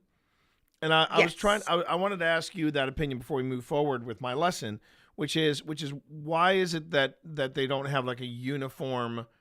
Is there a reason that tarot doesn't have a uniform definition of one card, or is that by design? How does the interpretation of the cards for the guidebooks that they come with work? So a lot of tarot is originated. I say that very loosely because there have been various divination card practices throughout history, but it was popularized with the Smith Rider-Waite deck, and they ascribed certain keywords to it. Now, artists will take those keywords and kind of run with a different theme. So with the Crow Tarot, it uses the crow as the persona, whereas in the Wonderland Tarot deck, it uses characters themed on the world of Wonderland, and has a bit of a darkness to it. You're going to find those differences, but you find mostly core meanings from the Smith Rider-Waite definitions, if you will. And I'm looking at them right now, and I'm pretty sure this was the deck, and if it wasn't the deck, it is very close to the deck that was featured in the James Bond classic Live and Let Die, which sadly, and I knew this before even getting into these lessons with Spence. Sadly, that is probably the most mainstream of exposure people have had to tarot. And the first thing I would say to people like that is, okay, just because you pull the Lover's card, it doesn't necessarily mean it's about romantic relationships. And when you pull the Death card, it doesn't mean you're going to die. Right. Of course, the guy from the 7-Up commercials could pull the Death card and then do that wicked cool laugh he did in Live and Let Die, and I'd be all here for it. But that's a different podcast altogether. That's an entirely different episode. No, so that helps me understand that then. So so it's not that the cards themselves change. It's just that the different artists and the different people that are putting these cards together, they want to embellish it with their own touches as well. They're still hitting the key. Right. They're still hitting the key points, but they are not necessarily doing a dead letter perfect lift from the original deck you were talking about. Correct. Okay, that makes sense. Vi is here, so we can now begin. All right. Hello, darling. Yes. Bye-bye.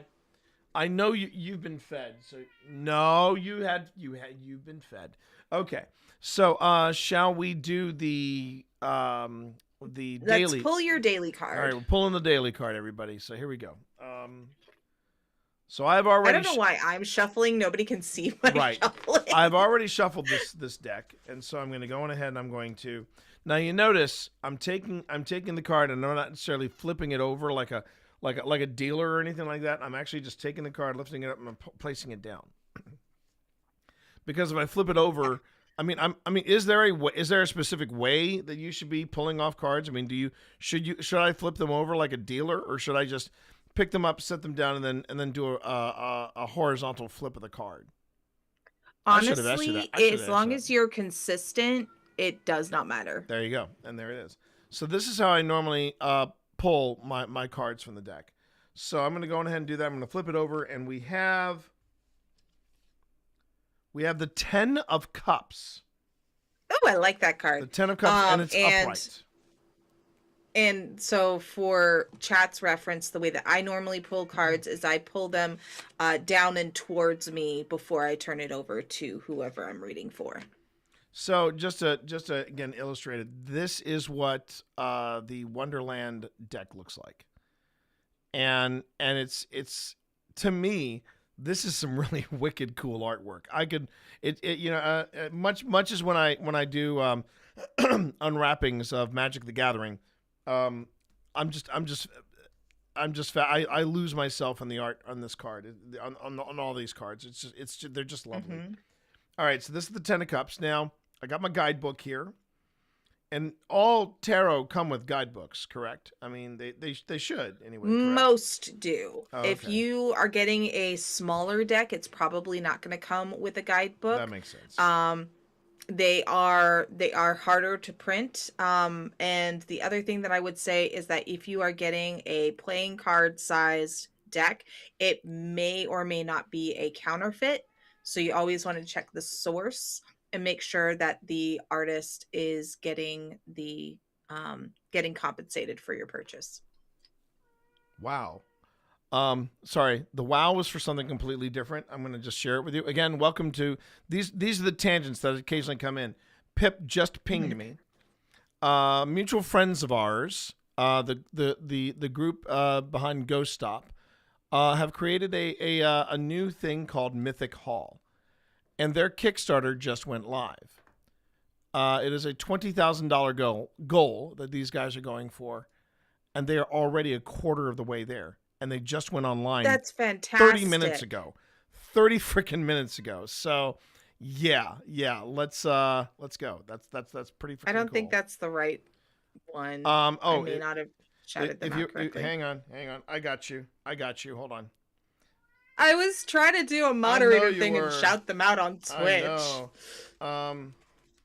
But it says Call of Duty Modern Warframe. I'm like, I don't think they were streaming that. No. Sadly, there is some dude that calls himself Mythic Hall. And that's what he streams, but he hasn't streamed in like 3 or 4 years. So they got this one. They got the Mythic Hall. And that is so I did a shout out for the Mythic Hall, and my Kickstarter is still Sean was saying Kickstarter apparently notified him and said, yeah, we've been having problems all day, but yeah, no kidding. So but here you go. Here's the link to the Kickstarter, and there they are, and they've already got 18 backers within that time, and I don't mind doing a humble brag about this. So let me see if I can find the reward. For where are you? Scroll. Also, let me send this to our mutual friend and my roommate. There you go. Here it is. Yeah, D&D with Adam Berry of Ghost Hunters. That'll only cost you a paltry $2,000. That doesn't surprise me at all. Does not surprise me at all. And because it's Adam frickin' Barry. It's Ghost Hunters, and it's Kindred Spirits. But yeah, Adam Barry has agreed to not only learn D&D so that he can play D&D with you, and then he's going to take you on a ghost hunt. But yeah, there's 6 slots available. Wow, that's amazing to me. That is just amazing. Fantastic. Fantastic. Hello. And he got Jason. Oh, he also got Jason Azevedo. Oh, that's great. Okay, so yeah, so we're excited for our friends at Mythic Hall, and we'll see how it goes. All right, 10 of Cups. 10 of Cups. That's what we're talking about right now. I have a very cool tarot deck that's all inspired by horror movie posters. Oh, Necromandria. That's fantastic. Necromandria. Necromandria. Got it. Okay. Andrea Necromandria. Got it. I got it. Yes. And that event with Adam Barry will be live streamed. Is that correct? I assume so. I hope they'll let me. Okay. I hope they'll let me. Just so I can go, "Hi Adam, I'm your biggest fan." Then he'll never come back. No, don't do that. Why would you do that? I have met That's Adam gross. Barry. I have met Adam Barry. He is so effing sassy. He would backhand me like, "Son, you ain't talking to me in that tone. I'm a happily married man. Thank you very much." So there it is. Mm-hmm. Okay, 10 of Cups. Upright. Dreams coming to fruition. Harmony, enlightenment. Okay. I'm liking this. It's such a pretty liking card. this. So As is this one. Okay, here we go. A large teacup sits on the horizon with a rainbow arching above a calm sea, symbolizing the ultimate emotional fulfillment and harmony. The 10 of Cups represents the culmination of love, joy, and peace in your relationships and within yourself. The card is a beacon of lasting happiness, where family, friendship, and community come together in perfect harmony. Wow. And for the Crow Tarot, the happy couple sits on a budding branch of a cherry blossom tree, watching their fledglings resting comfortably in their nest. The setting is one of peace and contentment. The couple achieved their dreams, and as each new day brings with it a feeling of love and fulfillment. The 10 of Cups denotes a time of utmost joy.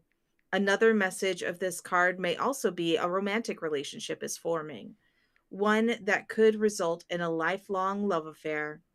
Take a moment to bask in the positive energy of the 10 of Cups. Good luck will soon enter your home. That's lovely. That is lovely. Mm-hmm. And I'm just. And I do like how this came out right when or how you turned that over right as the Kickstarter kicked off. So I'm hoping this daily read will spill over. Now I don't mind saying to your viewers as well as mine, my community already know. So the live stream that they are talking about that Spence is bringing up is that's my offering to Mythic Hall. I've been playing D&D at Mythic Hall for I've literally watched it being built around me, and every time you would come in for a gaming session, something new would be there, and it would always take my breath away. So to give your folks, to give everybody here an idea of what Mythic Hall is, it's an immersive adventure space for your TTRPG or your CCG. And what you're doing is you're going into this space, right? And you have a DM who has control of lighting, who has control of sound, and who has control of any practical effects that are in the collection of miniatures that are in front of you. And then on top of all that, behind you, and it's a feature that's going to be featured in every room, there's an animated window. And the animated window reflects something about the current campaign that you're on. And to say that it isn't a magical place to play D&D is an understatement. and it's just so effing cool. That's the only way I can describe it. It is effing cool. And I went to them and I said, Sean, look, if you ever need any help with streaming, I'd really love to help you out. And Sean kind of chuckled and said, "That's Sean. That is Sean Porter of Ghost Stop and Mythic Hall." And Sean chuckled and he said to me, "I've been working up the courage to talk to you about that." Aw, and, yay. and I'm like, consider it done. And we have been working on this stream, and everything's been great except for the audio. The audio is a work in progress, but I think we've got it licked, and we're going to be testing it tomorrow afternoon. So I'm really excited. I may be canceling my stream tomorrow afternoon or doing a very late stream. Either way, it's a work in progress. But yeah, I really did. I was very, very nervous when this stream launched, and it really is. It is. It is, Necromandria. It's audio is the biggest bee sting.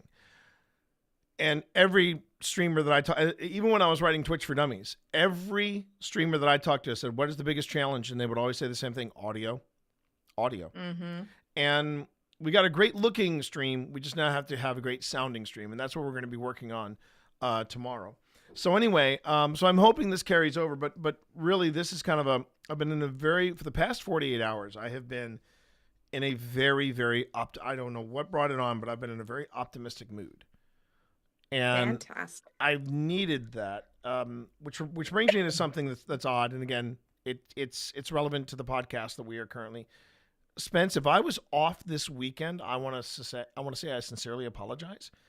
I don't normally scroll on my phone in the company of friends that are visiting, and I don't know what was coming over me. I was in a real funk, and you were picking up on it. I could tell you were picking up on it. Mm-hmm.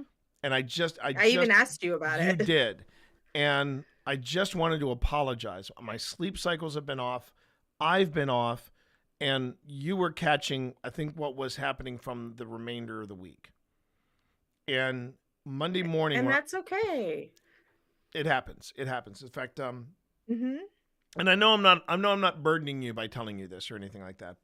But for me, I just wanted to make sure I said that to you because you do matter to me. You are enough. You are Tay Spence, and I just want to make sure that you knew that. And I'm sorry if I was coming across any other way this weekend.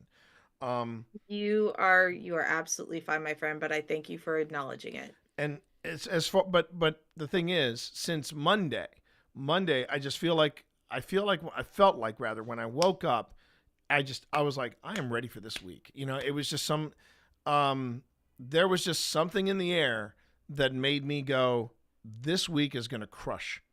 This week is just going to crush and crush hard.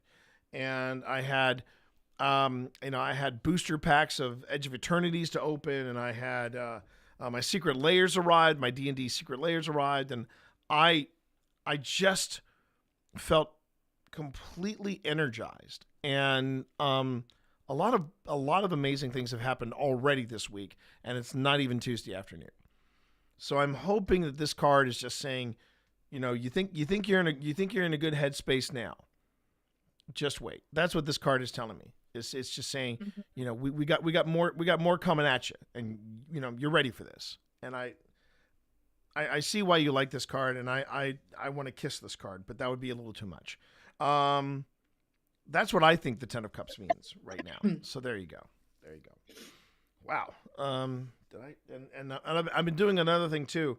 I have been taking I've been doing a photo album, or at least I haven't done it yet. But I always keep track of my daily reads and my more complex reads. In case I might just take all these cards and go, hey, here it is, a year's worth of reads. So mm-hmm. This has been fun.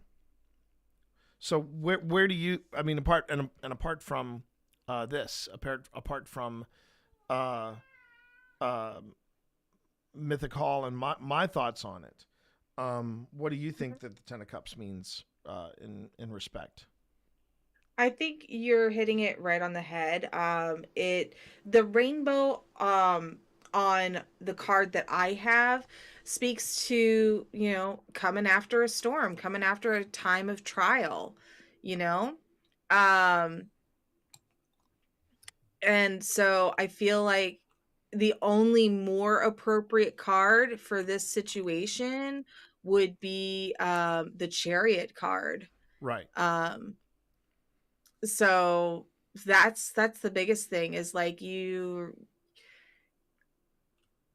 also want to consider the elements that play, and the cups are a water element, so that deals a lot with emotion. So think of it like the waters are settling. Is tarot card art that consistent across decks? So all of them seem to have a core meaning that, and we just went over this in the beginning of the show, but it's worth repeating. They seem to have a consistent theme to them based on the Smith Rider-Waite deck that was popularized, I believe, in the early 1900s or the late 1800s. I can tell you when. Hold on. Yes. First published by William Rider and Son in 1909. Also known as the Waite Smith, Rider-Waite Smith, or Rider Tarot. Estimates suggest that over 100 million copies of the deck circulate across over 20 countries. I did that off the top of my head, not with Wikipedia And here. you totally didn't look that up. But I will say the reason that I keep bringing up the Smith Rider-Waite deck and I put Smith in front of it is because Smith was a woman of color who is the artist of the original deck, and she deserves a lot of credit because she didn't get it for a long time. That makes sense. It makes perfect sense. But yeah, so water is a very emotional element. It does rinse away things, it erodes things, and in the 10 of Cups, it is a replenishing water. You're refilling all of your cups and you're sharing it. So that's where my head goes. Right. If I start overthinking. I mean, that's the thing that I've noticed too, Necromandria, is that when Spence is describing their card, I see the same elements. I see the same elements in my cards, and as you can see, it's a radically different artwork, but all the core elements are still there, like the rainbow and the symbols that appear in the Crow deck are also in here. It's just translated into Wonderland, and it's definitely, and it's something I also noticed in another tarot deck that I am eyeballing, and the other tarot deck that I'm eyeballing is actually related more or less to Mythic Hall. So they do a one-shot of a game called The Crooked Moon, okay? And the way I describe it is picture D&D, but you gave it the backdrop of Sinners, as in the, Academy Award-winning film from Ryan Coogler. And they have their own... I found out that the producers of the game actually have their own tarot deck, because tarot is featured in The Crooked Moon, and they actually printed up the tarot deck, and I looked at the artwork from the tarot deck, and they're just breathtaking. Maybe not this breathtaking, but still, but breathtaking in their own way.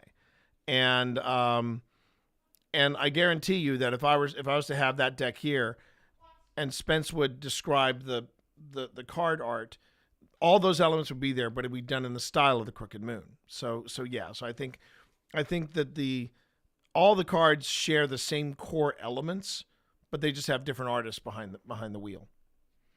So are we ready? Exactly. Are we ready for me to do our the four card read? That's right. So, for those of you who are not familiar with how I do tarot readings, this is the way that I do them because it makes sense to me. It's nice and easy, and it makes me not overthink a reading. I have T pull 4 cards. The first card is the situation at hand. I don't know if any of you use your tarot cards and you're like, I want to ask about such and such. And then when you pull a card, it has nothing to do with that topic, but it has to do with something else. So what I tell people is, my cards don't care what you want to talk about. They want to talk about what they want to talk about, and their way is the way that it goes. So the first card that he draws is the card that we're going to talk about, or the theme that we're going to talk about. The second card is any obstacles that might be in the way. The third card is any opportunities or advice. And the last card is a potential outcome. Yeah. And so before I dive into that, my next question for you would be this. Water element counterspell focused. I saw what you did there, Thermal. I saw what you did there. In response to that, no, I'm kidding. Okay, so this magic. You don't have enough mana for that. I don't. So, have you ever had a deck that refused to interact or talk, for the lack of a better term, talk to you? Yes, and it is very surprising which deck I'm going to tell you it is. Okay. It's the Yarn Tarot deck. Wow, really? Yeah. Really? It was given to me as a gift because I do work with yarn a lot. I crochet a lot. That's my third job. And yeah, it is disappointing, Andrea. Because, you know, I was like, oh, this is going to be amazing. But the characters in the deck just don't come to life for me. So when I'm reading them, it's like, there's no connection there. So I was very surprised that the Crow Tarot deck came to life to me more so than the Yarn Tarot deck, because I got them at the same time. Interesting. See, and this is the thing, is that I have bought other decks. I mean, we had somehow Pip and I started up a very modest collection of tarot cards, and it wasn't that Pip was reading tarot or I was reading tarot at the time. We just thought, oh, these would be really cool to have in the house. And we're ghost hunters, so it's kind of, you know, it's on brand, that kind of thing. And I never felt the desire to open up the decks. But man, the moment this arrived, the moment the Wonderland deck arrived, I felt like that the box was just kind of hopping, you know, that it was just trying to, you know, it was like, no, I really want to interact with you. And I remember Spence asked me, what do you think about this deck, T? What do you think about this deck? What are your impressions or feelings about this deck? And I felt like this deck, every time I interact with it, it's like, I am so glad we have this. We have this relationship. I am so glad you and I are talking. It's always appreciative that I am interacting with it, which I find interesting. I never thought I would say that about a tarot deck, but that is kind of the vibe I'm picking up from it. Thermal, you raise a great question. Oh, that is a good question. Yes and no. And I say that because I don't actually like the art style of the Crow Tarot deck. However, I mean, it looks like a collage, which is really cool. It's fascinating. But it's not an art style that I normally go for. However, the way that it's done, the animals speak to me in a very profound way. So it's not necessarily the art style for me. It's the characters that are in it, because ultimately you're connecting with what the people are doing in the cards, or in this case, the crows are doing in the cards. So yes, liking the art can definitely help, but it's not always going to be effective. And from what it sounds like with the Yarn deck, it may not always click with you. Exactly. I mean, the funny thing is that every time I pick up the Bowie Starman deck, the vibe I pick up from it was mate. I mean, it actually speaks to me like Bowie. It goes, mate, you bought me for Philippa. I belong to Philippa. put me down. Yeah. And I just go, oh, I'm okay. I'm here to look pretty, and that's it. Yeah, exactly. All right, so you ready to rock and roll with this? Let's take a look. Let's turn over those cards. So the situation at hand is we're still in the cups. We're still in the cups. It's the King of Cups. Oh, very nice. Okay. Will I be able to? Okay, I tell you what. I will read the definition before the ad break, and then we'll take a break. And when we get back, we'll discuss about what we think the situation at hand means. So the King of Cups, upright, diplomacy, balance, emotional control. A calm figure sits on a throne amidst turbulent waters, holding a teacup with steady hands. The King of Cups represents emotional mastery, balance, and leadership. This card symbolizes the ability to remain composed and compassionate in any situation, guiding others with wisdom and emotional intelligence. And then I know this is going to go into your ad break, but we'll still have the recording. For the Crow Tarot, the King of Cups is a Zen master who has complete control over his emotions. Let me zoom in on this pretty card right here. Look at this handsome bird.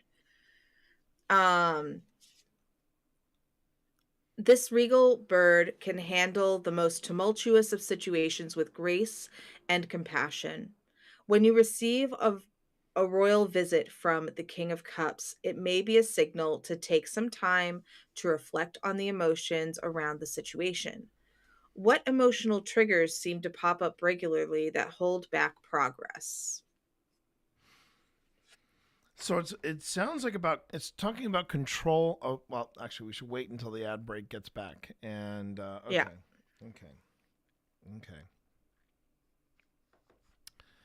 Yeah, it turns out. And for the podcast listeners, here's our intermission where we give permission to have a tangent. There you go. Yes, exactly. Hang on a minute. I think I've got some intermission music here. Hold on. There you go. Here's our intermission music right here. Yeah. I'm gonna play. No.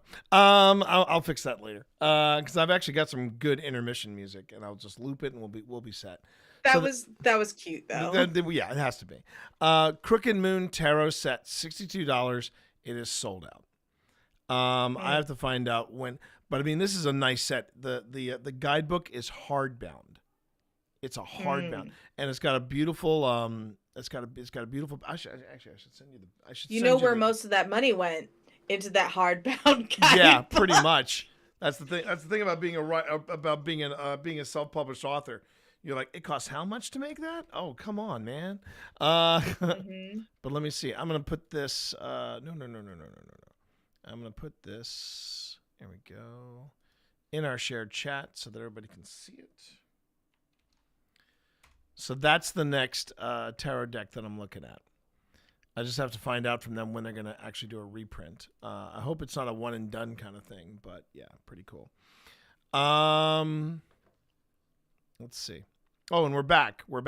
So here's where we would edit out that break, and then we bring it back in. So this card, let me try that again. A little pause. There we go. Yeah.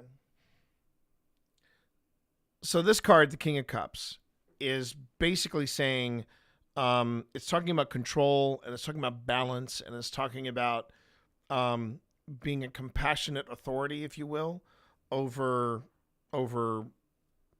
your current direction in life. Is that a way to interpret it, or am I close, or am I like that's am I off that's base? Definitely a way to interpret it. Right. This person, think of this person like a very well balanced counselor, if you will. So this is a person who knows his own emotions and also is wanting to help you navigate your emotions.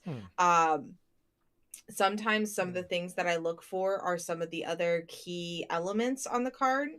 And so on my card, we have a fish, which is a invitation to dive deeper into your subconscious or your dreaming state. Oh, that's interesting. And then you have a sailboat, which can either mean travel or guidance. And in a position of leadership, like the King card, that is definitely going to be a guidance type of role. Interesting. Okay. All right, so that is the situation at hand, right? Yeah, so it wants to talk to you about emotional stability. Emotional stability. And now the obstacles, which is the next card, the obstacles. We're flipping it over. All right. I always take a breath whenever it's reversed. It doesn't necessarily mean doom and gloom, but reverse does mean, in many cases, the opposite. So I'm only going to read the reversed definition of this card, and the card that is reversed is the Three of Pentacles. Okay. Now I've had this card before, but I think I had it upright rather than reversed. But we'll see what this means. Okay, so we got Three of Pentacles. Reversed means competition, disharmony, carrying the work alone. Three sister shadow figures hold clocks, symbolizing collaboration, teamwork, and the mastery of skills. Reversed, the harmony of the Three of Pentacles sisters falters, indicating discord or lack of coordination. The reversed Three of Pentacles warns against miscommunication or working in isolation, reminding you of the value of teamwork and collaboration. And then for the Crow Tarot, the Three of Pentacles is a card of harmonious teamwork. Reversed, however, the team is not functioning well together because too many egos get involved. You may be feeling as though your ideas are not respected, and as a result, there is friction within the group. A change of work environment may be necessary to achieve harmony in your career. So to me, that sounds a bit. It sounds a bit like it's trying to get across. Communication is going to become, at least in this 4-card reading, the challenges or the obstacles are going to be potential miscommunication. Communication. That kind of thing. And from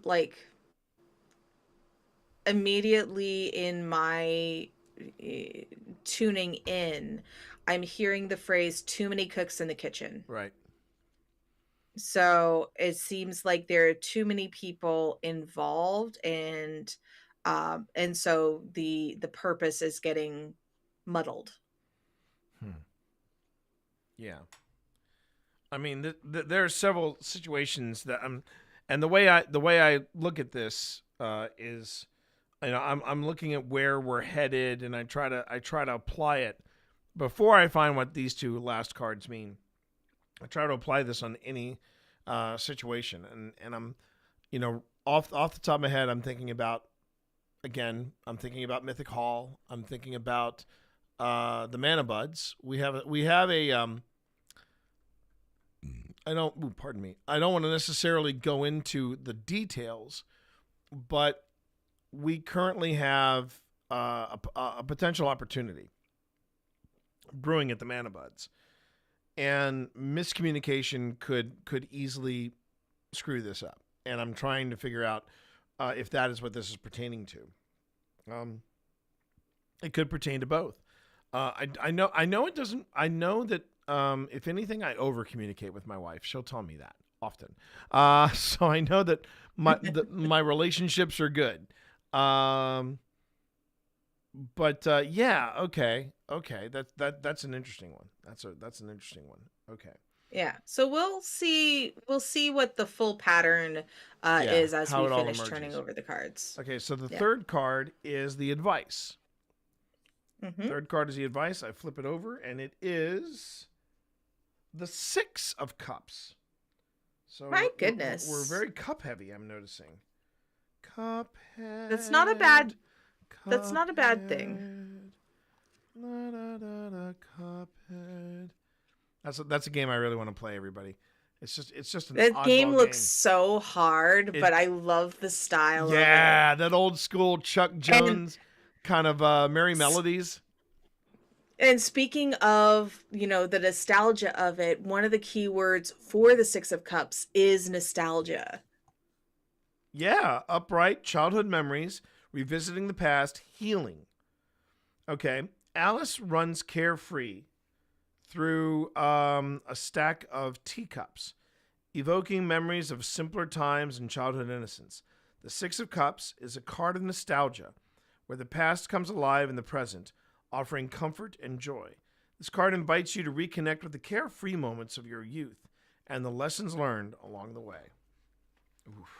And for the Crow Tarot, the crow returns to the place of his youth in search of finding his inner fledgling. He stands in a field of cups, filling his heart with healing memories of a time that was less complicated. If you have been feeling overburdened with the day-to-day responsibilities, the Six of Cups brings the message to take a break and remember a moment in time when you felt free just to enjoy life. Whether it's a trip to your hometown or maybe your favorite vacation spot, it's time to recharge your spirit. Something And I should point out to people watching the video component of this podcast, which yes, I'll be the guy editing that. Don't worry. That I just love how in every card that Alice is in, she's wearing a bunny mask. She's wearing the white rabbit mask. I love that. I absolutely love that. Continue on, please. So, what I'm seeing unfold here, we're not really taking the 10 of Cups into consideration here, so I'm not too worried about that. But I'm seeing that there is Are you saying 10 of Cups a or the desire. King of Cups? I'm saying the 10 of Cups, we're leaving that to the side. We're not Oh yeah. we're not putting Yeah. that in as part of the reading. So the desire is to get to some sort of emotional balance and understanding and mastery. But right now we have so much input from so many different sources that we just need to take a breath and get back to basics. Get back to the heart of whatever the project is or whatever the situation is in order to refocus everybody, refocus on a goal. Right. Okay. I mean, I'm seeing the evolution of this. We're the situation at hand is that, we're being looked on as an authority of balance, of compassion, of advice, and we need to keep that. That's the situation at hand. Is that whatever we're about to face, do so with an open heart, with some empathy, but then you want to make sure that you don't miscommunicate anything, between your colleagues, between the people that you're working with. And maybe to do that, relax. Just loosen up. You got your hands on the reins a little too tight. Just kind of loosen your grip a little bit, and just think. Just keep the solutions simple, not childish, but simple. And I might be overthinking that one, but that's kind of the evolution I'm seeing. People are gonna look to you for guidance. People are gonna look to you for strength. Be mindful of that. Be compassionate of that. Be open to that. There may be some miscommunication along the way. Give yourself, allow yourself grace, and give yourself some childlike wonder, and look at it through that perspective. So Necromandria, I did see your comment. I do want to talk about that after we finish the 4-card reading. Okay. And here we go. Last card. This is the potential outcome of the card. Potential outcome of all this. Flipping it over. It is reversed. And it is the... Oh, that's interesting. Okay, so it's the Nine of Pentacles reversed. But that's the thing I find interesting. It went cups, pentacles, And upright, both the reversed, pentacles are upright, reversed. reversed. Yeah, yeah. Oh, that's interesting. That's really interesting. Okay, Nine of Pentacles. Let's see. And again, just the reversed one. Reversed. Living beyond your means. Reckless spending over investment. Figure stands proudly in a lush garden surrounded by clocks and coins, symbolizing self-sufficiency, luxury, and the rewards of hard work. Reversed, the Nine of Pentacles garden, its beauty fades, suggesting a feeling of emptiness or dissatisfaction despite outward success. The reverse Nine of Pentacles warns against the pursuit of material wealth at the expense of emotional fulfillment, urging you to find balance and appreciate the true value of your accomplishments. Huh. And for the Crow Tarot reverse, the Nine of Pentacles warns of financial loss because of poor decisions. You may have hit a roadblock or expect to maintain a higher standard of living without putting in the effort to achieve it. This is interesting. So what I'm seeing is, well, I first want to get your interpretation, because my interpretation, I don't want it to influence you. Right. No, I got you. So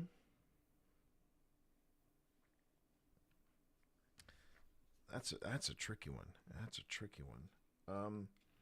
It's not as mind blowing. I've got it fully in my mind. Okay. So reverse Nine of Pentacles warns against the pursuit. The Pentacles suit always seems to be very complicated to me. You know, I don't know what it is. It's materialism. It's okay. everything physical. It's Earth. Okay. So it's physical safety. It's material wealth. It's everything that you need to functionally survive. So this is saying that people are going to be looking, looking towards leadership. And and that leadership should be compassionate. It should be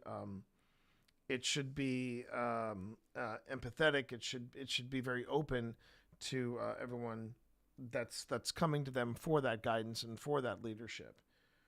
But then there might be miscommunication involved, and that can mean that signals get crossed.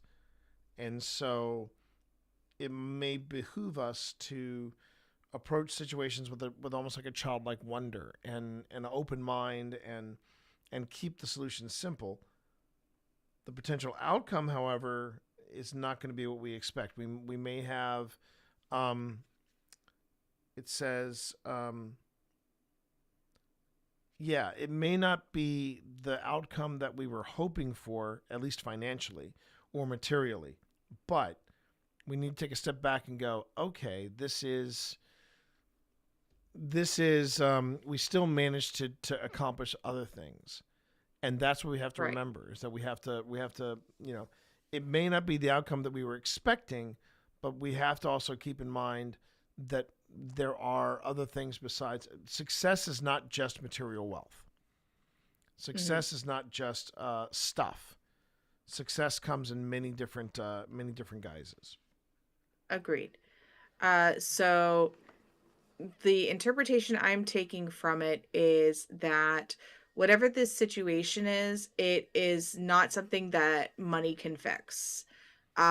This is definitely a moment where you need to set aside time to actually be present and do the emotional work, because anything else is not going to be fruitful. Is it going to be healing to leave the materialism out of it? Probably. But if you or the other person that you're interacting with have an idea of materialism, that's not going to pan out. That's not what the endeavor is for. Right. Right. Okay. Okay. Well, I've taken a picture of this reading so that if I need to reference back to it, I can, and I can look at it a little with a more critical eye, and I can try to figure out where I feel like that's applying in my current stature, my current status.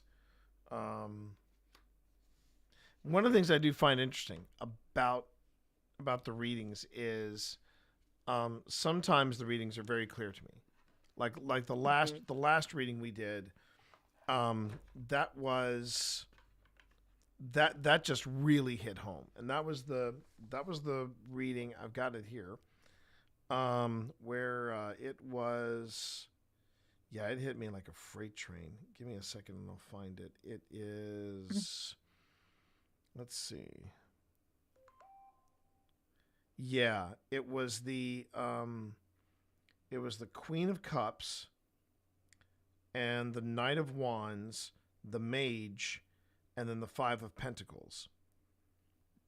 And I had to sit on that for a while after we did that reading, because I was like, oh man, it just really hit hard. And I had to absorb that for quite a bit. Yep, that was the reading.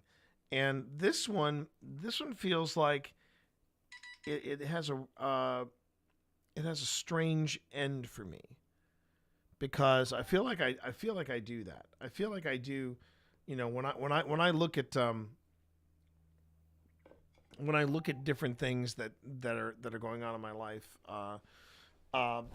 be they financial or otherwise, I've always been able to have that ability of just taking a step back and going, yeah, but this is what we accomplished. This is what we experienced. This is something I can walk away from, and I've never had that problem.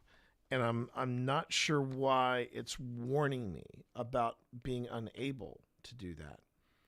So I'm pretty sure that this is an expectation somebody else is bringing to the table. Okay. Okay. And that places you in the position of the King of Cups. I see. That makes sense. So yeah. Yeah, that makes sense. Okay. Especially where you're coming out of a funk, and over the last few weeks you've been becoming more self-aware, but also more in touch with what you're feeling and when you're actually feeling it. Sometimes you have to do a little bit of a retrospective, but I'm seeing it become a faster turnaround time of you registering how you're feeling. And because of who you are and how other people see you, they may come to you for that stability and that leadership quality that you have. So, you need to make sure that you're setting yourself up for with appropriate expectations. Right. That makes sense. Okay. I did want to talk about Necromandria said that there's someone in their life that people refer to as your Eight of Pentacles because you waste all your time on them. I would say that's the Eight of Pentacles reversed, because Eight of Pentacles is about diligent work and practice and mastery, and Eight of Pentacles reversed is the waste of time, because you keep doing the same thing expecting a different result. So that's where I wanted to go with that. I've had my void in my lap for the last 10 minutes of this podcast, and now she's like, "Okay, you said your message. Now I'm going to go now." Right. There you are. And scene. And then if anybody else wants to talk about tarot and getting back in touch with your cards, me and T do this just about every Tuesday, unless for some reason I'm not able to make it. Yes. and that is that's what got us here, was doing this every Tuesday, and we're like, well, it's practically a podcast in itself, so we should try to make this into a podcast. And provided our schedules work out, provided our schedules are on point, then we can get together and every Tuesday record this. Now, when are we going to start releasing episodes? That's a different story altogether. I think we're going to try to build a buffer first, and then we're going to take it to the next level. But yeah, if you want to come in and ask us a question, you can go on ahead and come to our either of our live streams. It's twitch.tv/the or twitch.tv/Resonant Moon. And if you happen to be on YouTube and you have this is awful. I didn't have the YouTube window open. Oh no! Let's just check. Nope. Nobody was asking anything. So if on the off chance you're on YouTube, if you're on the YouTube, that is youtube.com/@old spirits investigations. They're still the whole live idea on YouTube is still a work in progress. So just kind of bear with them. That really sums up that sums up everything for me. Was there anything else you wanted to share with our listeners / viewers? I mean, if you want to come and get a reading from me, all you got to do is either come to my stream on Tarot Tuesdays or hit me up on Ko-fi, ko-fi.com/Resonant Moon and sign up for a reading. Yeah, and we'll get you sorted. Other than that, I will be around, and I will write out outro at some point. Yeah, we'll figure out the outro at some point. But for now, thanks for watching. Thanks for listening. We appreciate you being here. And when in doubt, turn to the cards. Stay magical, everybody. We'll come up with a better outro. Absolutely, everybody. We'll come up with a better outro. Okay.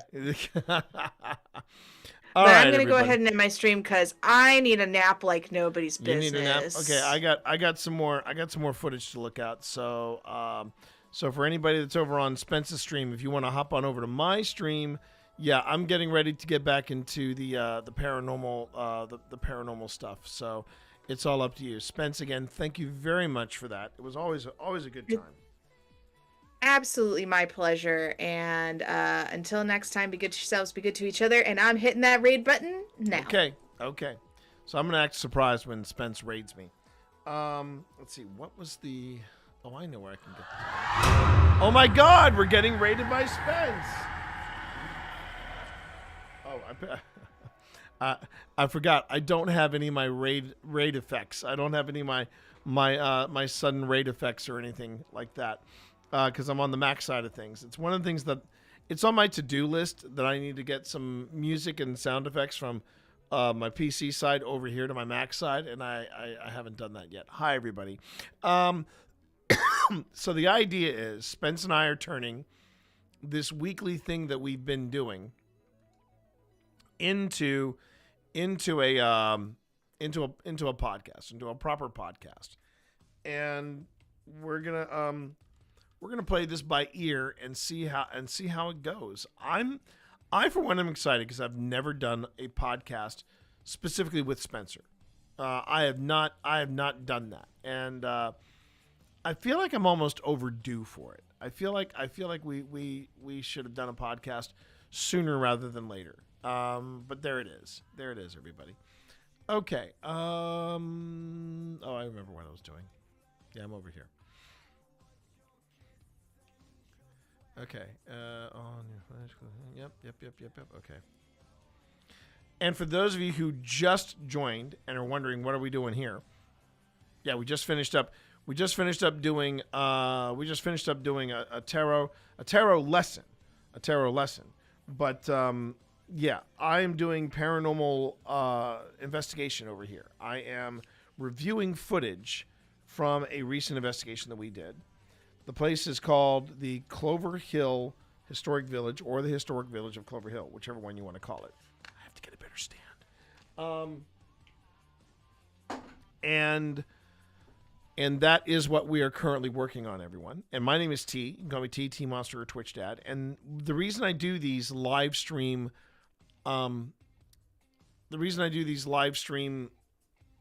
investigation / footage review streams is for two reasons. One is accountability. I want to be able to show everybody the other side of paranormal investigation. If you're not doing what I'm doing here, if you're not painstakingly going through all of the footage and trying to figure out what it is we captured or didn't capture, that's not paranormal investigation. Or that is paranormal investigation. That is the most important thing you should be doing, is not running around screaming demon and capturing everything on film, but going through and trying to understand what it is you captured and whether or not it is paranormal in nature or not. Just because a device goes off doesn't mean a ghost is nearby. It just means something is changing in the environment, and it is up to you to figure out what that is or what could be causing it. By the way, ads are in 30 seconds, so I think what we'll do is I'm good on hydration, but I'm actually trying to get into a better habit of taking more breaks. So let's go on ahead and let's take a break. I'm going to put on the BRB for a bit, and just get yourself some hydration. Take your meds. Take care of yourself. And when we get back, you're going to see the side of paranormal investigation few do. All right, be right back.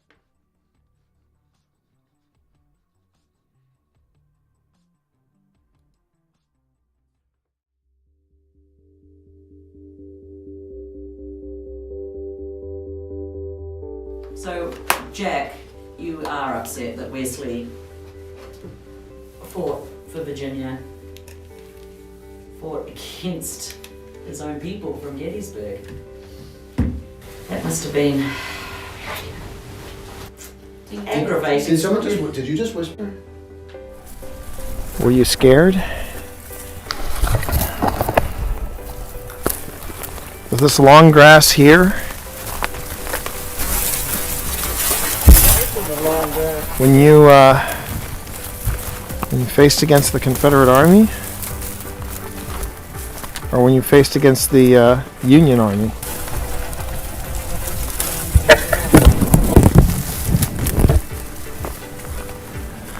48. Only 1. 1 a.m. Almost 1. Hasn't felt like 6.5 hours. No, it has not. It has not. Now I know.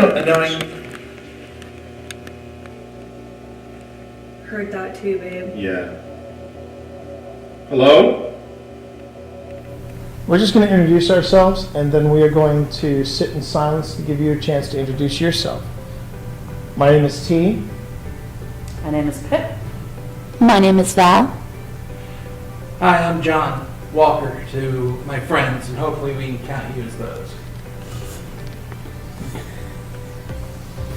Well, you just got a yes from here, or at least you got the candle lit here. Oh, well, nice to meet you. I think that's a good sign. Yes. Yep. Did you all hear that? I did hear that. That was, yeah. It sounded like a... Sounded like, well, I thought it sounded like movement over there. No, I heard a voice. Oh, I heard a voice. Like a... Is that you, Mary? Okay, did you all just hear that? Yeah. Yes. Did you all hear that? Yes. We're not any type of organization. You're okay. You're gonna be okay. You can talk to us. We're here friendly and respectful. We're not an organization in any way. Yeah. Exactly. We're very friendly and we come with full respect. Are you scared? Nervous maybe? A lot of people, huh? Yeah. So I tell you what. Yeah? If you're good with us going back to the mess hall and having somebody else try to talk to you. Okay. All right. Cool. Okay, well then, all right, calm down. In the words of Ted, calm down. But let us grab our gear, and then we're going to go and, yeah, Yeah, we're gonna go. No, we're not going. We're just moving to a different spot to talk to you. Is that good? Is that okay? If you want me to back off, you gotta go up to the blue light. The REM pod is Phil's. The REM pod's Phil thing. The blue light is my thing. No. No? No. It sounded like no. What if I ask please? Because you're right. I'm in the South. I should know my manners. If you want me to back off, you gotta go up to the blue light. The REM pod is Phil's. The REM pod's Phil thing. The blue light is my thing. No. No? No. It sounded like no. What if I ask please? Because you're right. I'm in the South. I should know my manners. If you want me to back off, you gotta go up to the blue light. The REM pod is Phil's. The REM pod's Phil thing. The blue light is my thing. No. No? No. It sounded like no. What if I ask please? Because you're right. I'm in the South. I should know my manners. If you want me to back off, you gotta go up to the blue light. The REM pod is Phil's. The REM pod's Phil thing. The blue light is my thing. No. No? No. It sounded like no. What if I ask please? Because you're right. I'm in the South. I should know my manners. If you want me to back off, you gotta go up to the blue light. The REM pod is Phil's. The REM pod's Phil thing. The blue light is my thing. No. No? It sounded like no. What if I ask please? Because you're right. I'm in the South. I should know my manners.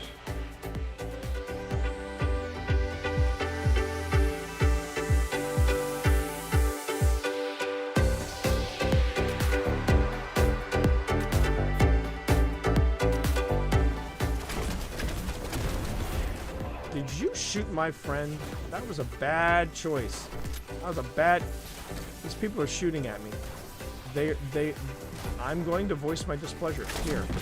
There you go. There you go. That was very unpleasant. Hang on a minute. Hang on a minute, Steve. I'm coming for you.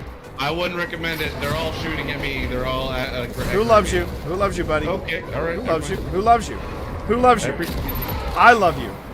My family does. I love you. I love you too. I love you too. You albino. You albino god. You. You blind albino god. You. You know. I got steaming undies for you in the worst way. I do. I love you so much. Oh my god! Shut up. Chat, we take this act on the road. That's the best bit. Well, I have ascending dots on my PKE meter here, so. Yeah, that's what I was burning up. What is the?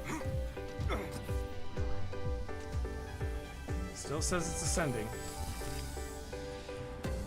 Oh, Steve! It's over there. It's done. Let's blast it. Crowd's going out. Oh, look at this. Oh, I found a. Hey, wait, where'd that rift come from? I think we knocked it out of Steve's hands. No, it was in that room. I saw it. It was like, ah. Bye, Steve. Get him in there. Get him in there. Okay. All right. Don't worry about me. Get this rift. Concentrate on the rift. Pack's about to overheat. That's fine. That's fine. Take the rift. I don't like the way he says that. I don't like the way he says that. Is he sneaking up behind us? I'm just excited that I found it. What is my name? Yeah. My name is Sabotage Your Backpack is what my name is. Uh-huh. My name is Sabotage Your Backpack. Uh-huh. Right.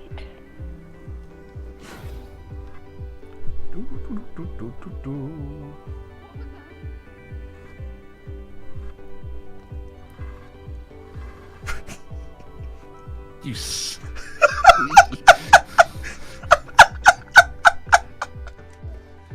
All right. All right, my friend. Okay. Going back in. Going back in. All right. All right. I'm gonna play a little harmonica. Oh wait, before you go back in, Steve, there was somebody who had a question for you. How are you handling the dark? Oh, fine.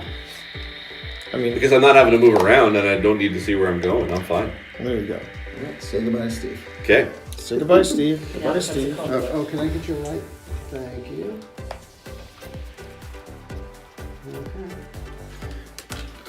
Let's see if we can talk to Jack again, because last time we were here.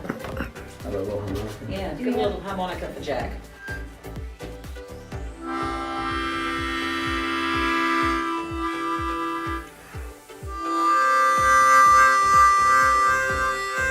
You can.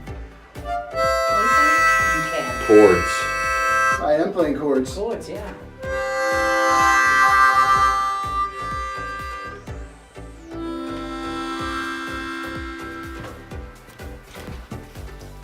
Keep playing.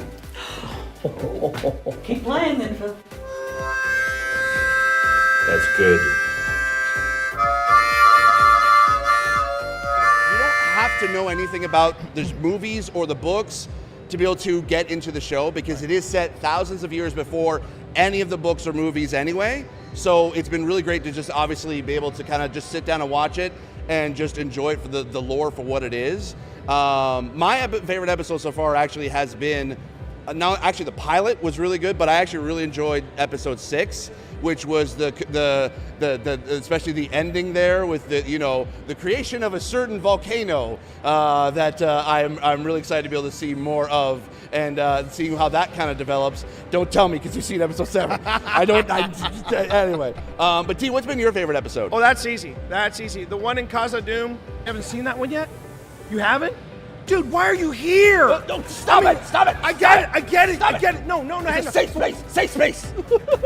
F that, dude, why are you here? You should be back in your room watching Lord of the Rings of Power right now. So the thing I liked about, first off, when it comes to on-screen bromances, we thought we had the ultimate in the original trilogy, but let's be honest, there's never been a better bromance on television than Elrod and Durin. I mean, when Durin says, what was that? They were right behind us. So yeah, I mean, when he said, and not just that, what makes them.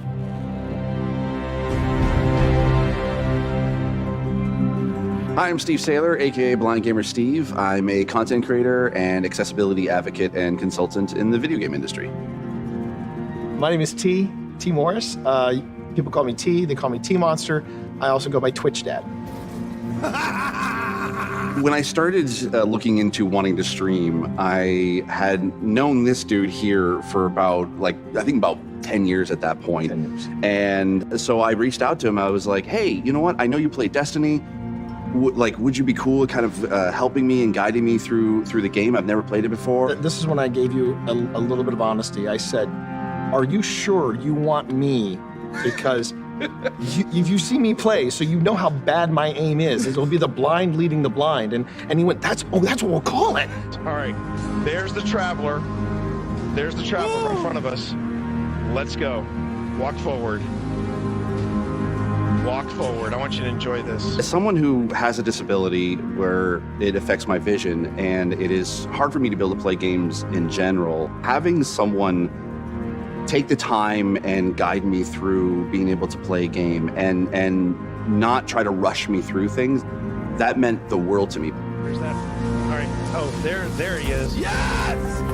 Yes! Oh, yeah! In any other game, it's usually people don't want to play with a disabled person, whereas with Destiny, I can jump in with T, I can jump in with my friends, and even when we just jump in with random blueberries in the community, we can still be able to help each other out, and that's why I love Destiny. Did you shoot my friend? That was a bad choice. It's all about being able to reach out and pick someone up and being like, we can do this together. And that is being a hero. It's being able to lift everyone else up. It's not about you. It's about the fire team. That's what makes a good guardian, is when it's about reaching the end goal and reaching it together.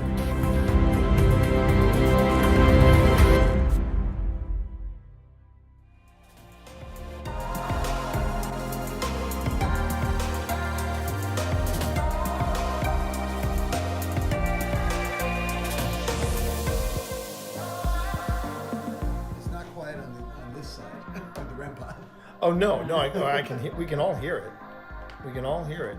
Okay,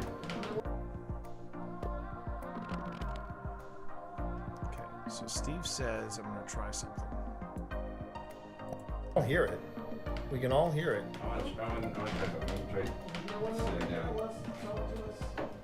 Oh God, I actually saw it move. I've got some.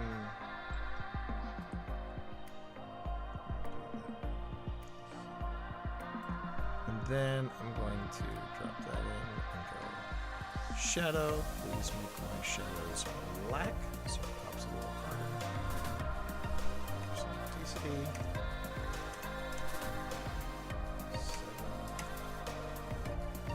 Edge. Actually, let's tighten that up a bit. There you go.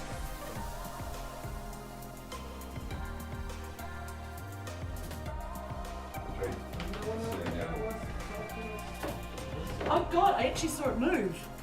Really? I saw it move. That was me.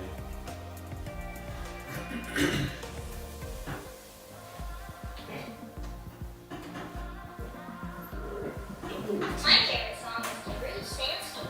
It goes like this.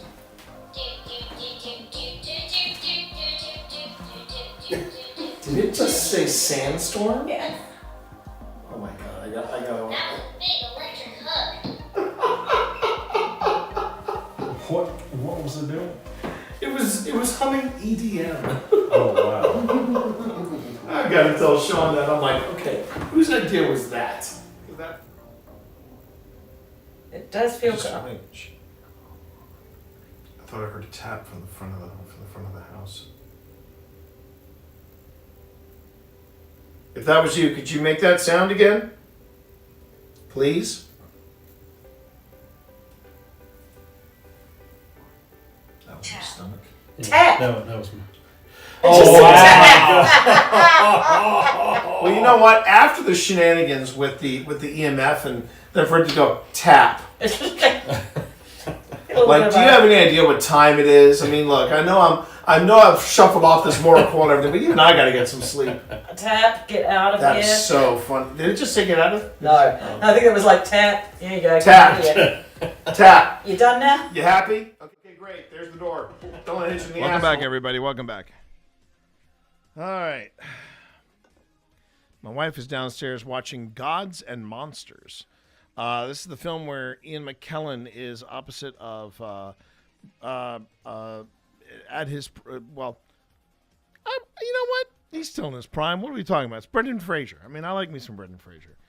I've never seen Gods and Monsters, but it's that's one of the more intense Brendan Fraser movies that's out there. It's definitely a different vibe than The Mummy. Okay, just saying. But Brendan Fraser is chit-chatting it up with Sir Ian McKellen's character, who is the director of Frankenstein and Bride of Frankenstein. And yeah, it was I was just casually Pip's casually watching it downstairs, and I caught a few minutes of it, and man, Brendan Fraser, he's a very good actor. He's a very good actor, and sometimes I think people forget how good of an actor he was. And it sucks that he got assaulted the way he did. But you know what? He stood up to the guy, and I'll give him credit for that. At least he stood up to the guy. Okay.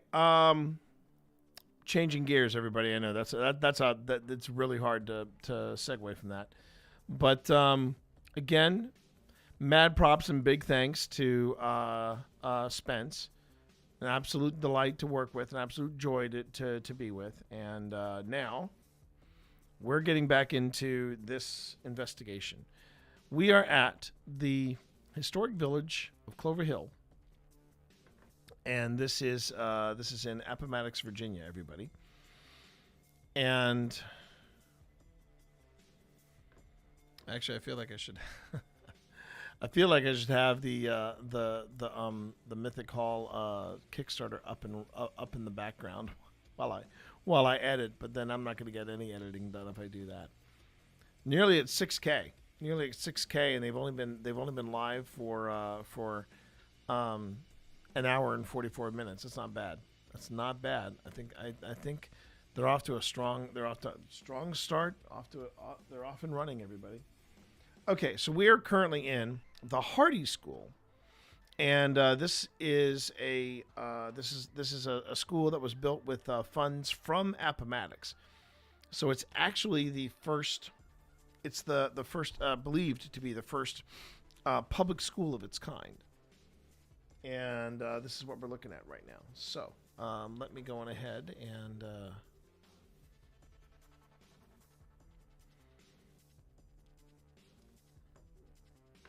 No, I realize, everybody, that I realized that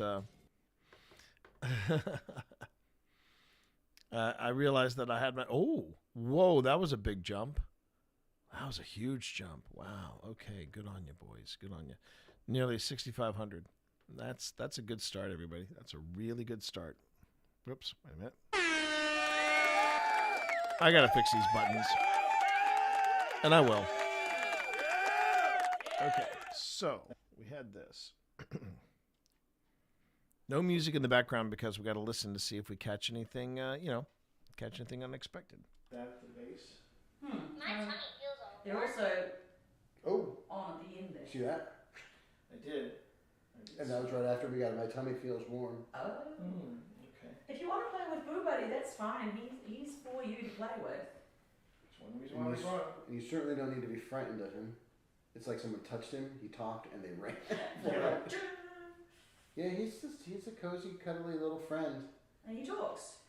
He's like a magical teddy bear. See, it's showing some EMF on the end there. That's my point, hon. It hasn't cleared since. No, it hasn't.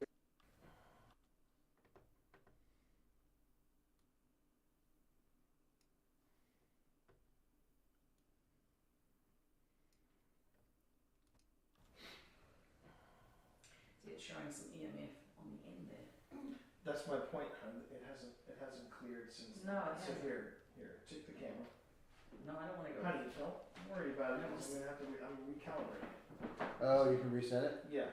Someone just recalibrated because I think when we were moving around, it was too much. So the floor is taking a lot of vibration. So hold on. Do you have any toys?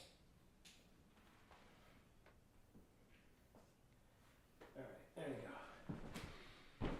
Okay, everybody sit down. Sit down. So enjoy the... Your energy feels super close. Ooh. Is that a red tummy? That's a red tummy. It feels super close. So enjoy the...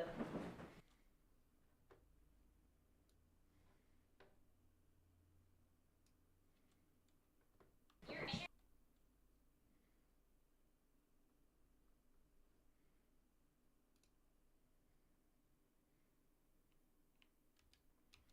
Okay, and it looks like we just picked up.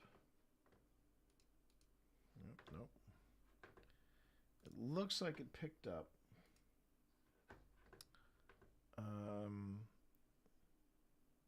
Yeah, I think that. Yeah.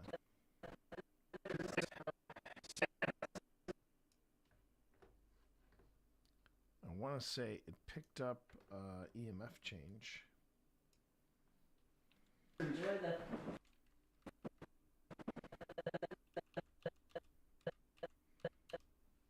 Yep. That's EMF.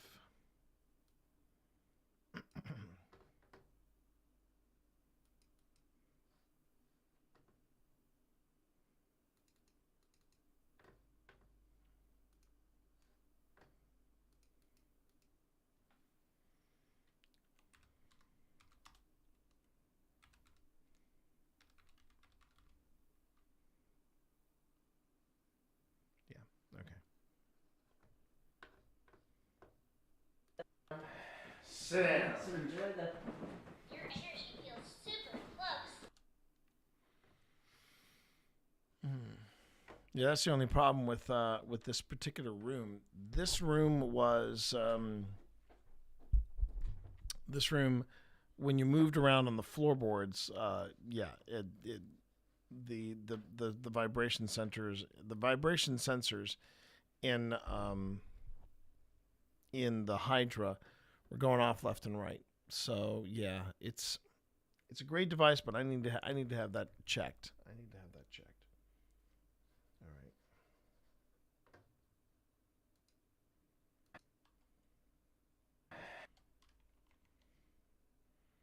Oh, nope, that's not what I wanted to do. I wanted to check.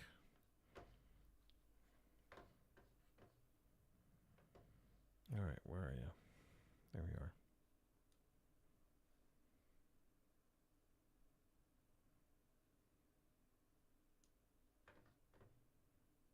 Okay, there you go. Yeah, EMF change. There you go.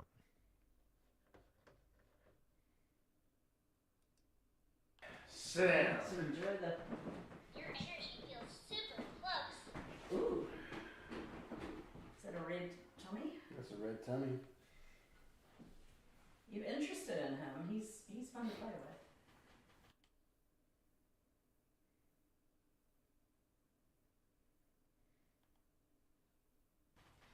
Yeah, I think I might have to take this. I think I might have to have Sean take a look at this because the inputs like that, they didn't do that last time we used it. Hmm. That's interesting. It's fully charged, but right? It's like It's fully charged. Oh. Your cough setting the Fully charged.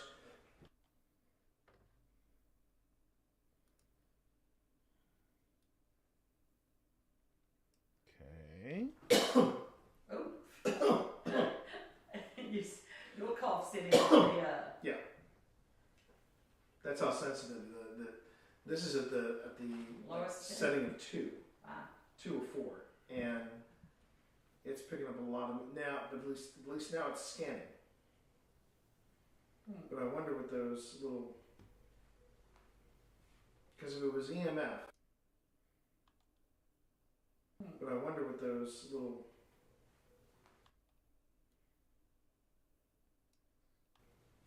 because if it was EMF, if it was like proper I EMF, love to laugh.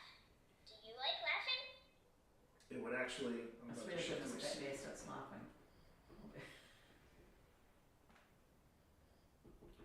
But if it was proper. Was that you that did the tap tap tap tap? That was me. Okay. That was me.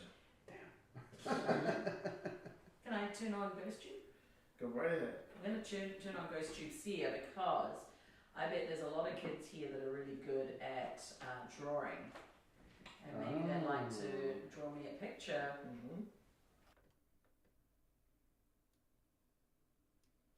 Of something fun. You know, something that you like.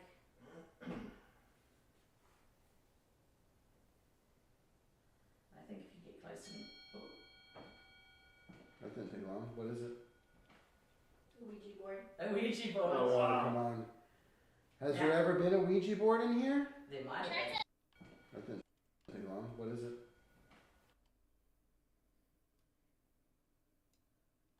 Ouija board. A Ouija board. Oh, wow. Come on. Has there ever been a Ouija board in here? There might have Try been. touching my ear. Do you know what that is? That was me shifting. And that was a trigger question from Has someone tried to talk to you with that? from Bernard.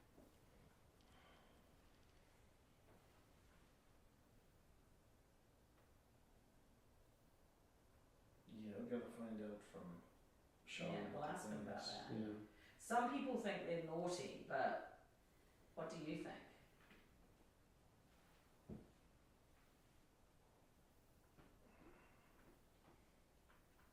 Maybe their teacher wouldn't let them use it. Maybe.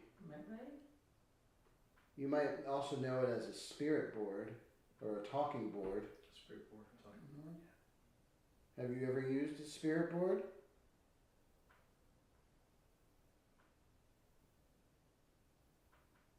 Are you a kid like me? That's a good question. That's a good question. Any rapid pops you're hearing is basically me rubbing up against this desk. I remember being this tough sitting in these chairs last time we were here. Do you want one of these chairs? Maybe in a second. I'm going to give this another shot. These smaller chairs with this round base on them are easy to sit on. There's one back there. Is there anyone here with us right now? Can you give us a sign? That is not the sign we want. Any kind of sign that we're not alone. Again, not the sign you want. Do you want to go over what devices you have? And... Yeah. Yeah. So on this desk, we have a bell. What's your name? You just have to get close to it to ring it, or you can tap the top to ring it. You made my fur all wiggly.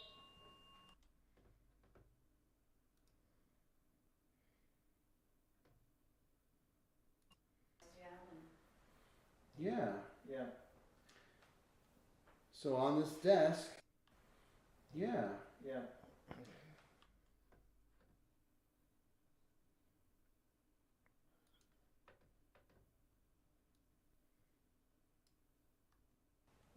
So on this desk, we have a bell. What's your name? You just have to get close to it to ring it, or you can tap the top to ring it.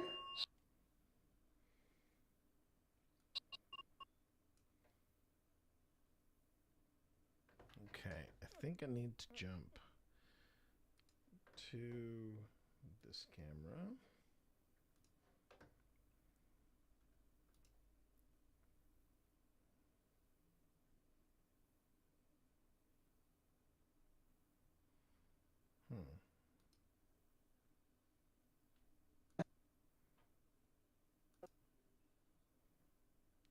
So which camera is this? This is camera. Oh, that's camera 1. Okay, so I need to switch this over to camera 1. So I go to multiple camera 1. Okay. Do you want to go over what devices you have? And... Yeah. Yeah. So on this desk, we have a bell. What's your name? You just have to get close to it to ring it, or you can tap the top to ring it. You made my fur all wiggly. Because that's EMF again, because it's red belly. Copy, paste.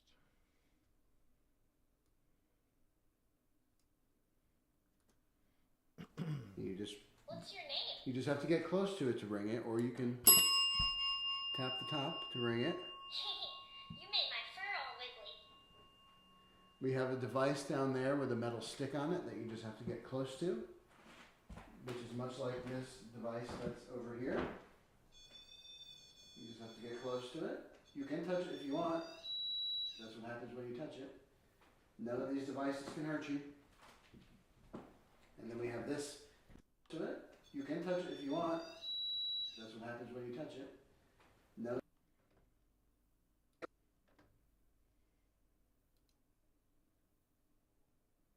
Camera 7. Okay. That's over here. You just have to get close to it. You can touch it. To it.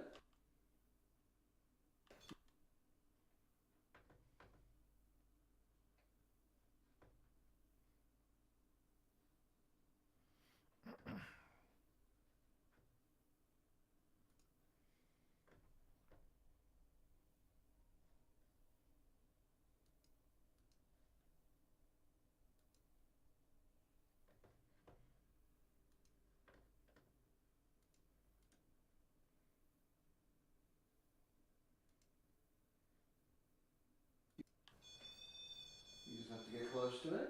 You can touch it if you want. That's what happens when you touch it. None of these devices can hurt you. And then we have this neat device on the ground that lights up when you move around it. And the bear. And of course, your favorite. Barry. Barry. Barry the Boo The Bear. bear. Barry the Boo Bunny. The bear. The bear. Did you have a teddy bear? Or maybe a doll that you liked? Please don't break. Please don't break. Sorry. I feel like if I don't move, we'll be fine. This is your home, Rossi. This is your home. You live here now. Ooh. Now it's showing like a fire pit. fire outside. But like a fire pit and a controlled one. That's my butt. You're awfully quiet tonight. You must have seen these devices before, like they must have. Do you remember us?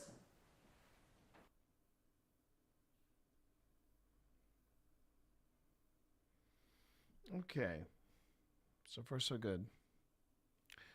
You know what, chat? I hate to do this, but I need to take another break. So basically, what happened, chat, yesterday? Oh, hey, subpar. The last deck you made was Dub Bears. There you go. How are you, subpar? Hope you're doing well. You know what? I think I'm gonna just stick it out a little bit longer. But I am gonna be taking a break soon. Yesterday, I did not take enough breaks. I think I was having some weird leg issues yesterday. Like my foot just suddenly my right foot just felt like it just said nope. I'm not gonna.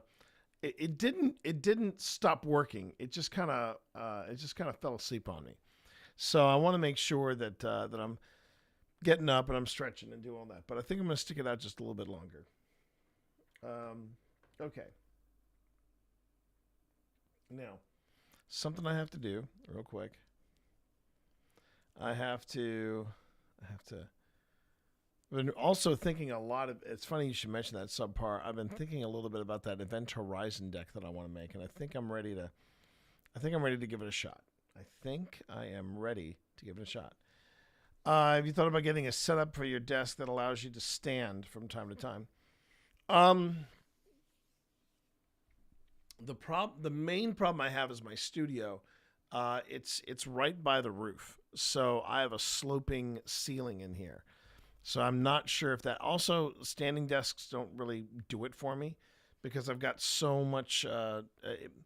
We actually had a standing desk. I think we still have it, but it's only for like it's. This is just one giant desk. It's like a wraparound. So, yeah, exactly. All right, but one thing I do need to do is I need to.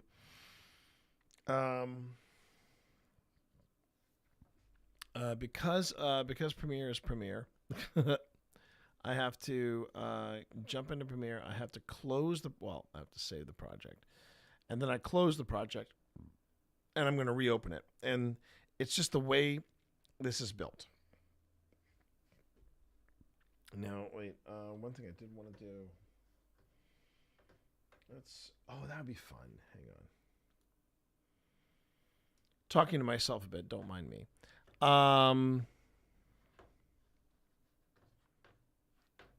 I'm doing this to give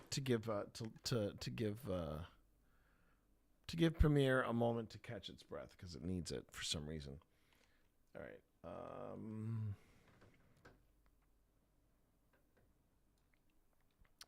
All right. So let's see. So we do Games Mythic Hall, right? And then I go over here and I do Boo Buddy. Okay. But then I come here.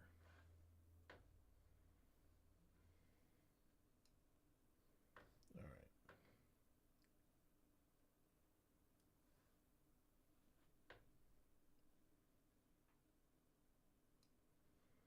right. Okay. So when I have to jump out of Premiere and jump back into Premiere.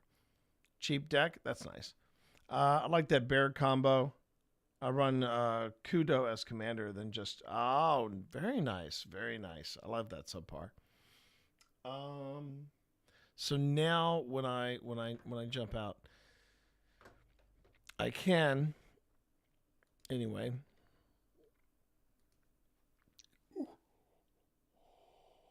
Instead of going to intermission and back, I can just leave it in here, and then when I shut down the application and I bring it back, you'll be able to at least see the Kickstarter for Mythic Hall. It is now active, and it is currently sitting at just under $6,500, and it went live 2 hours ago. It's not bad. It's not bad. That's a very strong start for for a $20,000 goal, and they got hella good stretch goals. Hella good stretch goals. One of the or not stretch goals. Tiers. They've got tiers of stuff, and one of the things they have is that if you donate $2,000, you get a D&D sit down. You get a sit down D&D game with, and then a ghost hunt later on in the same weekend with Adam Berry from Kindred Spirits and Ghost Hunters. Not too shabby, everybody. Not too shabby. Not too shabby. Okay. All right, so we've re-entered this, and I'm excited for Mythic Hall, and I wanted to do this. Hang on.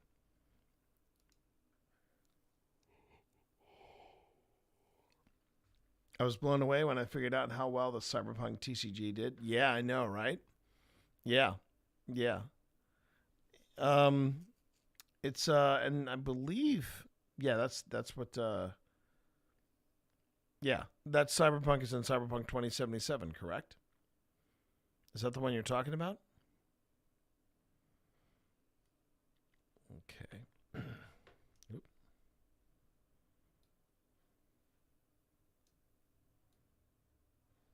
Go.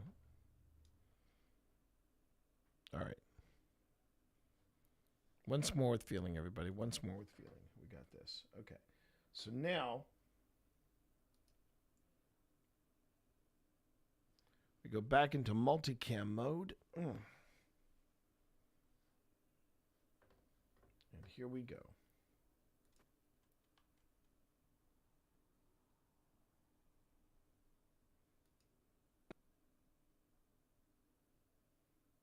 You're awfully quiet tonight.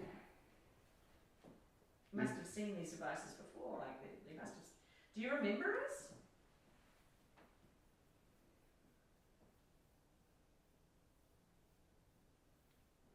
Are any of the Martin children in school today?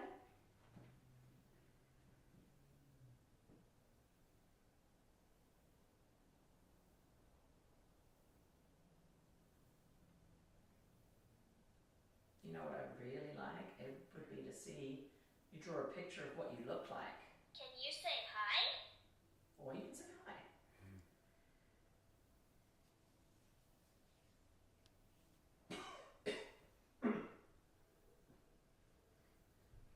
Had a nasty tickle in my throat. Inhaler, did you?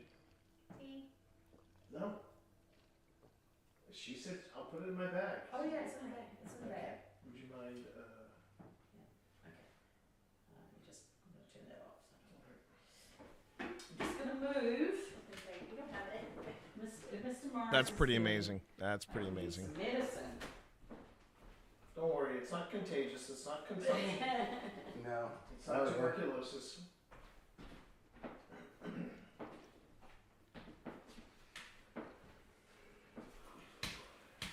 Pardon me. I shouldn't be yawning at it. I know. The temperature go up. Okay. Okay. So many. Okay. Here's your medicine. Thank you. Do you need medicine for anything?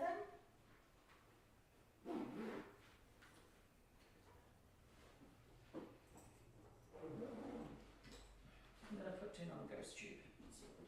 Yeah. Maybe your mom gives you medicine and you don't like it. Prime your lungs first. Yeah.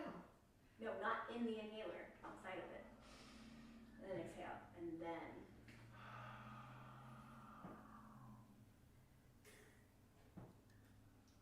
And that shot is how you take an inhaler. You're welcome for the free lesson.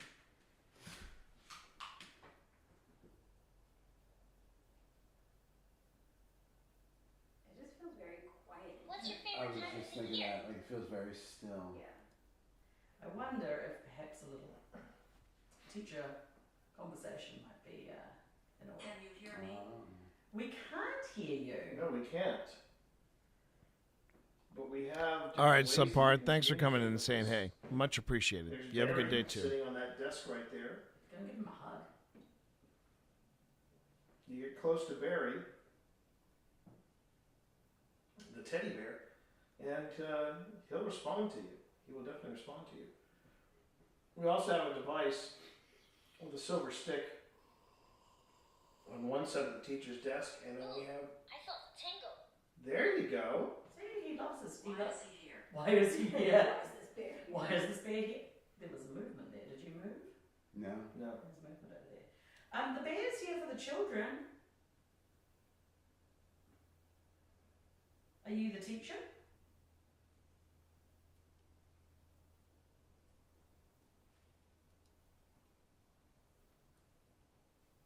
If the teacher wants. Sounds like there's footsteps outside. Yeah, I was hearing something. I was thinking it was. That freaked me out a little bit. If I'm being perfectly Well, honest. that would be the door where the teacher. Listening. We are indeed listening. No, very much so. That would be where the teacher would come in, right? Right. That would be the teacher's entrance. Teacher, are you gonna come join us? Tall. Tall? You're a tall teacher? Are you a man or a woman? Do you have a favorite song? Or do you have a favorite song? Whichever you want to answer. Answer any one of those. Judge. Judge. Here. Here? A judge is here? Why would there be a judge in a schoolhouse? I can see it. School. Oh, wow. Now, I could see a teacher passing judgment. Oh, that's true. That is true. You feel like the teacher was judging you? Teachers did have to. That was me. Teachers did have to be judged. They really did. I'm sure there were a lot of slapped hands in this room.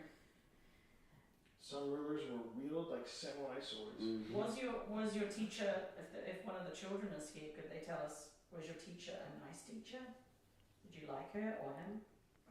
Let's say Marco Polo. Sing. I'll say Marco, and you say Sing. Polo. Ready? My country 'tis of thee, sweet land of liberty, of thee I sing. I feel like that's something they would have sung back in the 1900s. Land where from every mountainside, let freedom ring. Did you ring that? No. Wow. You liked the singing. I think you're getting top marks from the teacher. I know, that was not my best job singing. What did you think of Phil's singing? I think that was like a... Forgot about that. Where? I forgot about the rapid You ding. did get a double, I I think believe a it's double some ring. dings, yeah. Can you touch my nose? I mean, if you had a lot of children here, their singing probably wasn't great. No. I remember like singing all those like patriotic songs in elementary school.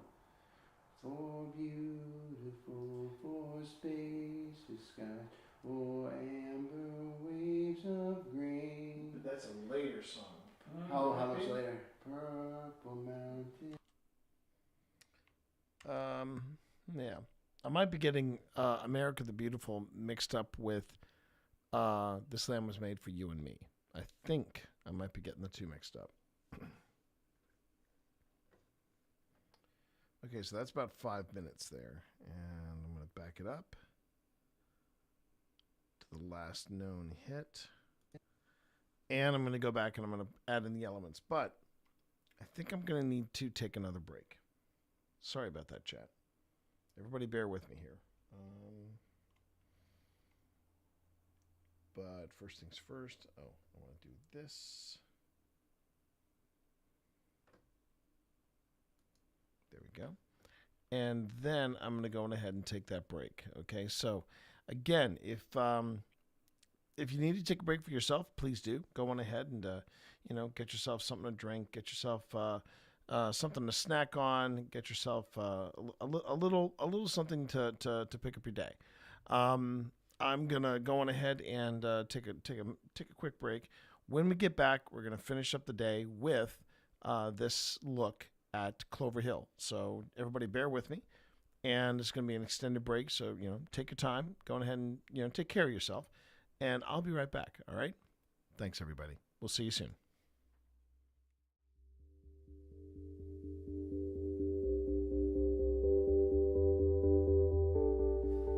If there watching it from a distance, they're like, that's pretty freaky. Is this a weird magic? Yeah, or even, what kind of technology is this? What kind of TV is this? Cammy said, if you are here with us, can you show us by making the ball light up? All right, we can do that. That one we can do. And I will even go one step further. I'm going to wait and see what Paracheck has to say. Oh, look at that. It just lit. It just lit up. Can you see that, Cammy? There's a bit of Did you delay. catch that, Cammy?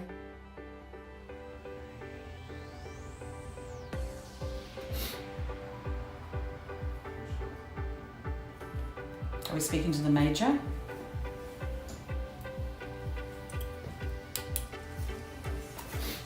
Hi there. Okay, that's very nice. Is that Laura? Or William?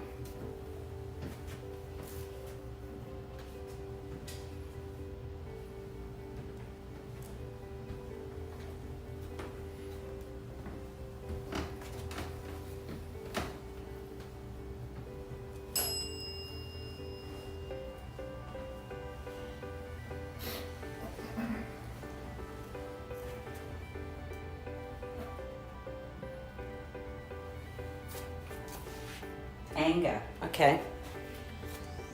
So you say hi there and then you say you're angry. What are you angry about? Just pointing out that the green light over there is going a lot. There's a lot of activity on that green light over there. This is T. I'm hearing voices on this side of me over here. I'm hearing voices. Is Tina on this side of me? No, no one's on that side. There's no one over there. I was hearing somebody talk over there. Okay. Hold on. Okay. Sorry, I didn't even think about that. Thank you.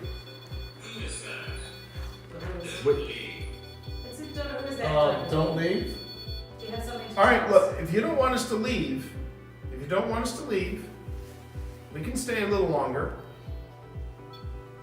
I'm getting a word. Yep. Anyway. Anyway. So I tell you what, if you really don't want us to leave, can you make those lights go all the way up the red again?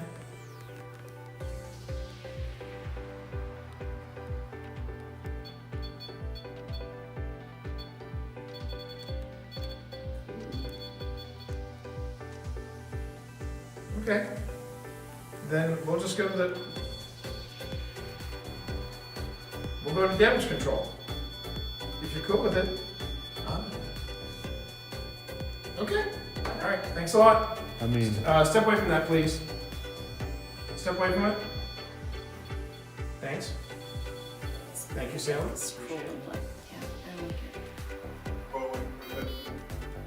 Andrew, you need to go. And you need to leave Alex alone. You need to go. Entirely. It's ready to go. Yes, entirely. You need to leave. You need to. But I know her. No, you don't. No, you do not know You don't know any of us. Okay. Okay. Pull out. Stop. Pull her out. Alex, What? she's good. We're done. We're done. You good? I think so. I'm very giggly right now. Yeah, I know. Yeah, That's we're why I done. want you to keep eye You do contact not, with me. we're not really You're liking okay, what you're right? saying. No. You're okay. Just breathe with me. I'm going to stop talking now. Breathe. Ground Another yourself. Ground yourself. Be on the ground. Think about Gouda. Think about Roots Chris. going down. Ground yourself. Ground yourself. Might really want to turn that off as well. Yeah. Ground yourself. Could someone turn that off? Just close it. Okay. Yeah.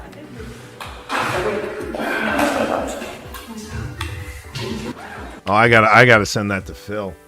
I gotta send that to Phil. That's a great catch. That's a great freaking. That just made my stream right there. That's a great catch. That's a great catch.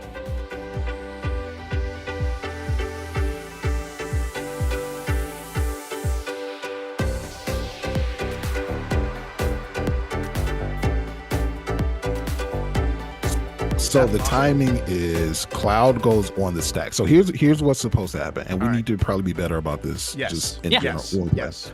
Cloud goes on the stack. What's Right. supposed to happen then is we ask, is there any responses? It is that point that you say in response, blah, blah, blah, countering spell. So you would have the opportunity with Cloud on the stack to respond. Okay. I'd like to try this, Steve, if you're okay with it. I'm not going to be okay with it, but I'll let you know. That is the funniest part. Absolutely. I just have to make sure I can do it. I don't know why I asked that. That was a sandworm convergence. Okay. Creatures with flying can't attack me. Or planes. What? Yeah. Or planeswalkers like. Thor was like, "Oh, well done, Mr. Bond. Well done." Literally, totally screws Mike over. Exactly. Wow. And at the beginning of my end step, I create a 5/5 green worm creature token. Gee, Where is wow. that card? Okay. Where's that card? Hang on. Where's that card? I'm kind of curious as to why you do not wish to attack Mike, because I thought I was doing us all a solid by taking out the voice of duality. You did, and then in return, you put a 10-8 on the floor. Yeah, because Yeah, I've got nothing else. Mike, So the shut thing up! is- You shut your whore mouth right now, Mike. Okay, I would. Okay, if he doesn't want me to staying talk, out of I this. would I'm say joking. Noir. I'm joking, Mike. I'm 100%. joking. Definitely I'm joking. untap, so we can all draw those 8 cards. I'm just saying. I'm down to draw the 8 cards because you have lifelink, right? Because you get life from that. Noir. I have lifelink. Yeah. Okay. You know, I have different ideas. All right. So here's what's gonna happen. I love you, I Mike. am going to pay the 1 energy. We're gonna go down to 5. Hold on a second. I'm having a. What do you mean? Why am I being mean to Mike? He's been mean to all of us. He started it. Mom, he started it. Oh, let me draw my card. Are you hearing this, Mike? Are you hearing this? Mike? Oh, Yes. I love that so Rosa, much. yes. The numbers next to our names all are like. She is a goddess. Yes. Yeah. Oh, Twitch has something to say in Yeah, chat. I see it. Oh no! Wait, what? Twitch? That's wild. Listen, Twitch. What's up, Twitch? I have this many cards in my hand, and I'm allowed to because I have a card that lets me. Okay. No, they're saying I cheated. They're saying I Yes, cheated. T cheese. Yeah, and I said, You do. I said, go and ask him. I said, and yet I still lost. So Twitch, mind your own farm, okay? Mind your own farm. Oh man. Funny All right, how I'd like to talk a little bit about Twitch and their history of sports play.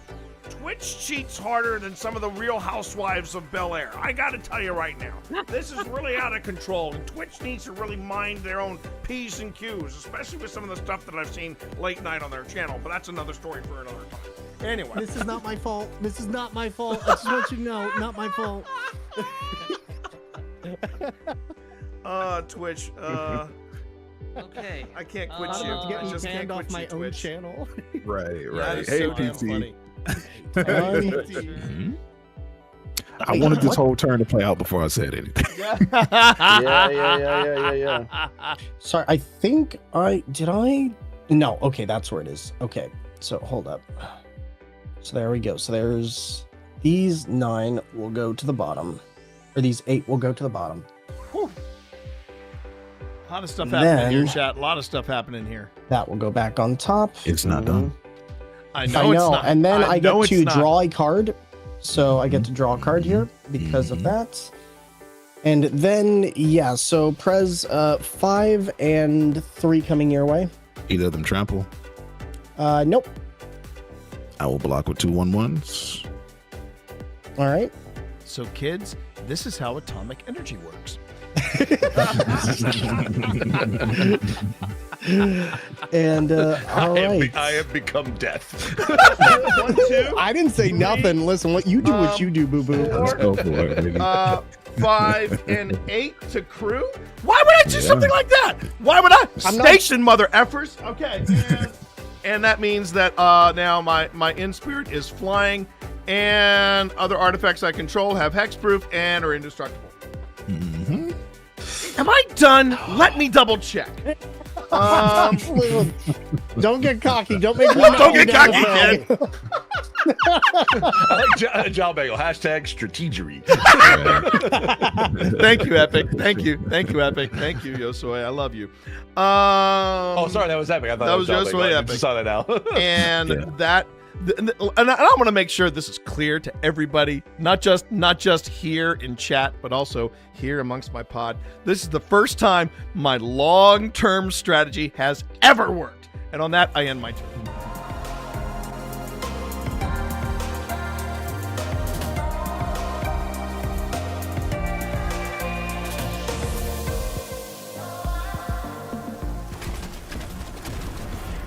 Did you shoot my friend? That was a bad choice. That was a bad... These people are shooting at me. I'm going to voice my displeasure. Here. There you go. There you go. That was very unpleasant. Hang on a minute, Steve. I'm coming for you. I wouldn't recommend it. They're all shooting at me. They're all Who loves you? Who loves you, buddy? Okay, all right. Who loves you? Who loves you? Who loves you? I love you. My family does. I love you. I love you too. I love you too. You albino. You albino god. You blind albino god. You know. Like, I got steaming undies for you in the worst way. I do. I love you so much. Oh my god! Shut up. Chat, we take this act on the road. That's the best bit. Well, I have ascending dots on my PKE meter here, so. Yeah, that's what I was burning up. What is the? Still says it's ascending. Oh, Steve! It's over there. It's done. Let's blast it. Trap's going out. Oh, look at this. Oh, I found it. Hey, wait, where'd that rift come from? I think we knocked it out of Steve's hands. No, it was in that room. I saw it. It was like, ah. Bye, Steve. Get him in there. Get him in there. Okay. All right. Don't worry about me. Get this rift. Concentrate on the rift. Pack's about to overheat. That's fine. That's fine. Take the rift. I don't like the way he says that. I don't like the way he says that. Is he sneaking up behind us? I'm just excited that I found it. What is my name? Yeah. My name is Sabotage Your Backpack is what my name is. Uh-huh. My name is Sabotage Your Backpack. Uh-huh. Right.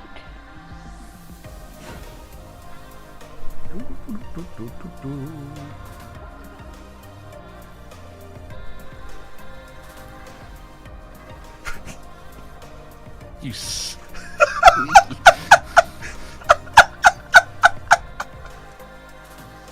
Alright, my friend. Okay.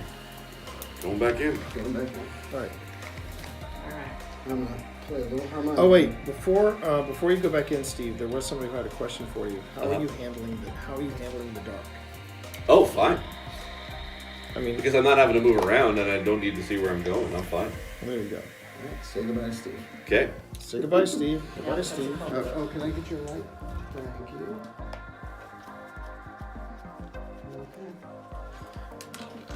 Let's see if we can talk to Jack again, because last time we were here. Yeah, give a little harmonica for Jack.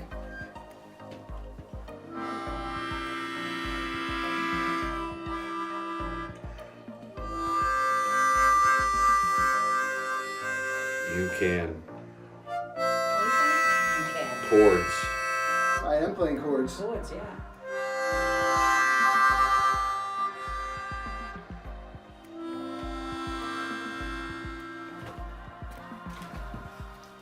Keep playing. Keep playing, then. That's good. Okay. Yeah.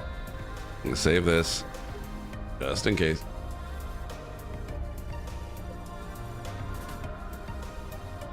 All right, and then here's the for this room.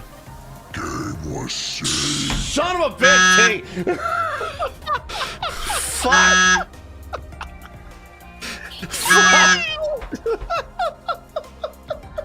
Hey, you! I'm nothing but of a benevolent sort of host of the Dragon Games, and I kind of want to, see how this goes.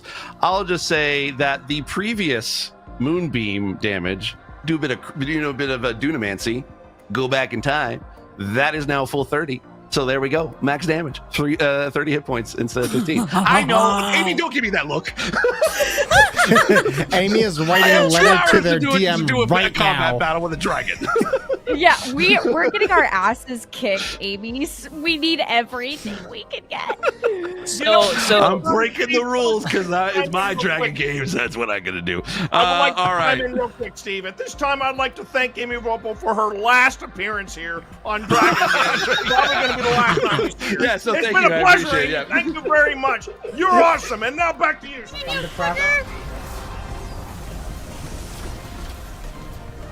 Blue. God, bless it. For anything super emphatic. Come on. Oh, there's something on my head. Oh no! Oh wait, we got it. Oh my god! Oh my god! Holy shit! By the skin of our ass. What the fuck? Did anybody get Eyes of Tomorrow? No. I did. Ah! Yes! Yes! Steve the Blind Gamer! Steve the Blind Gamer comes through! Second run! Yes! Come on, give me some hype in chat. Give me all your hype emotes in chat. Let's go, Do baby. It. Do it! Do it, baby!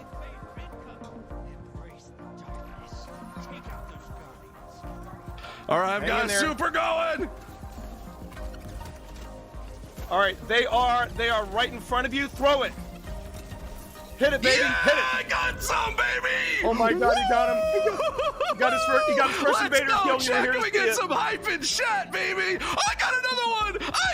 There we go. Let's go. All right, I don't care. I'm camping spawn right now. It's a black guy doing this. And I'm back, baby. All right, let's kill this primeval and go home. Yes. Woo! All right, melt the primevals, fire team. Melt the primeval. Let's make this happen. Let's go. Oh, I'm dead. Let's melt this, baby.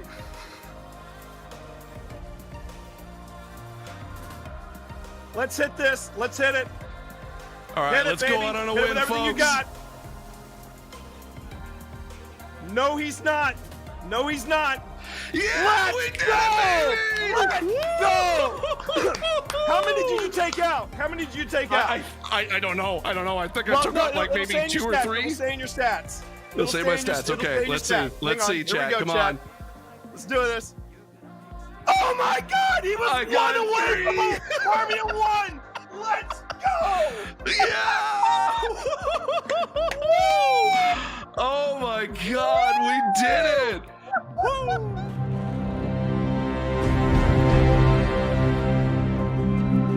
Hi, I'm Steve Saylor, aka Blind Gamer Steve. I'm a content creator and accessibility advocate and consultant in the video game industry.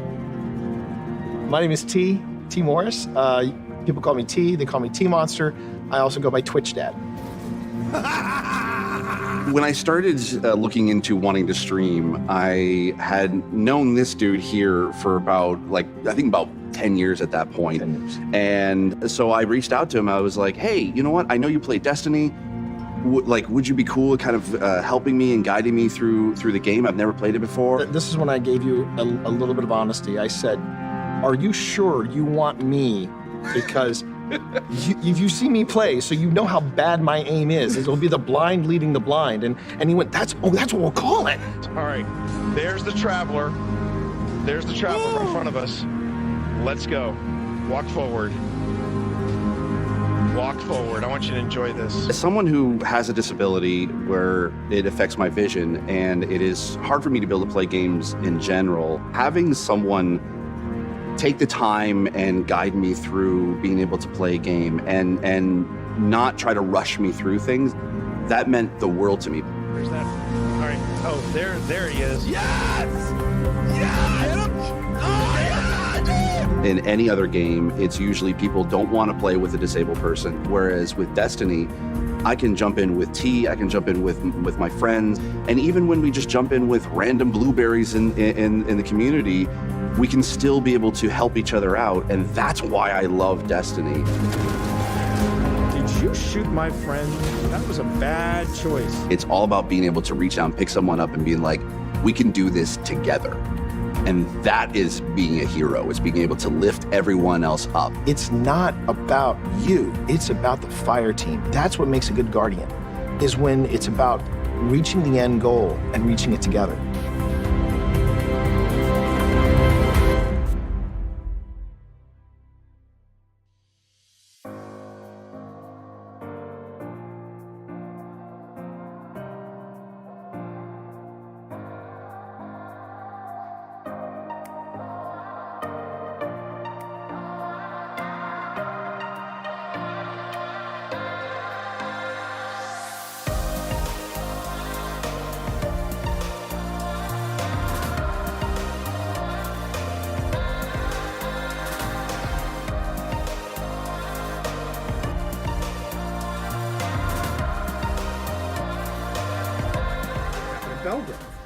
For anybody who missed or were unable to see the bod of Belgrove, Phil and I had this very elaborate setup.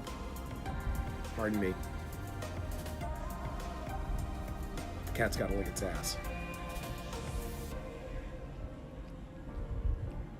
You good, cat? You good? He's fine. He's fine. Now you can see it's the resolution is absolutely spot on, isn't it? You gonna say hi to chat over here? You gonna say hi to chat? Say hi to chat. Say hi to chat. Say hi to chat.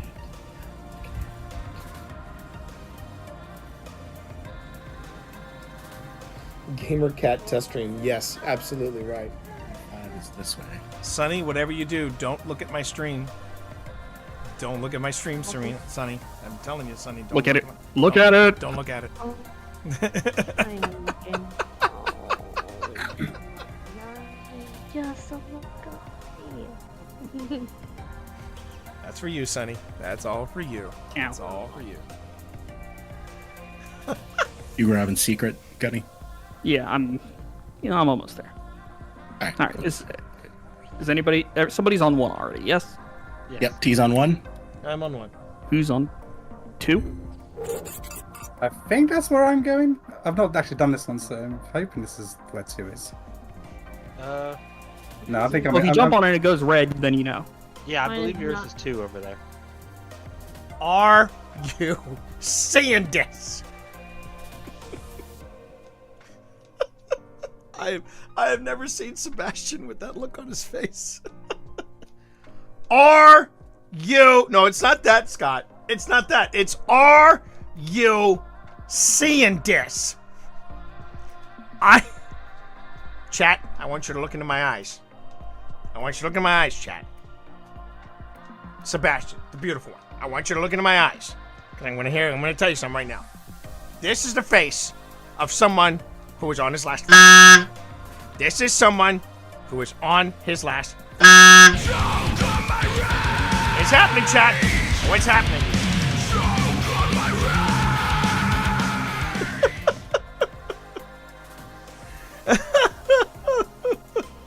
He is so done.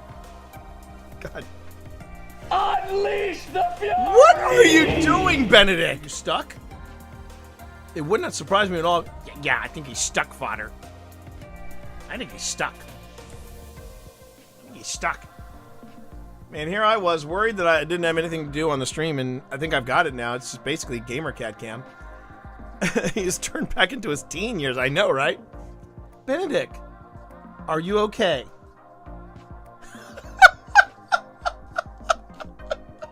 Slow blinks. I got this. I got this, Dad. Do you? Do you? Do you, Gamer Cat? Do you have this? Point was that you all, last time you all saw him, he was on this desk. I picked him up, put him on the desk, and we watched footage together, right?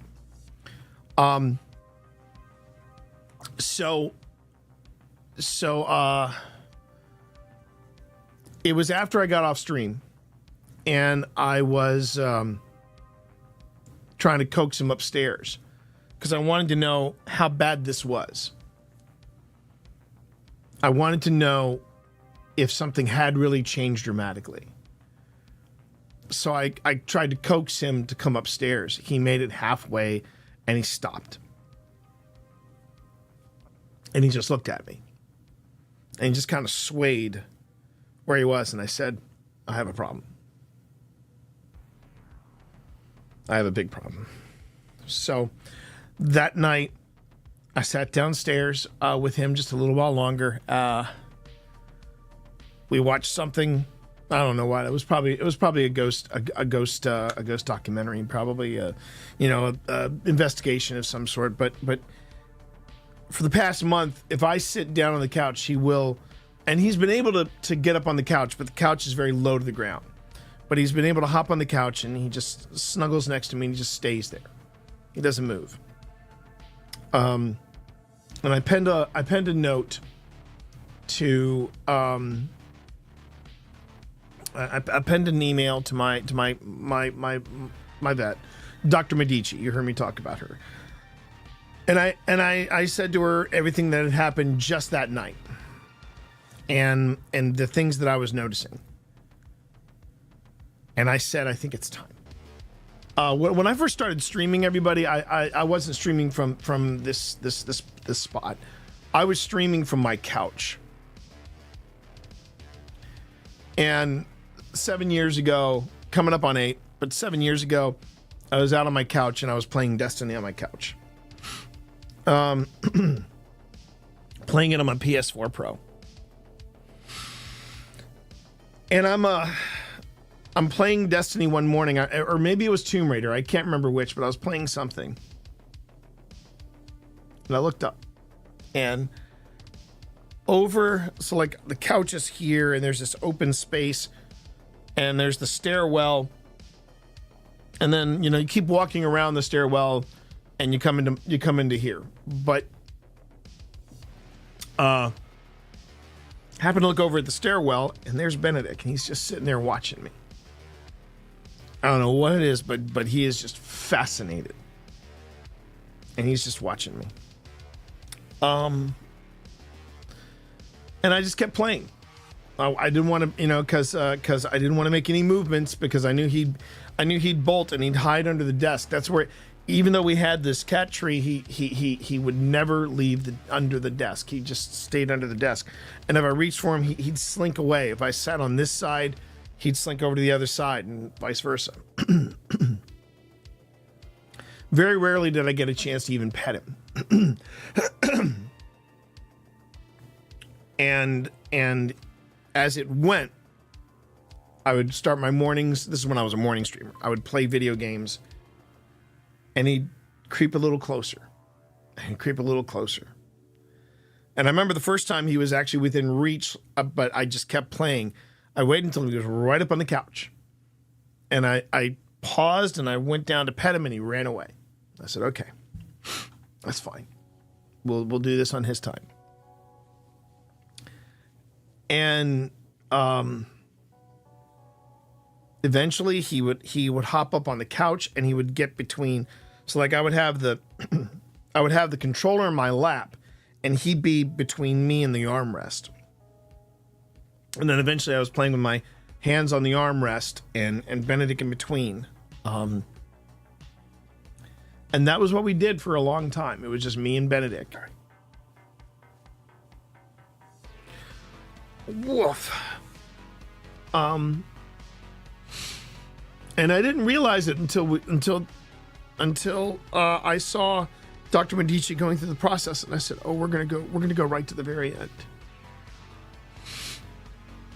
And Benedict did that thing where he sniffed my hair. He wasn't scared.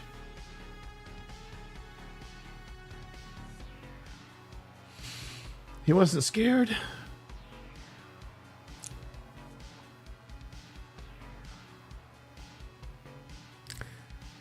And I saw it happen. I saw him looking right at me.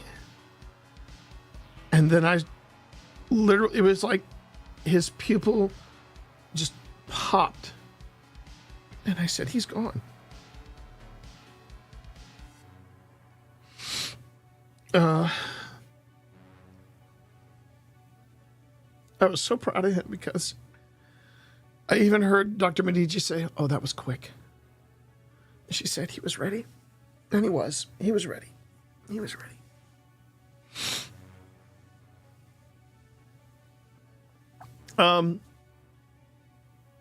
Now, maybe odd, especially if you're new to my channel and you're like, what the hell did I just walk into?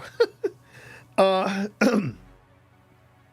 here's why I'm talking about this right now, and I think it's important that we talk about this.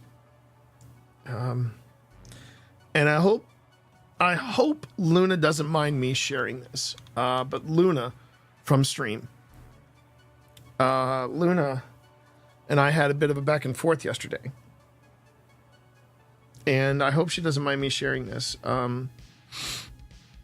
I said,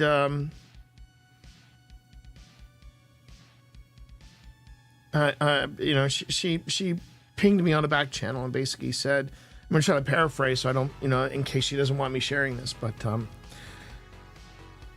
she said, I hope I can handle what you're going through with half the grace and poise that you have. And I said to her, you didn't see me at the vets. I was pretty much a basket case. And I said, but here's what I would tell you. Savor every moment you have, whether it's with a loved one or whether it's with a pet. And in many cases, it's the same thing. Let your pet interrupt you. Cuddle them when on a deadline. And deal with all the frustrations they may unload on you. I was trying to be ready for this, and it was a hard choice, but this morning, we got one more game, and then I said goodbye. And just cherish all those moments. Cherish all of them. He had a great life. I wasn't the perfect human by any stretch of the imagination, but he had a great life. For someone that was born in a dumpster. Yes, forever the pisser of your guest bed. Exactly, Marv. Exactly. I'm not going to sugarcoat it, everybody. I am in a lot of pain. I'm not, and the pain that you're seeing right now, it's like an iceberg, there's way more underneath. But here's the truth of it. I go through it all over again.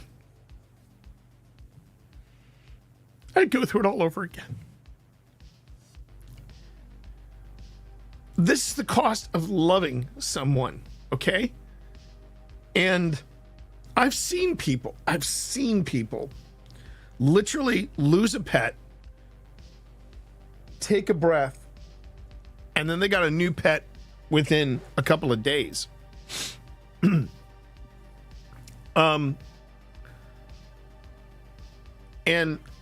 And I don't get that. And everybody deals with grief in a different way, okay? I'm the first one to say that. Everybody deals with it differently. When Pip and I rescued Evie, we said our cats are getting up there. It wouldn't be bad having a few in the chamber to sort of ease things over. And And I got some bad news for you. I don't think it did. I don't think it did make anything easier. But if you were to ask me, with all the pain that you're feeling right now, would I do it again? In a heartbeat. In a heartbeat. Because this is the cost of loving someone, and it's okay. And that's what I'm here to tell you, chat. It's okay. I know there are probably people that would come in here, see me in this condition, mock it, and then say it was just a cat. And I would say in response to that, I feel bad for you. Because you don't know, and you won't know the joy you get having a companion like that.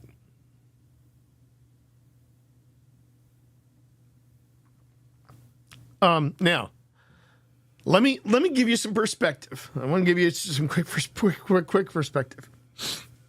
I am not in half as much pain as I was when I lost my father. Okay, there's a big difference between a pet and a father. Just want to make sure that we're all clear on that. But it's still there. Pain is still pain, no matter what, no matter what the degree of it is. But my point is, grief is normal. Allow yourself grief. Grieve, whether it is a pet or a loved one. Allow yourself that grief. I have seen people, and I know of people who did not allow themselves to grieve.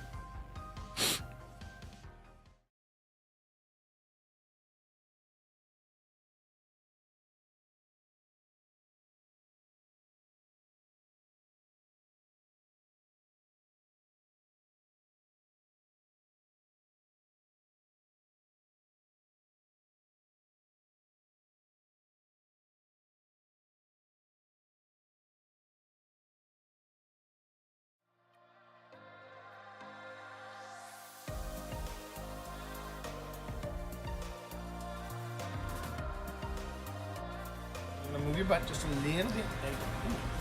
What? I wonder if she's pregnant. She does look like. I was just wondering if her belly was a little bit big. Yeah. Maybe that might be why she's hungry. That might be.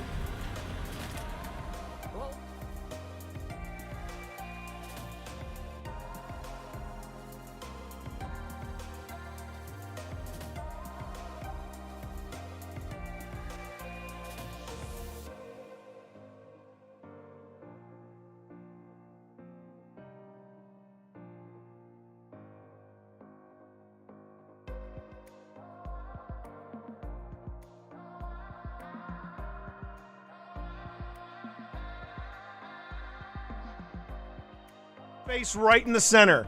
Are you ready? Look at that little face. Are you ready for? Oh, they're dreaming. They're dreaming. Oh my God.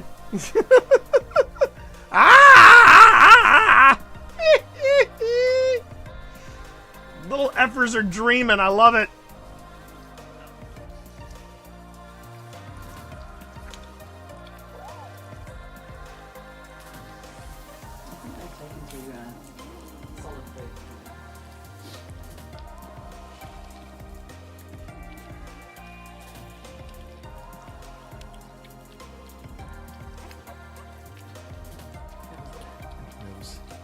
Dorito.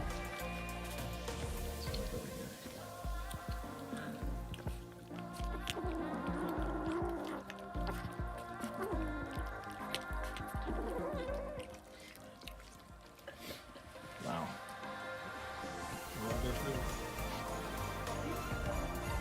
No, he just sniffed my glasses. What is it?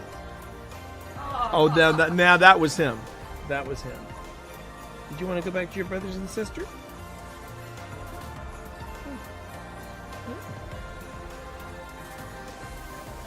I think he's settling in. You want a game? You want a game? You want to get your game on? Do you want to get your game on?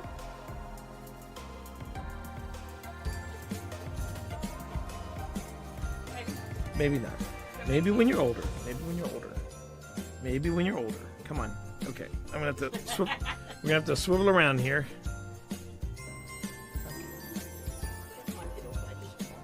Hello, chat. I'm Hudson. I'm the unit. This is a lot of stuff. I don't know what to do with any. Dad, be quiet. I'm talking. Hi, chat. I'm Hudson. No, I don't think I want to do this with the microphone after all. It's intimidating. Oh my God, there it is again.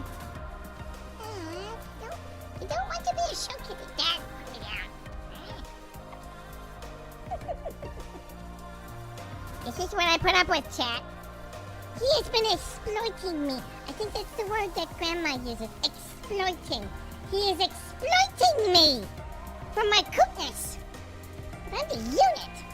I got a full 2 pounds of my brothers. And I love to wrestle. Yeah, this is where it starts to get super creepy. This is the game Cyberpunk 2077 wanted to be, chat. I'm just going to come out and say it. This is the game Cyberpunk 2077 wanted to be. So, there you go. Well, pitter patter, let's get at her. Okay. Glad I got that out of my system. In the city. Overriding it could destroy my software. But I made that choice when I hooked into that first computer and the consequences it would bring.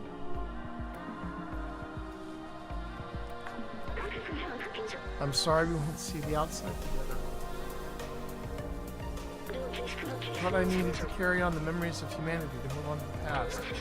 But I see futures and companions and you. Here, let me take that off of you.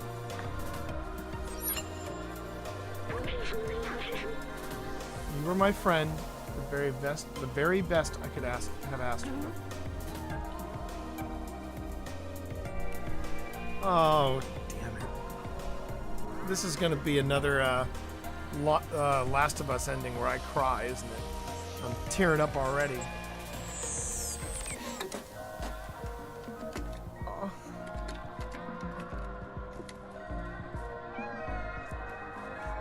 Oh. He's headbutting him. Oh. Oh, my heart! Oh, my heart! Oh.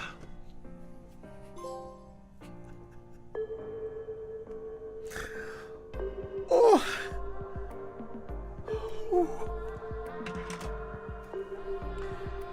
Oh.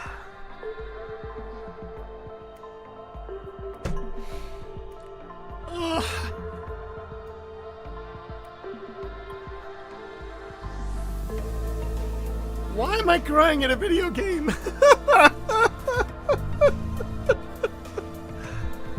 Oh my God. I did it, hon.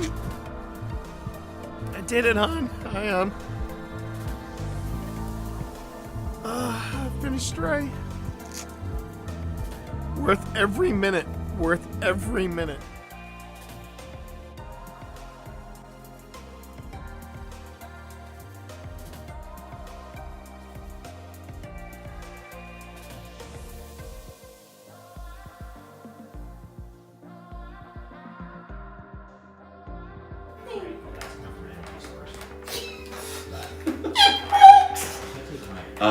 And you. So with using this REM pod. Let the tiny man celebrate. No, absolutely. And it seems the spirits agree with you as well. Toast to the ghost. There you go. So you know. Hi, everybody. All right, we're back, and thank you very much for letting me take that break and get a chance to stretch. Yeah, I've been having it. It was weird. I had a great day the other day, but man, for some reason, I just I didn't stretch enough. I didn't walk around enough, and so I'm like, okay, I've got to make sure I remedy that, not let that not make that same mistake twice. So so we're back, and what I'm going to do right now is I'm going to add in the stuff, the reactions that we got here. So here we go. Device that's over here. Okay, so those steps don't quite work because, of course, You just have to get close. Phil was moving. You can touch it if you want. That's what happens when you touch it. Come on. None of these devices can hurt you. And then we have this neat device on the ground that lights up when you move around it. Hudson's And of Hudson's course, back here. your favorite. What's up? Barry. Barry The bear. Barry the Boo Bear. The bear. Did you have a teddy bear? Or maybe a Goodness. doll that you liked? Please don't break. Please don't break. Sorry. He's testing that chair. I feel like He- if I he- don't move, we'll be fine. This is your home, Rossi. This is your home. You live here now.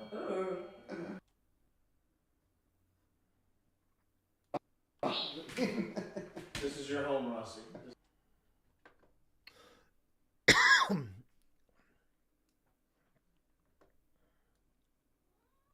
Yeah. What was it? Yes. Excuse me a second, everybody. Why? What, buddy? Come here. Oh, hey, what's up? What's up? I didn't want to come up here, Dad. I was just saying hey. Okay, hey. Whoa. You live here now. Now it's showing like a fire outside. So like a fire pit and a controlled one. That's my butt. You're awfully quiet tonight. You must have seen these devices before. Like they must have. Do you remember us?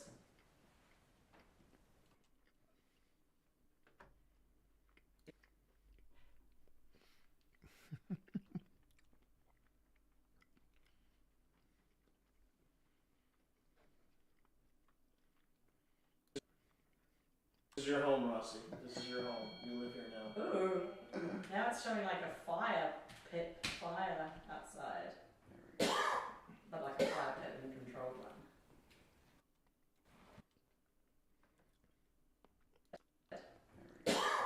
But like a fire pit and a controlled one.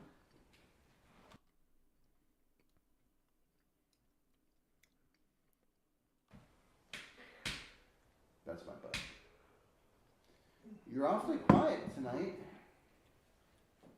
You must have seen these devices before. Like they must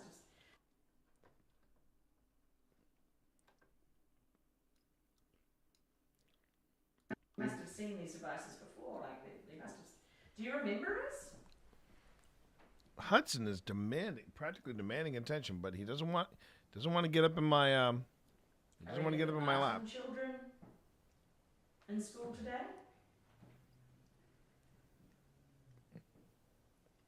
Might be one of those things where he's trying to get my attention so I can get him treats. Yeah.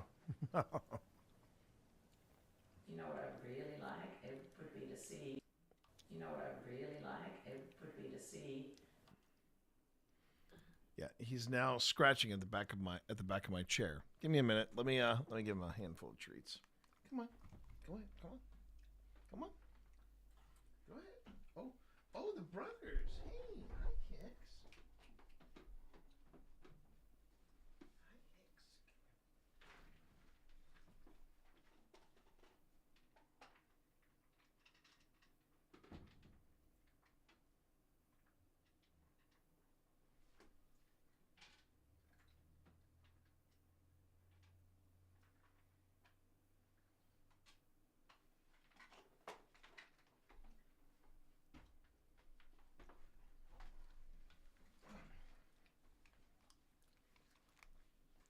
It was Hudson and Hicks. Well, there you go. Had a double feature there. Okay.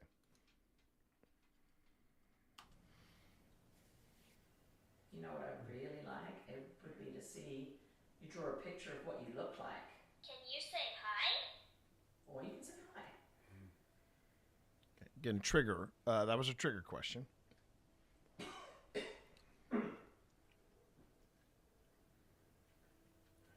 didn't have to run the inhaler, did you? See? No. She said, I'll put it in my bag. Oh, yeah. You didn't have to run the inhaler, did you?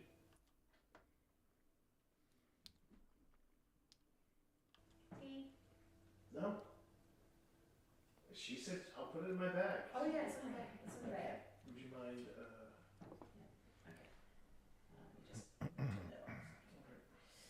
I'm just going to move. We don't have it.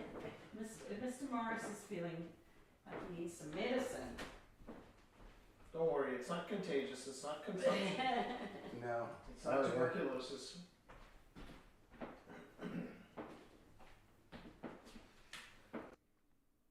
It's in the bag. Would you mind, I'm going to turn that off. I'm just going to move. We don't have it. Mr. Morris is feeling like he needs some medicine. Don't worry, it's not contagious, it's not consumption. No. It's not tuberculosis.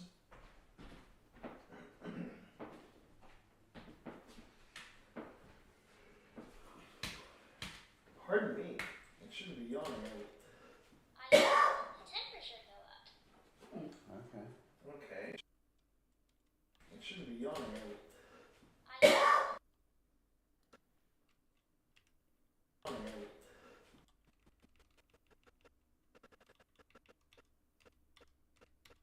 Okay.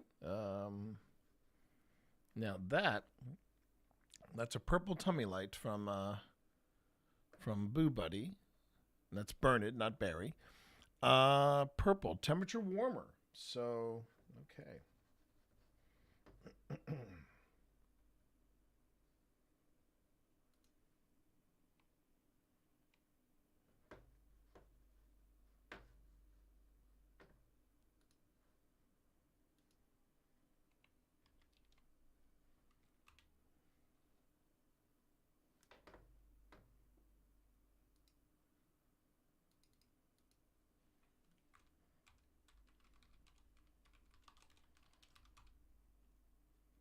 All right, so there's a temperature change there.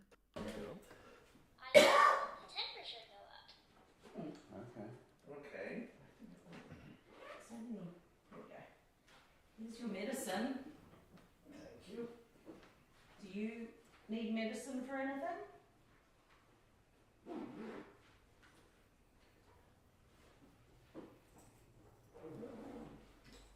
I'm going to put in on a ghost tube. Yeah. Maybe your mom gives you medicine and you don't like it. Prime your lungs first. I am. No, not in the inhaler, outside of it. And then exhale, and then.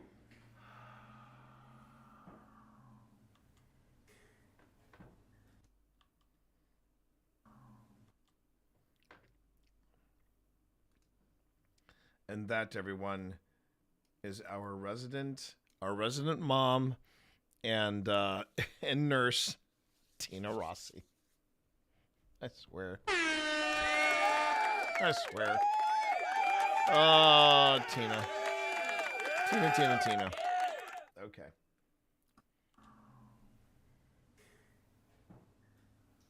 And that shot is how you take an inhaler. You're welcome for the free lesson.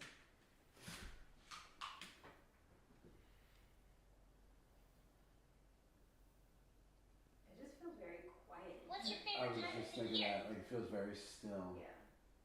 I wonder if perhaps a little teacher conversation might be in order. Can you hear me? We can't hear you. No, we can't. In order. Can you hear me? In order. Can you And that was Pip failing to tell me that she was switching over to GhostTube, but I still love her. Okay.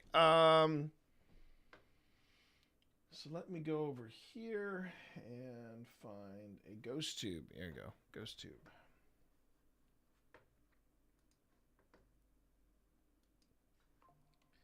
Next time we head out, I might give Ghost Chatter a try.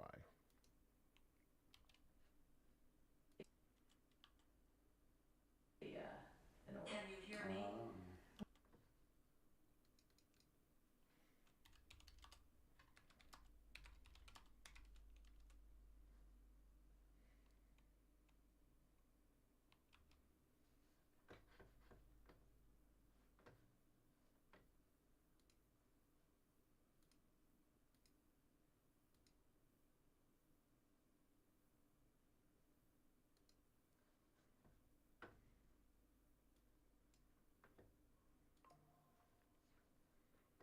Okay. Can you hear me? We can't hear you. No, we can't. But we have different ways that you can communicate with us. There's Barry sitting on that desk right there. Gonna give him a hug. You get close to Barry. Okay, so hold on. I just want to check something here.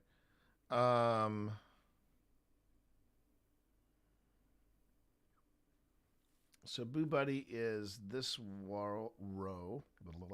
So Boo Buddy is this row. The Hydra is this row.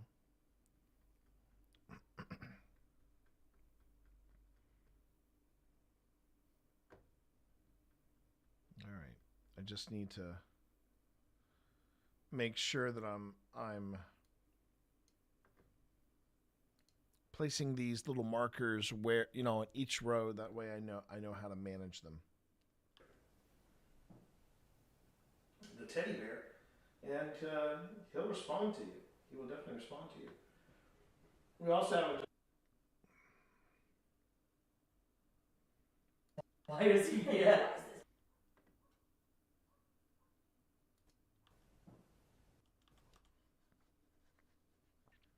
It really was quiet in there. I was not necessarily expecting it to be this quiet today. Or that night. The teddy bear. Popping and locking last time we were there. But that's part of the fascination of going to a space, and one night you have everything going off, and then the next night you go, it's just quiet. We also have a device with a silver stick on one side of the teacher's desk, and then we have... I felt a tingle. One side of the teacher's desk, and...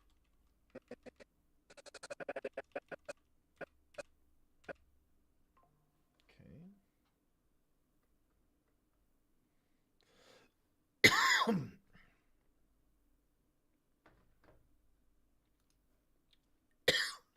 Excuse me, everybody. One side of the teacher's desk, and then we have... I felt a tingle. There you go. See, he loves his... Why is he here? Why is he here? Why is this bear? Go.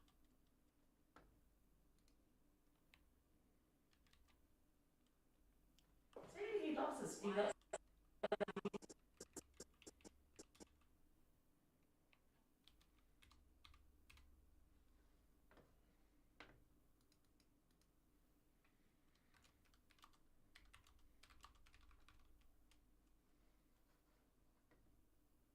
See, he loves his... Why is he here? Why is he here? Why is this bear? Why is this bear here?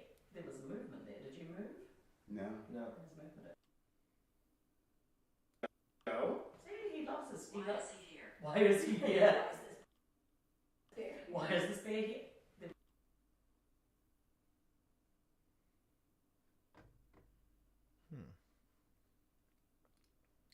Okay, none of us are moving, so... Did we catch it? Why is this bear here? There was movement there. Did you move? No. Why is he here? Why is this bear? Why is this bear here?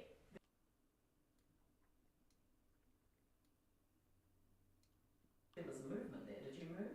No. No. There's movement over there. The bear's here for the children.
Are you the teacher? Sorry, that was a question that I got really just quickly. You know, just now I had to take care of it. You got good news about something, Ghost of Death? By the way, hi, how are you, Ghost? Why is he here? Why is he here? Why is this bear here? There was a movement there. Did you move? No. No. There's movement over there. The bear's here for the children. Are you the teacher? Oh, fantastic, Ghost. That's great to hear. Always nice when you get good news about your health. Always good news. If the teacher wants, sounds like there's footsteps outside. Okay, hold on. Let's see if we picked up footsteps outside. Hold on.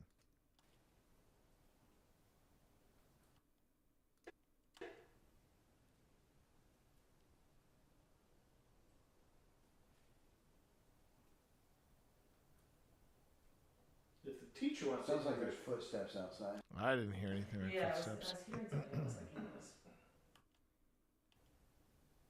That freaked me out a little bit. I'll be perfectly honest. that would be the door where the listening. You're. I'll be perfectly honest. That would be the door where the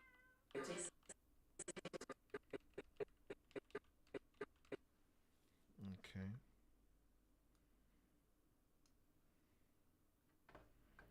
I was hoping Phil would have another moment where he picked up on something that I didn't.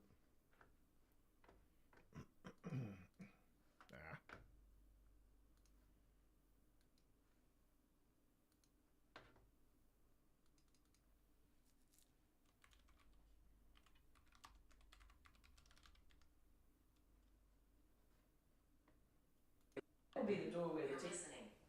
We are indeed listening. It'll be a pain, so that's why I left as the last thing to do. That makes sense. Right. Well done. Well done, though. Well done. Teacher, are you going to come join us?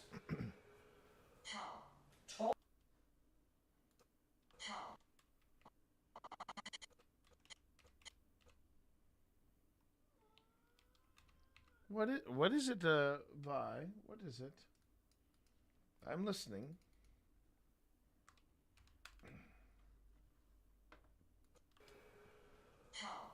Tall? You're a tall teacher? That rush of air you heard, by the way, that was me. Started to yawn around this time. Not a good sign. Not a good sign. You don't want to be yawning too early for a in a ghost hunt, but there you are. Are you a man or a woman? Do you have a favorite song? Here's Trigger. Whichever you want to answer. Answer any one of those. Judge.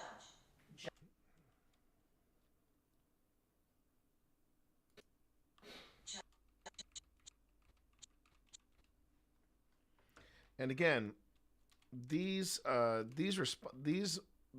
different than triggers. The random words that come from Ghost Tube might be relevant to whatever is being said or whatever the moment is happening. Other things like the trigger questions from Boo Buddy and stuff, I don't have to worry about marking those. But again, just because you get a hit on Ghost Tube does not necessarily mean, okay, this is something paranormal. It could be something trying to communicate. It's a teacher, and they, because we were trying to address or find out if there was a teacher spirit here, and we were getting judge. Some people consider teachers very judgmental. Tall, they could be describing themselves, or they could just be random words. But the point is, we're not necessarily trying to shoehorn them into some type of narrative. It's more about interpretation and just stepping back and looking at the words that come through a random word generator and just see what happens. Judge. Here. Here.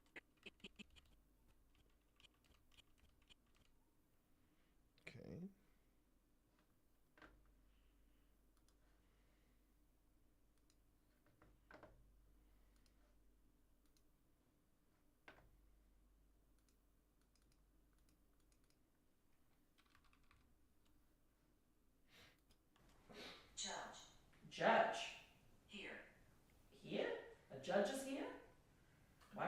judge in a schoolhouse? I could see it. School. I could see it. School.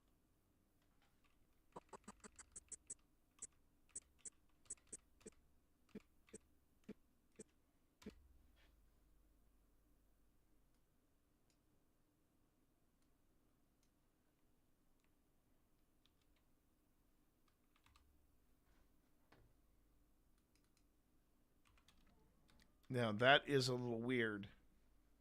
That we're in a school. Judge. Judge. Here. Here? A judge is here? Why would there be a judge in a schoolhouse? I could see it. School. Oh, wow.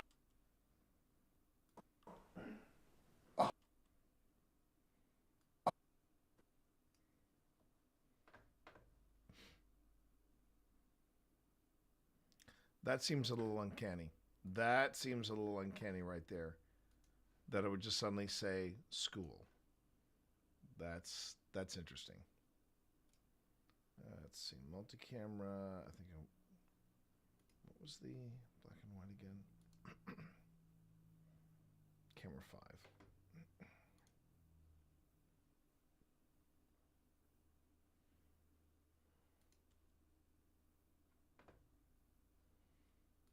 I could see it. School. Oh, wow. Now, I could see a teacher passing judgment. Oh, that's true. That is true. You feel like the teacher was judging you? Teachers did have to. That was me. Teachers did have to be judged. They really did. Yes, I'm sure there were a lot of slapped hands in this room. Some rulers were wielded like samurai swords. Mm-hmm. Was your teacher? Was your like samurai swords? Okay.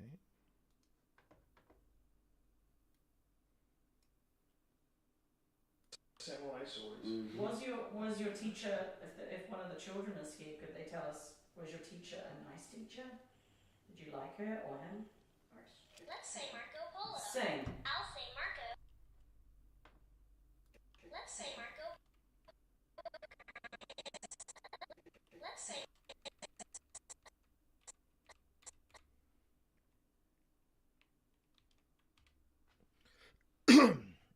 Sing.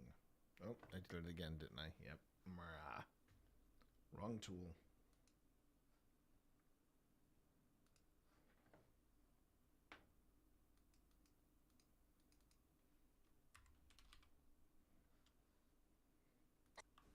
Let's say Marco Polo. Sing. I'll say Marco, and you say Sing. Polo. Ready? My country. Marco, and you say Polo. Sing. You say Sing. Polo. You say Polo. Sing. Ready? My country. Marco, and you say Polo.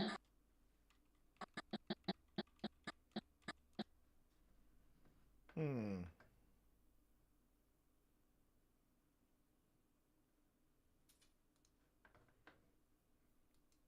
Might have to ask the wife what that was. She has the log. We're just all right, where's my phone? Here's my phone. All right.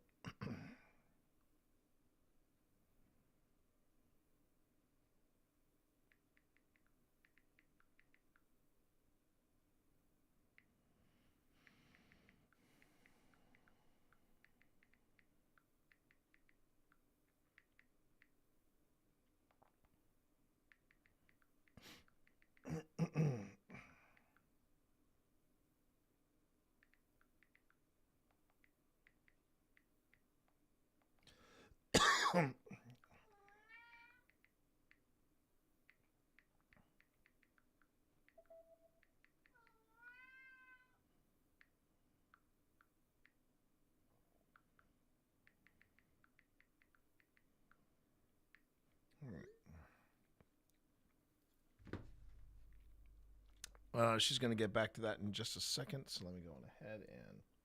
And you say Polo. Sing. Ready? So whatever that is. Country Marco. tis of thee. Ready? My country tis.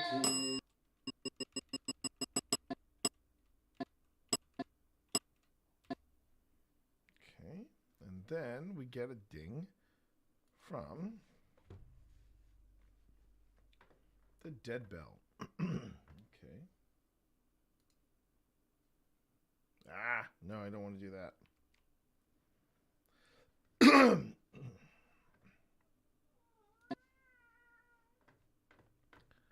What was that again, Vi?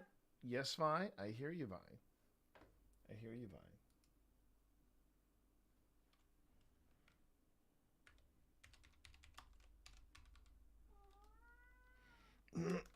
Yes, Vi, no.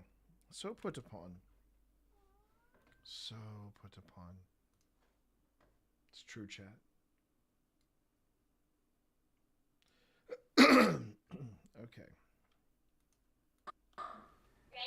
My country tis.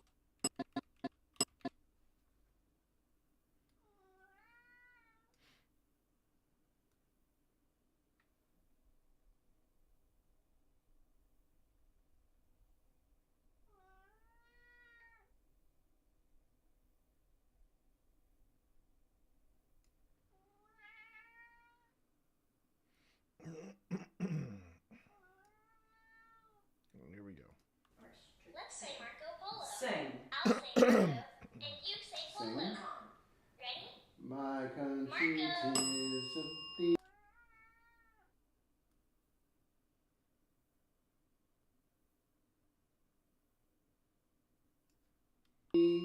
Sweet land of liberty, of thee I sing. I feel like that's something they would have sung. Yeah. All right.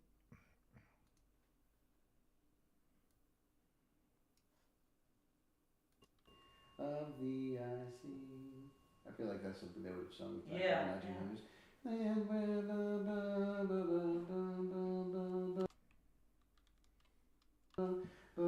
from every mountainside.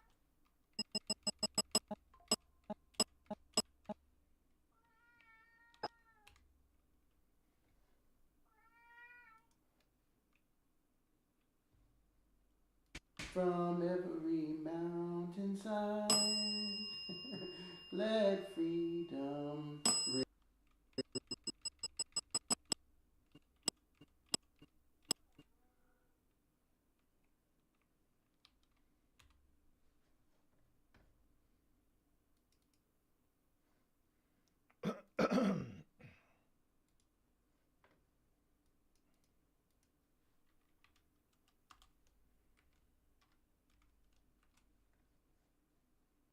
Mountainside, let freedom ring.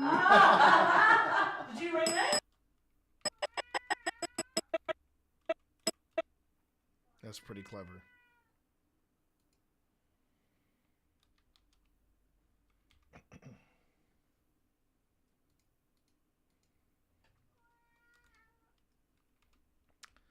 That's interesting. I don't know if that you call that paranormal, but it's pretty freaking interesting. Interesting in my opinion.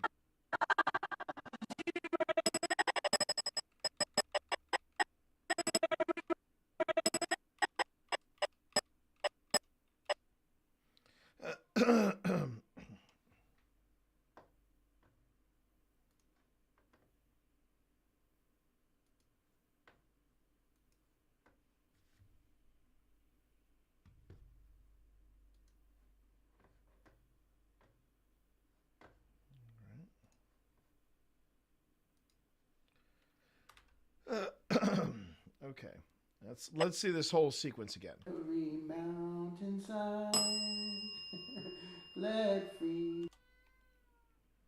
Vi, what is wrong with you? I know you're getting fed. I know you're eating. What is wrong with you?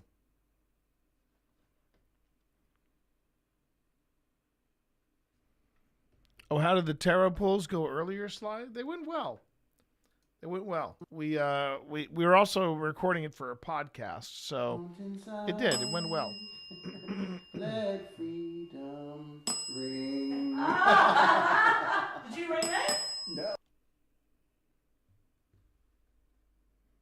gone. Did you ring that? No. Oh, yeah. Wow. So it was sing and then gone.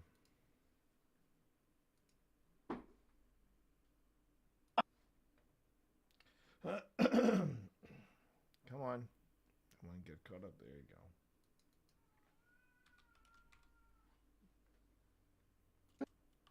Let's say Marco Polo. Sing. I'll say Marco, and you say Sing. Polo. Ready?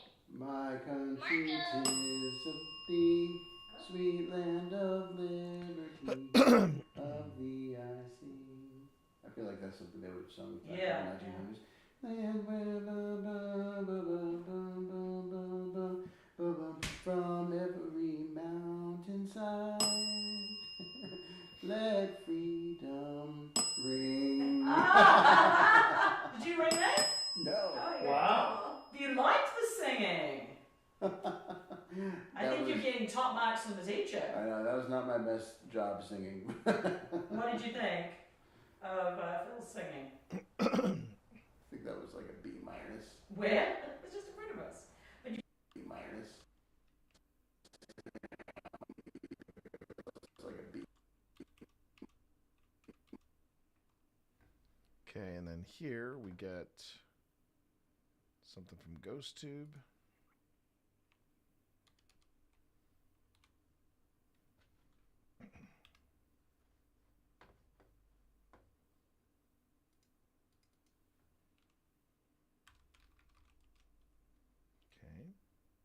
I think that was like a B minus. where? It's just in front of us. But you did get a double bit. I think did like a get double some ring. things, yeah. Can you touch my nose? I mean, if you have a lot of children here, their singing probably wasn't great. No. I remember like singing all those like patriotic songs in elementary school. For beautiful, for space is sky, for amber waves of grain. But that's a later song. How much later? Purple mountains, majesty. Yeah, I think that is a later song, but I could be wrong.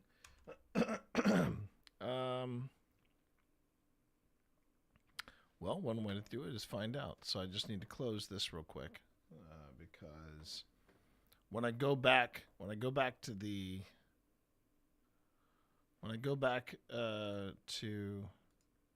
this, it'll be like, oh yeah, it's working, but it's not. So I just have to close the project.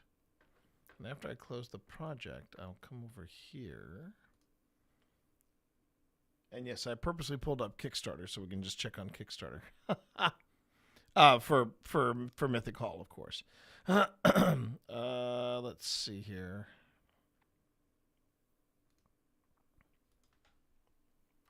When was America the Beautiful written and recorded? Okay, America the Beautiful, 4th of July, 1895. That actually does fall in here. Okay, written summer of 1893. Published 1895. Okay. All right, I stand corrected. Now,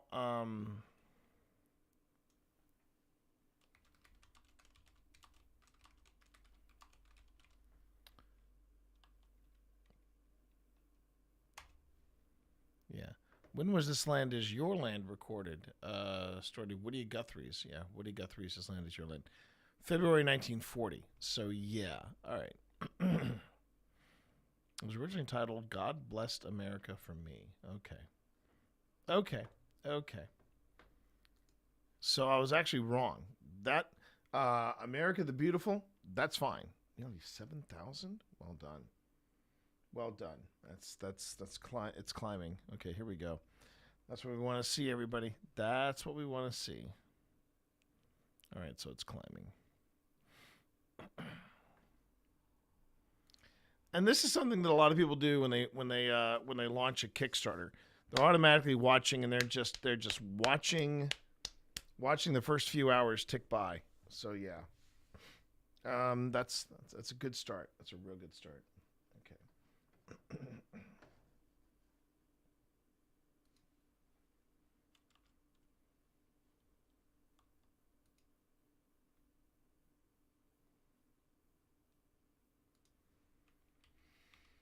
Okay, and let's see. We now go back to here. Okay. Okay.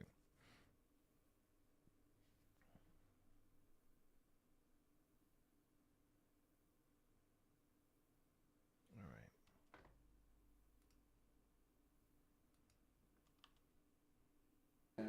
Oh, and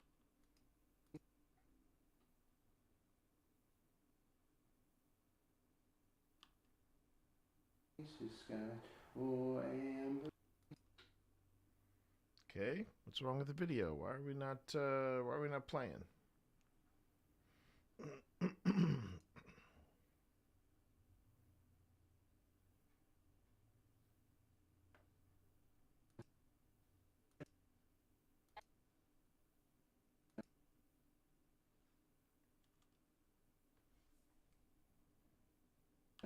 oh, amber waves of green.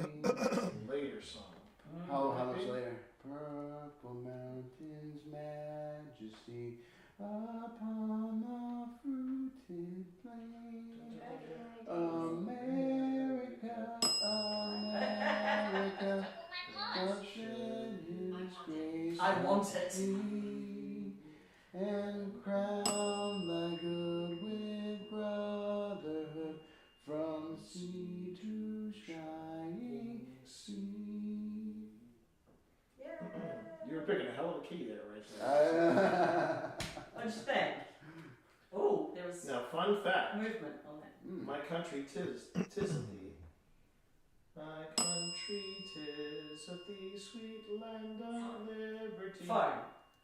That's actually a rewrite. Is it? Of God Save the Queen. Oh, you're God Save the right. King. That's right. I did know that. I'm lost. I think this. So if you're so let's just check something. Let's just slow down the pace a bit. If this is a teacher, if this is a teacher, ring the bell twice. If this is a teacher, ring the bell twice. If you're a student, ring the bell once.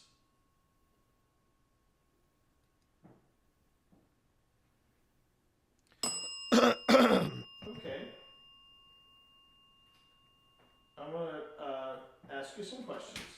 That's me, by the way. I'm gonna ask you some questions. Is that okay?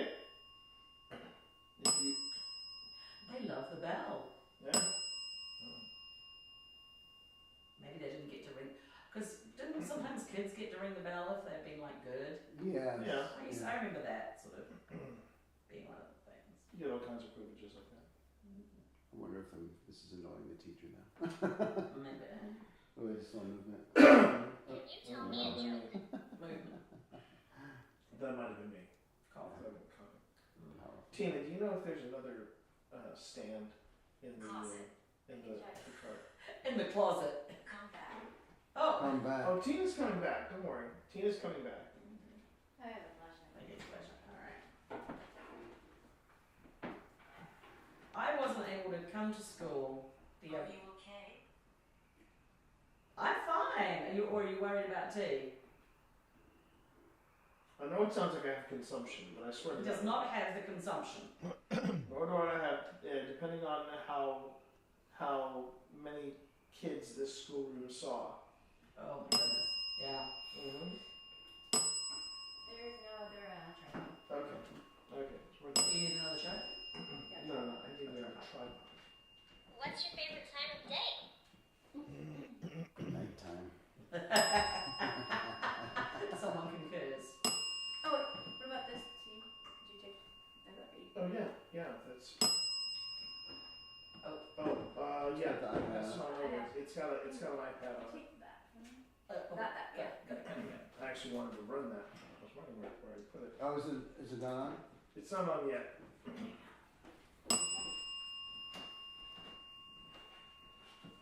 Can you ring the bell 3 times? Ding, ding, ding.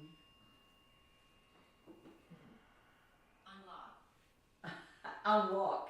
What are you doing, T? yes, You're unlocking your. I'm actually unlocking. Have you seen an iPad before? For the number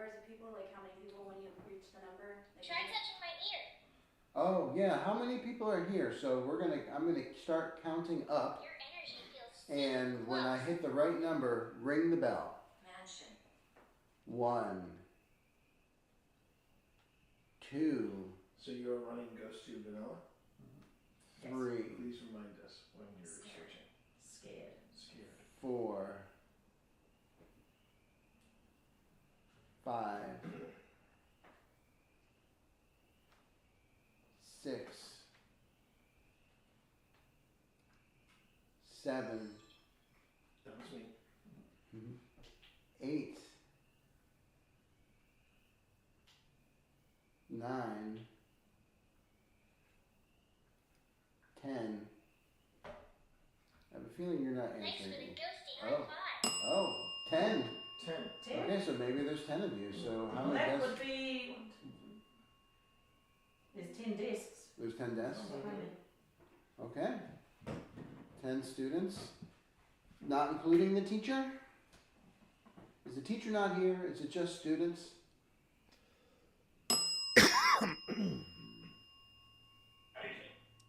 I've turned on. Did it just make a noise? Yeah. Yes. See, that's so crazy because it made a peep It in the made cabin. no noise when we were in the other house. We were in the house. I coveted. Wow. Whoa. That seems to have like excited the bell actually. You like this new device? You can try talking through it. Do you like one? Would you like one? What's your name? Left. Did you sit to the left of the teacher or the right of the teacher? Is that what you're trying to tell us? You're doing great figuring this out. This is a toy that's new not just to you, but it's kind of new to me and my friend Phil here. Mm-hmm. It's just another way you can talk to us. Might even be easier. You can give us your name. And I remember you guys loved the bell last time. But here's something new. Feel free to give it a try if you want. Do you have a best friend?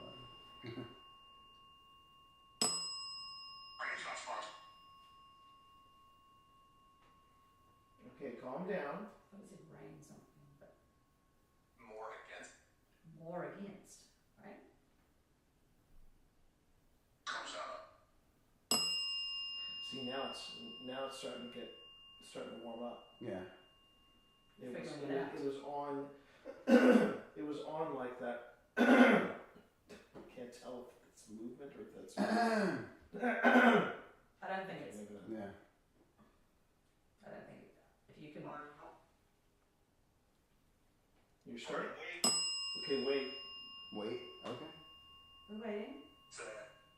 Sad. What are you sad about? Can you tell me a joke? It's like Bored. Bored. What? It doesn't sound like you're all bored. No, you're really digging the. You're digging the There's bell. all the tension. There's movement all over the place down there. Are we taking turns with the bell? Memory in the middle. Memory in the middle? Now, I'm sure your teacher would tell you to share the bell, not just one person. So if you want, somebody else wants to have a go on the bell. Give me your. Are you trying to hold my hand? Listen. Is somebody trying to grab Mr. Yeah. Mm. That was an EMF hit. Yeah. I hear rip. You may qualify. You may qualify. What, to come to school? So do me a favor, just to make sure you have a pretty decent understanding of what this device does. You hear that? What is that called?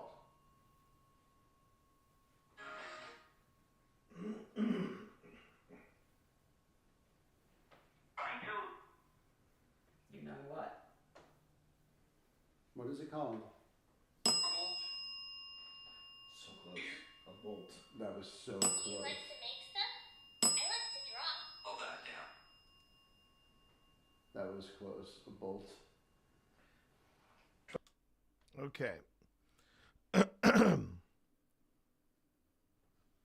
All right, so that's about 10 minutes worth of footage right there that we were able to cut up a bit. And now we're going to go back and we're going to put all those marks. We're going to put our stuff in here, which includes all this dead bell activity we're getting. So I'm going to copy this. Cuz I think it was the dead bell just started popping off, and it was popping off pretty hard. And GhostTube, you notice, it was somewhat consistent, but now it's slowing down as well, which I find interesting. I do think there's something that think there is some kind of correlation between when a device is really kicking off and another device is kicking off, and they're kind of working together, and then one starts to falter, if for the lack of a better word, just starts to slow down. Well, the other one just picks up in the pace. That was like a B minus. Where? It's just in front of us. But you did get a double bit. I think like a double ring. Some things, yeah. Can you touch my nose? I mean, if you had a lot of children here, their singing probably wasn't great. No, I remember like singing all those like patriotic songs in elementary school. For beautiful, for space. Yeah, I was wrong about America the Beautiful. Amber waves of grain. That's a later song. How much later? Purple mountains, majesty upon the fruited plain. America.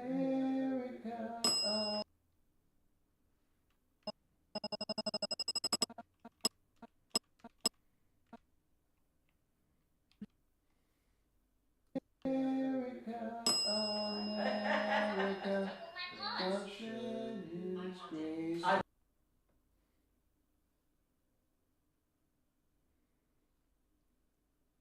Shed His grace.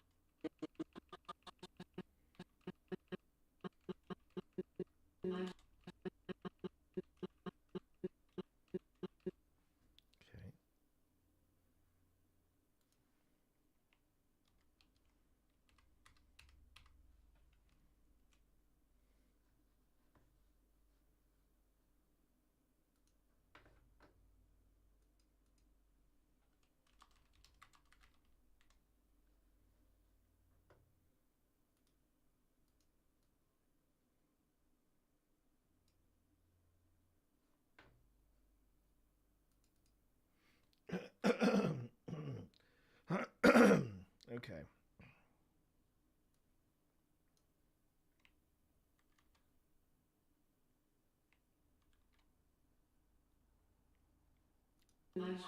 I want it.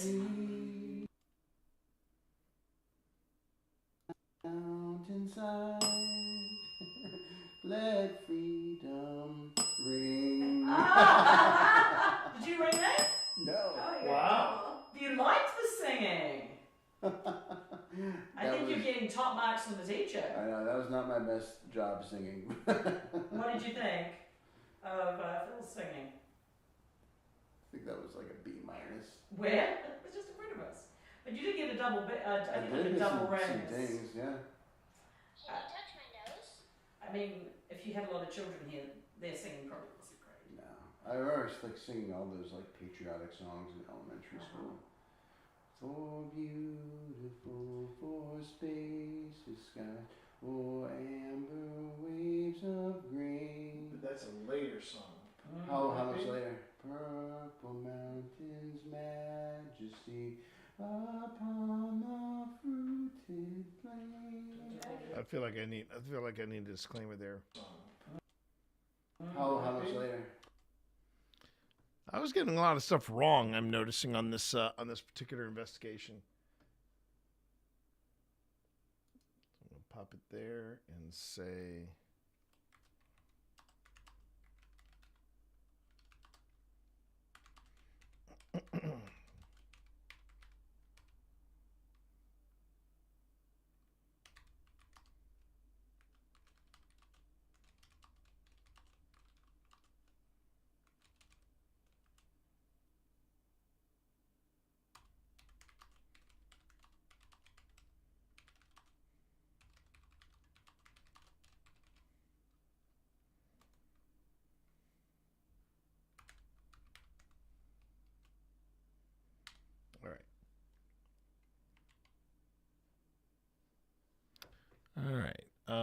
mouse. Now I gotta format all this. So we go centered, we go myriad, and I go semi-bold italic. I'm gonna fix the typos in just a moment. Let's see, and I'll make that 65.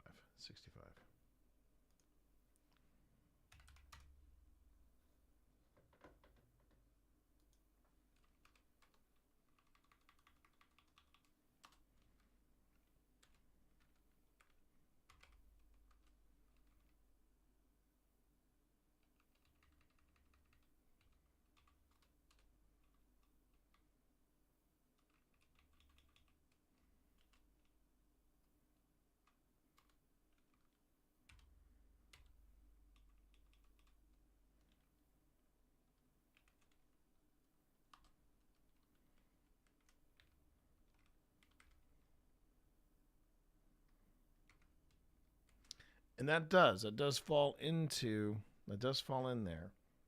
into the time period of the schools. Those kids, there's a chance these kids could have been singing America the Beautiful. Let me just double check that. So, did I close that window? Okay. Woody Guthrie. Guthrie, yeah. Sun is Your Land, February 1940. Well, he recorded the song in April 1944. It's critical songs, God Bless America. He first recorded the song in April 1944.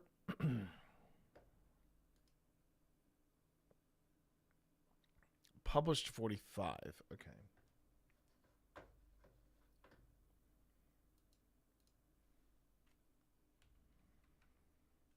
But Phil is singing America the Beautiful, and that is an entirely different song.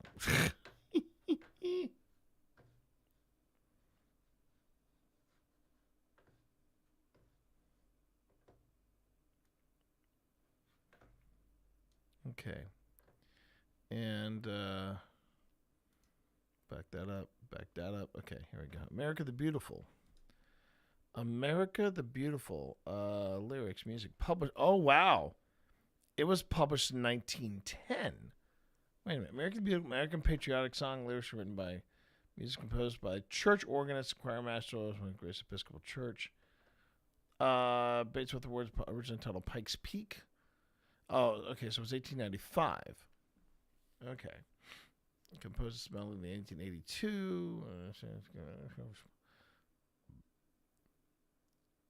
The combination of Ward's melody and Bates' poem was first entitled America the Beautiful in 1910. So actually it's 1910.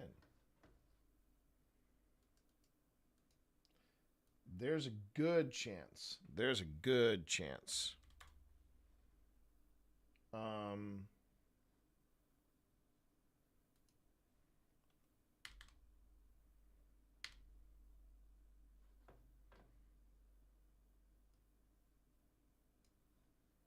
Okay.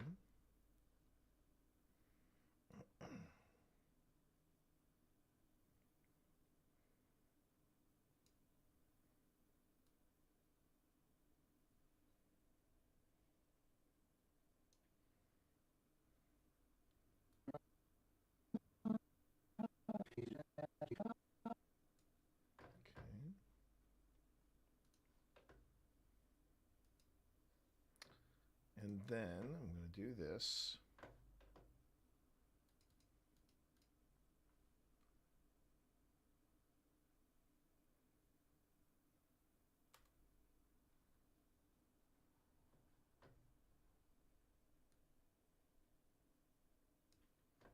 Right. Okay, here we go. That's a later song. How much later? Purple Mountains Majesty. Oops. Come on, T. Seriously?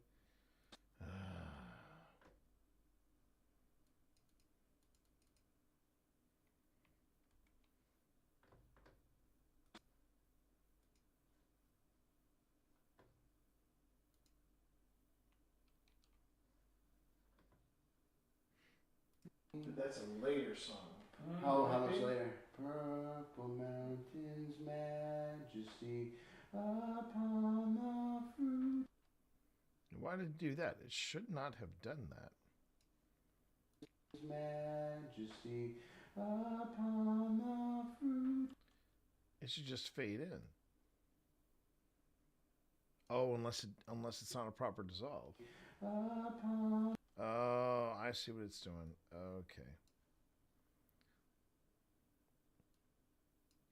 Learning some of the capabilities here of Premiere. Okay, no wait. What? Majesty upon the. Oh, really? Is that how you want to do it?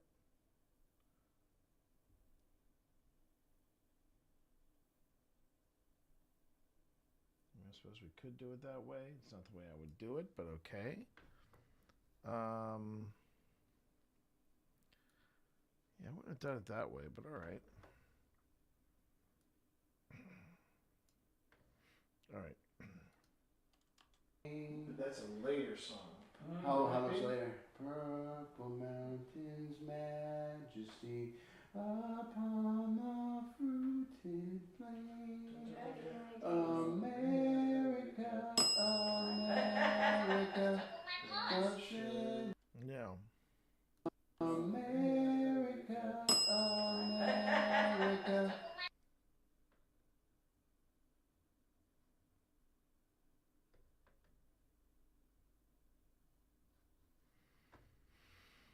All right. Now let's see here.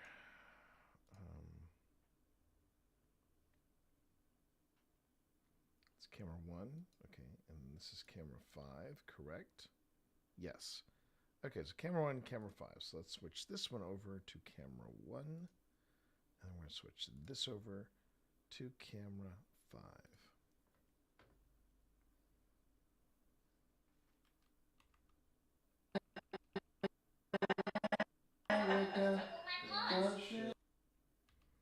And that was an EMF detection.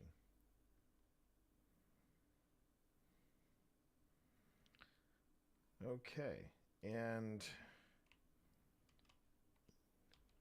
okay, so we've got a lot of stuff happening here for mid-level singing. That's a later song. How much later? Purple mountains, majesty upon the fruited plain. America, America, ocean is grace. I want it. And crown.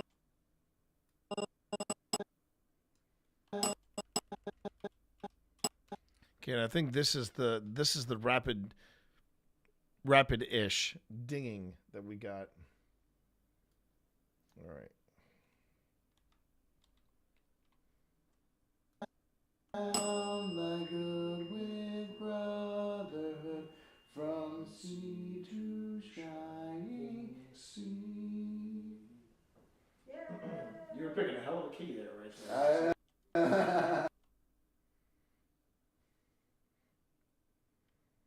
Okay. Because later on, it starts clanging away. Sea to shine and crown thy good.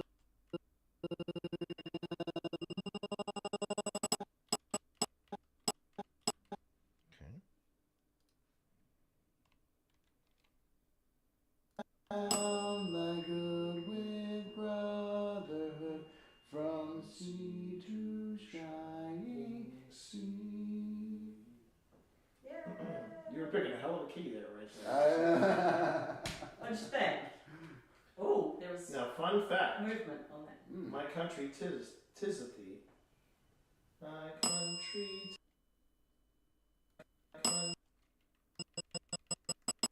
Now this is true. Now this I got right. Country tis of thee, sweet land of liberty. Fine. Sweet land of.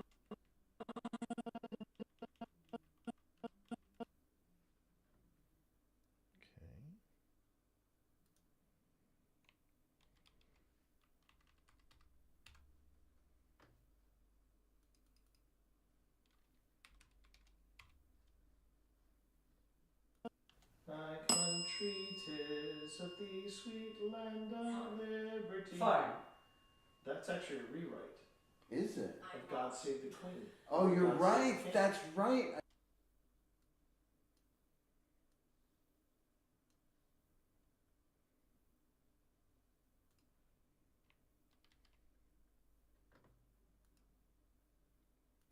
My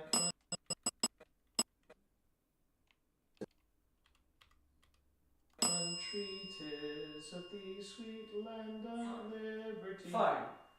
That's actually a rewrite. Is it? Of God Save the Queen. Oh, you're God right. Save the Rewrite. Is it? Of God.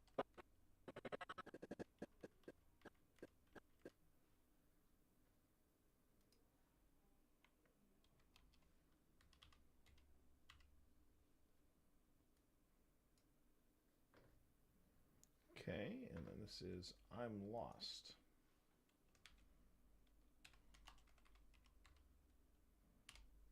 Okay. My country 'tis of the sweet land of liberty. Fine. That's actually a rewrite. Is it? Of God Save the Queen. Oh, you're God Save the right. King. That's right. I did know that. I'm lost.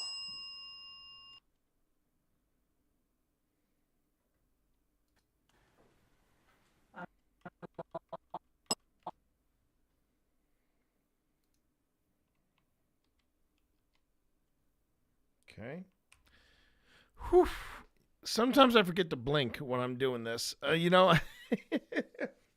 as you can see, the dead bell is starting to pick up, and I'm not really sure if that just means there was a lot of EMF spikes throughout the night.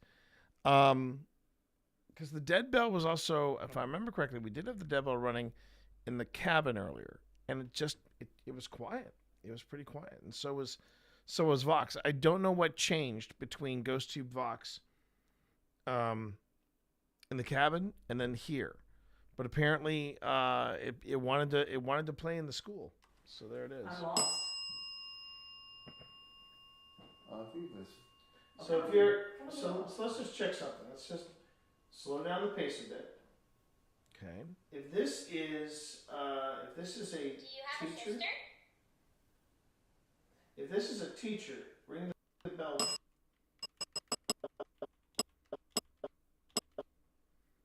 I think this is around this time where it starts to. We have our rapid fire bit. Okay, so here we go. Teacher, ring the bell twice. If this is a teacher, ring the bell twice.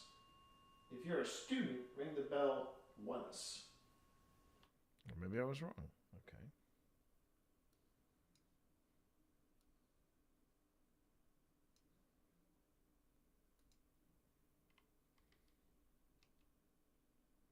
Yep.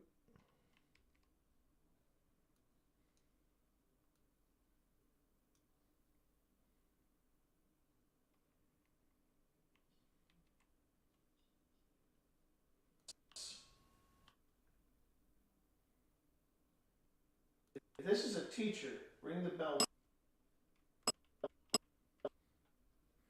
Okay.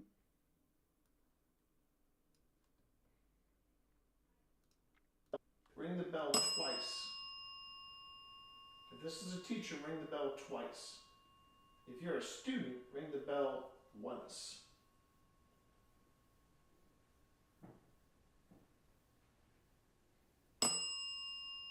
Okay. I'm going to ask you some questions. That's me, by the way. I'm going to ask you some questions. Is that okay? Here we go. Okay.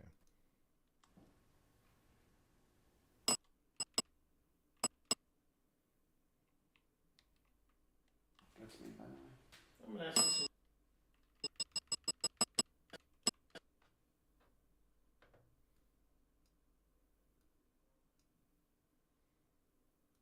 I'm going to ask you some questions. Is that okay?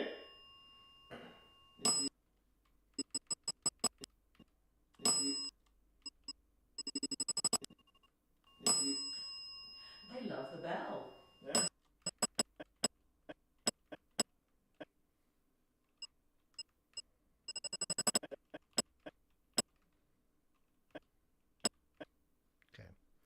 All right. Zoom in a bit. Okay. And we head up here. Yeah. That's what I want. Yep. Okay. Number 3. Maybe they didn't get to ring, because didn't sometimes kids get to ring the bell if they've been like good? Yeah. I remember that. Okay.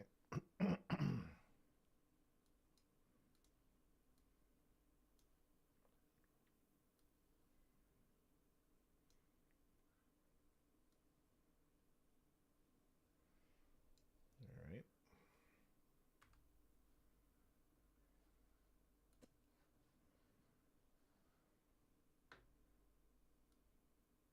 I'm gonna ask you some questions. Is that okay? If you... They love the bell. Yeah. Maybe they didn't get to ring, because didn't sometimes kids get to ring the bell if they've been like good? Yeah. I remember that sort of being one of the things. You get all kinds of privileges like that. I wonder if this is annoying the teacher now.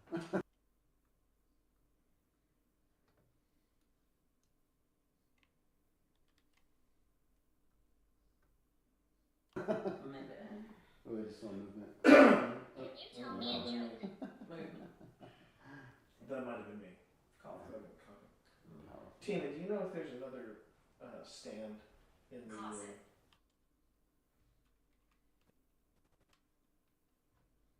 Okay. Jump ahead. Drop those off. I wonder if this is annoying the teacher now. Maybe.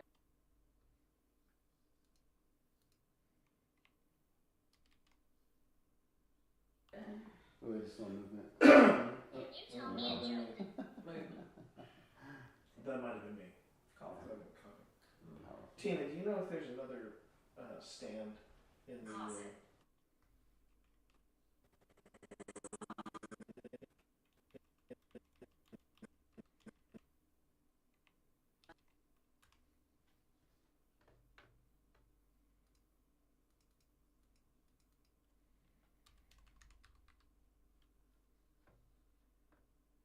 stand in the Closet. In the closet. Come back. Closet.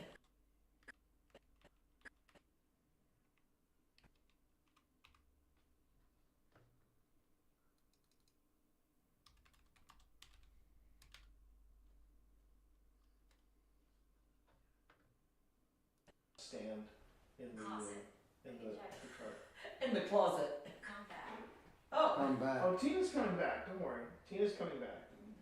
I have a flashlight. Coming back.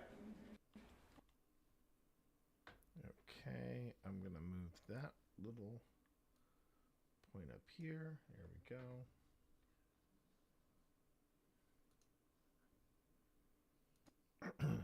All right. See what I got. Tina's coming back. I have a flashlight. I wasn't able to come to school the Are other. you okay? I wasn't able to come to school the other.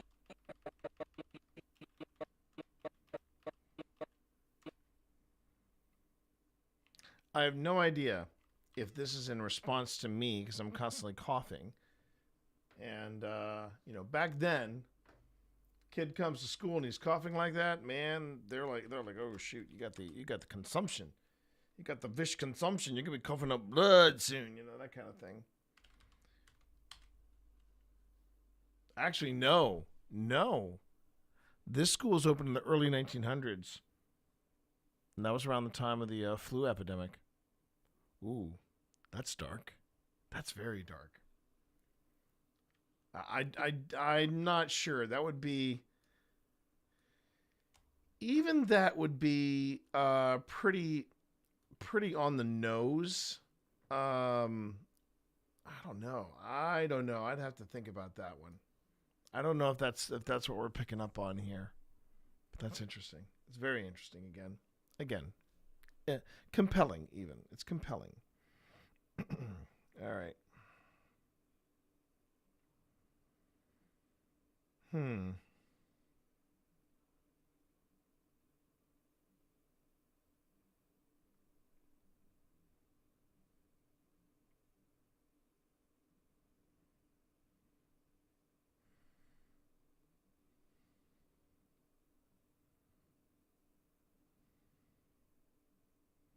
Oh, 353.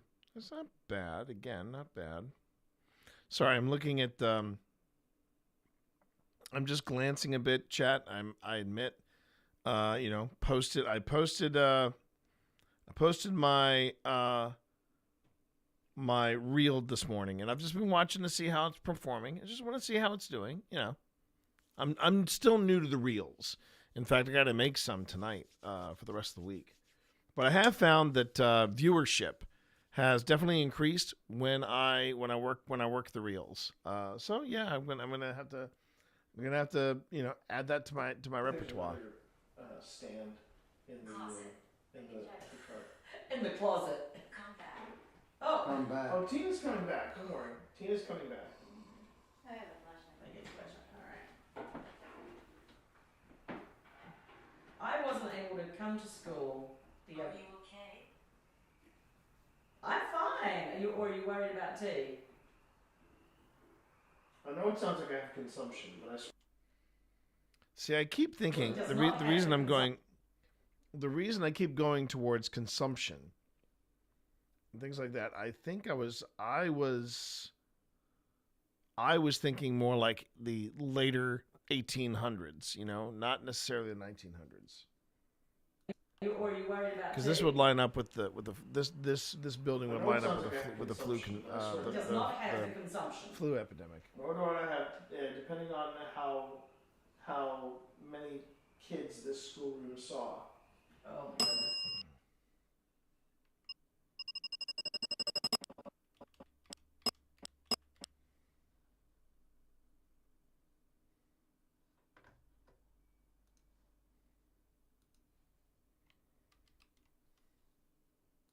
Oh my goodness. Yeah. Okay, so this is one that's going to be lining up with the multi dings. Oh my goodness. Yeah.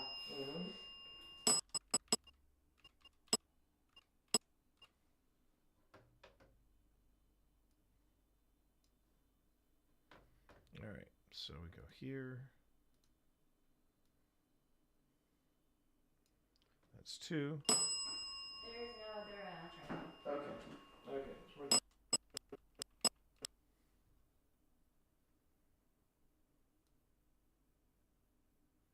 Here's 3. You need another shot? No, I need a tripod. What's your favorite time of day? The nighttime.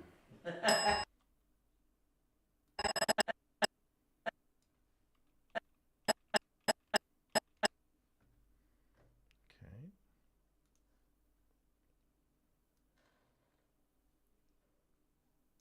Because it does hold off for a little bit.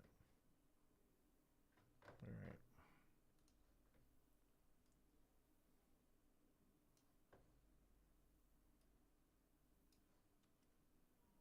How many kids this schoolroom saw? Oh my goodness. Yeah. There's no other travel. Okay. You need another shot? No, I need a tripod. What's your favorite time of day? The nighttime. Someone concurs. Oh. Someone concurs.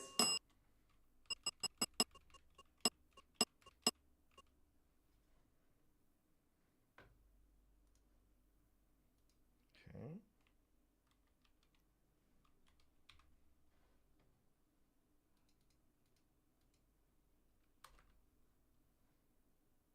Nighttime. Someone concurs. Oh, wait. What about this tea? Did you take? I got for you. Oh yeah, that's.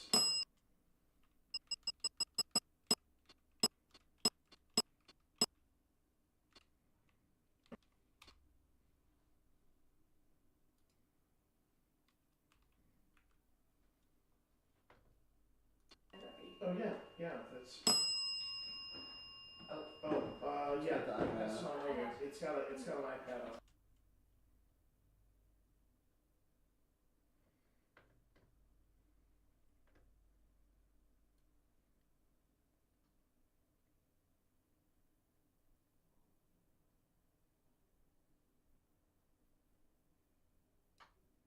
There we go. Okay.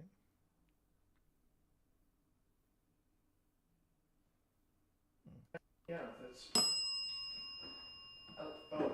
Yeah, the iPad that's on. not over. It's got an iPad on. I actually wanted to run that. I was wondering where I put it. Oh, is it not on? It's not on yet.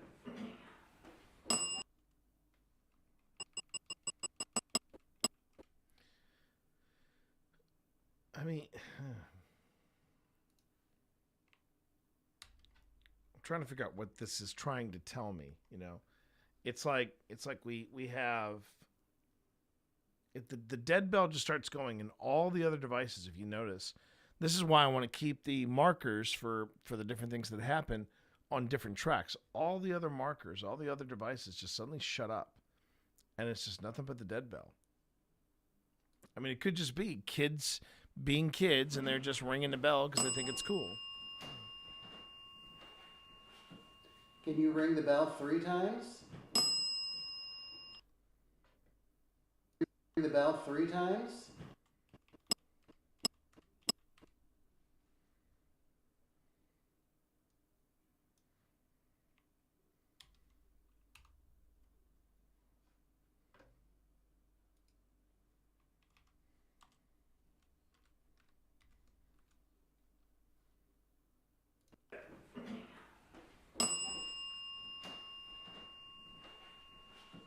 Can you ring the bell 3 times? Ding, ding, ding.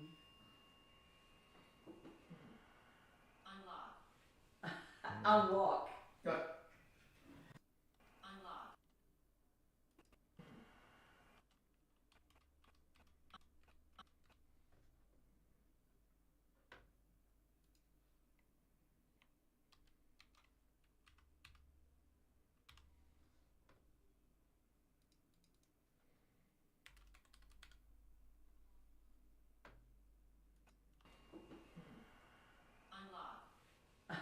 Unlock. What are you doing, T? You're unlocking your. I'm actually unlocking. Have you seen an iPad before? For the numbers of people, like how many people when you reach the number? Like Try touching my ear. Oh yeah, how many people are here? So I'm gonna start counting up, Your energy feels so and when I close. hit the right number, ring the bell. Try touching my ear. Oh yeah, how many people are here? So I'm gonna start counting up. Okay. And just as he starts counting up, Boo Buddy's tummy goes red.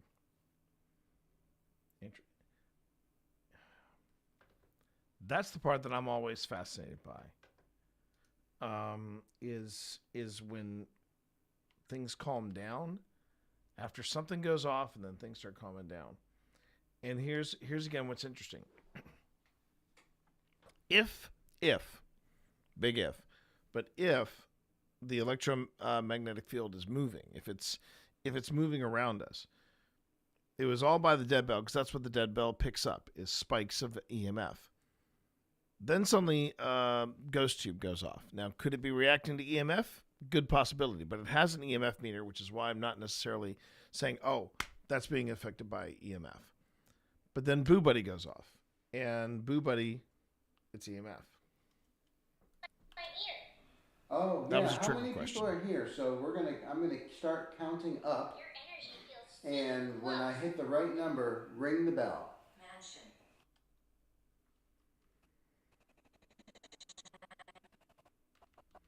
And the words are starting to feel a little random, like they're just coming out of nowhere.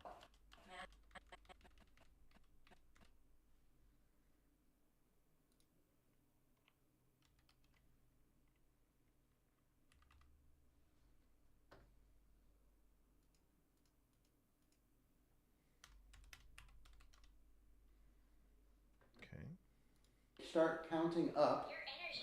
And when I hit the right number, ring the bell. 1,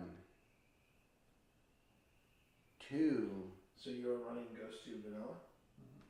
3. Please remind us when you're searching.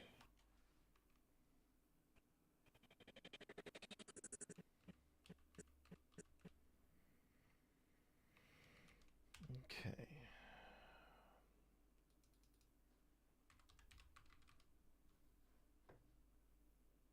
Remind us when you're searching. Scared. 4, 5,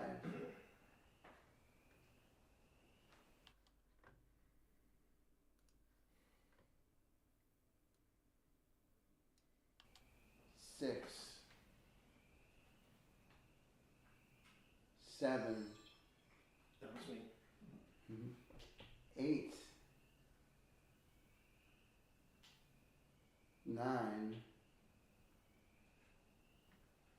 10. I have a feeling you're not answering me. I have a feeling.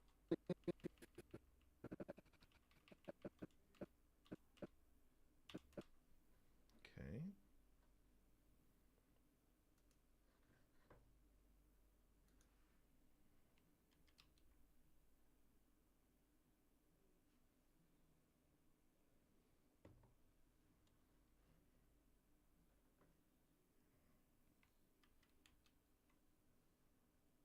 Hello. There we go. I have a feeling you're not answering me. Oh, 10. Now, what's really interesting about that? I have a feeling you're not answering me. Oh.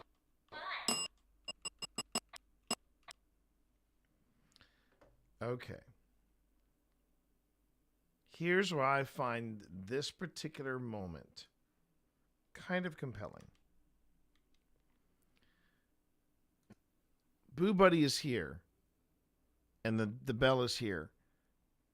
Boo Buddy goes off EMF, and then, as if following a straight line, that's when the dead bell goes off. I find that very intriguing because both of these are reactions to change in EMF. Something is happening in this corner of the room. I'm not sure what, but something is happening in this corner of the room. 10. I have a feeling you're not answering me. Oh, 10. 10.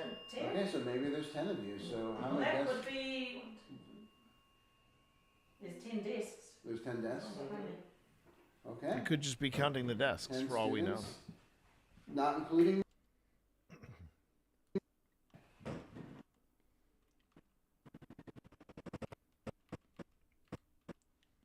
And then we get Hydra movement also around that point. But Hydra is not tracking EMF, or at least I don't know what it's doing here, but it is definitely tracking movement. So let me just see if I can find that. Boo Buddy.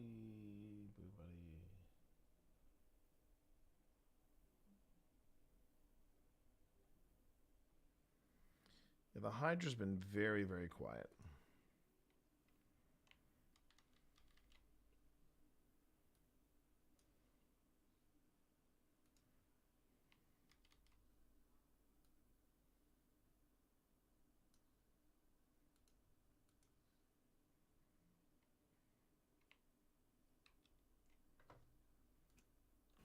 Okay. Oh, shoot. I just realized something. I didn't want to say Hydra green. I wanted to say Hydra motion. Put motion in green. Silly me. Oh, my God. Okay, I'll fix that later. Ads are starting soon. Sorry, everybody. But ads are starting in just a moment. For those of you over on YouTube, you should be fine. Unless YouTube decides it wants to put something in there. So there's that.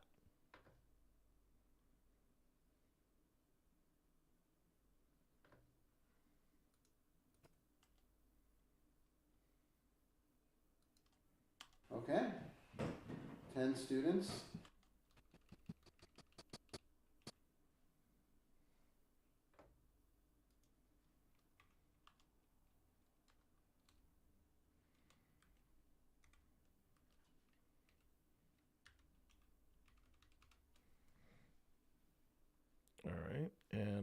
like that. I don't want the counter to necessarily be the same color.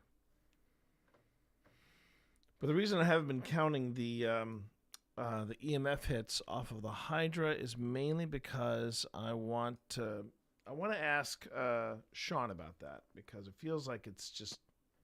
Now, granted, there could be also the other devices. Well, I'll talk about that in a second. In fact, while it's the ad break, I should do this now.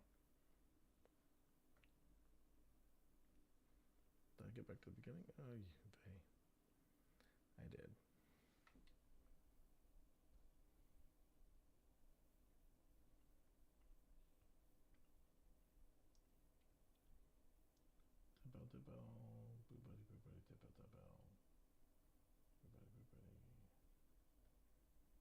Hang on.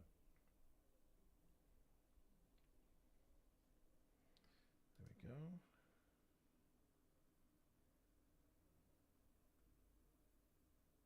All right.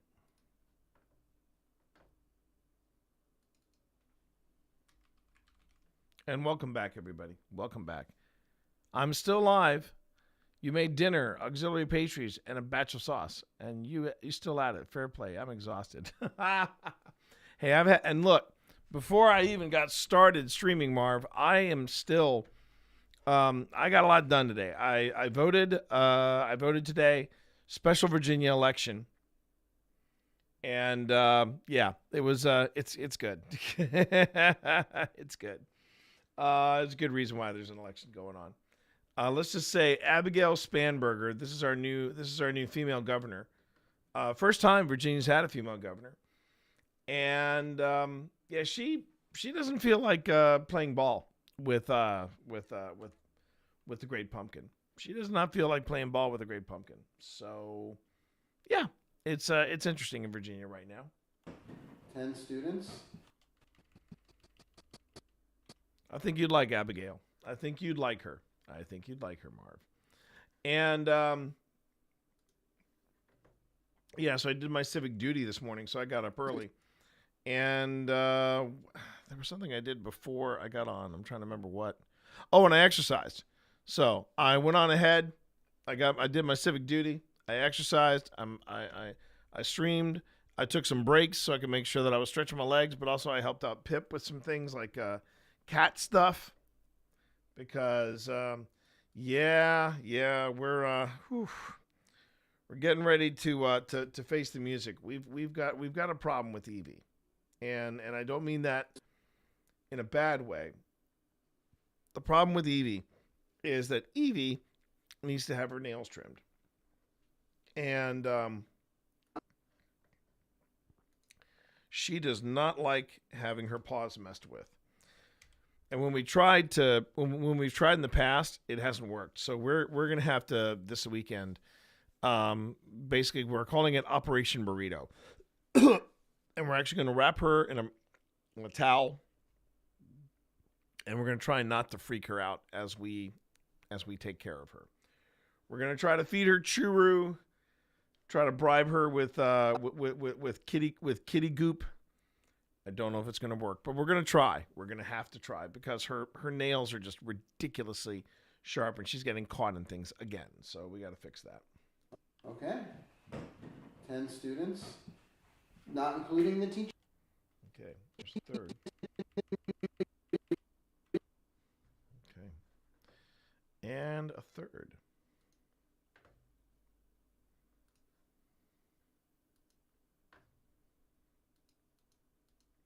I mean, the Hydra has become one of my favorite devices. I really like it, and if it's on the fritz, I want to know. Okay. Oh, and I should also mention, Marv. Just about half an hour left. Half an hour left of the stream. 10 students. And just as a side note, Marv, since I was thinking about it, and I know I've told you about this place, I'm going to take you here. I'm going to definitely take you here next time. Next time you're in the States. Nearly $7,000 raised, and they just launched what? Just 4.5 hours ago. So they're on a good trajectory right now. They came out, They came out of the box strong, so I'm real happy. Yeah, I think so. This is only day 1, 28 days left. Now, here's the thing. My man Sean, he really wanted to hit the donation or hit the first goal, 20,000. He wanted to hit that straight out of the box on day 1. And I'm like, I don't think so for this. I don't think so. I think you're going to get there in small steps, but you are going to get those donors. You're going to get those donors. And once they say, "Oh, this has been funded," wow, boom, boom, boom, boom, boom. There is a possibility he will clear 20K. It just depends on how hard he's pushing this, right? He cannot wait on this. He cannot sit on this. He's got to push it and push it hard. That being said, he also can't expect this to fund on day 1. This is a very different kind of business model and a different kind of product that I think you don't see a lot on Mythical. I mean on Kickstarter. So we'll see how it goes. But one of the things he's got up there, and I'm pretty excited for him, Adam Berry from Ghost Hunters and Kindred Spirits, 2 of my favorite shows. Adam Berry has agreed to come in for a weekend, and whoever makes a dono of $2,000, they get a weekend with Adam Berry.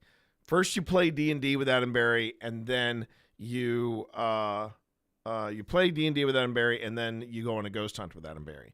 That's pretty freaking cool. I don't know if it's on the same night, but I just think it's cool. I think it's ridiculously cool. So we'll see how it goes. But the best part is we get to teach Adam Berry how to play D&D. That's going to be fun. Anyway, and hopefully I'll be live streaming most, if not all, of this. So we'll see. Well, we'll see how it goes. Okay. 10 students, not including the teacher. Is the teacher not here? Is it just students?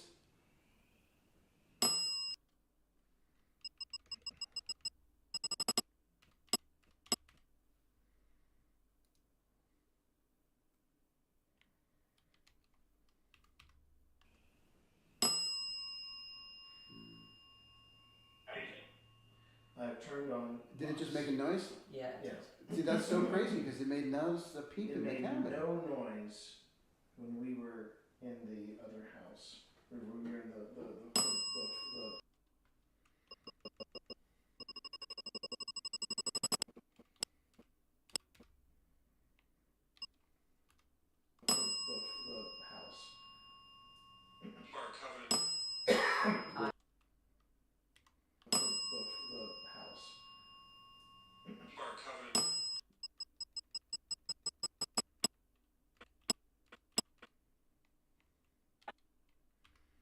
And similar to, I don't mind saying it, similar to GhostTube.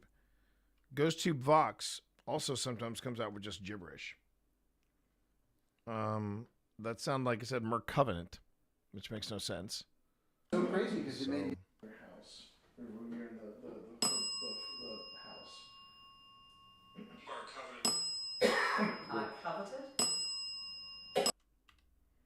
Oh, I forgot. It starts to go off again.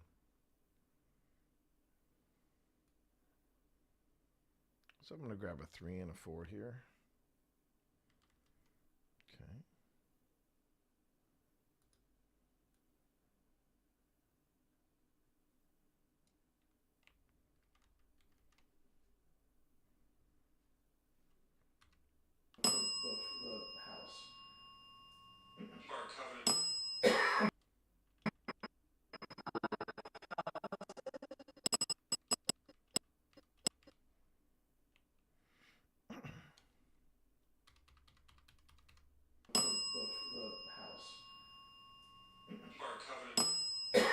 I coveted.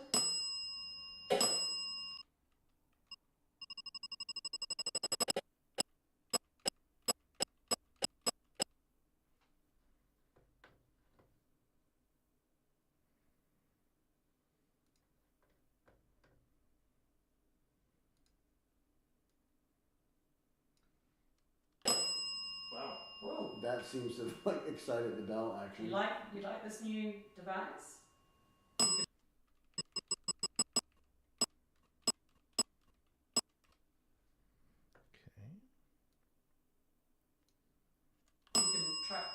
can try talking through it.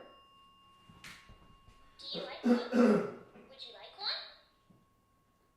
What's your name? Would you like one? What's your name?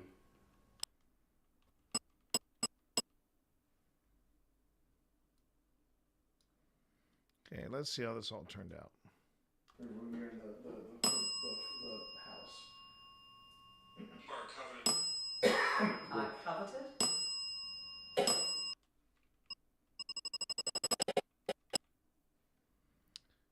And now suddenly Hydra's kicking in. Hydra's kicking in. Hydra's like, hey, I'm down here. I'm down here, yo.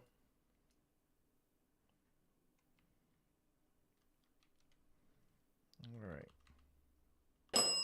Wow. Whoa. That seems to have like excited the bell actually. You like this new device? You can try talking through it. Do you like one?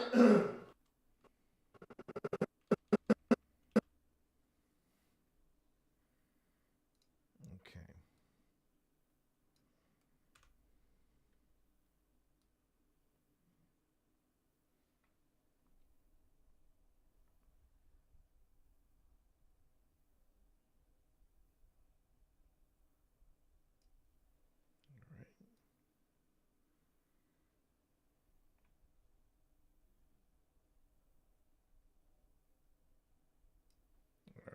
Okay.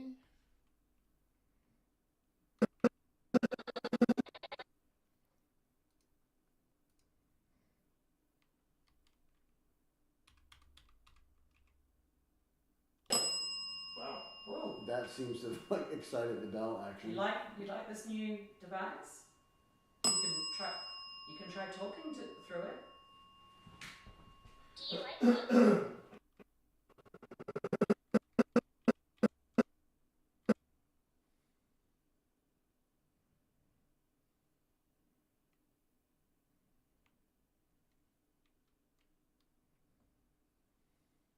Would you like one? What's your name? Okay, so let's go back to the beginning. We're in the house. I coveted. Wow. Whoa. That seems to have like excited the bell actually. You like this new device? You can try talking through it. Do you like one? Would you like one? What's your name? Left.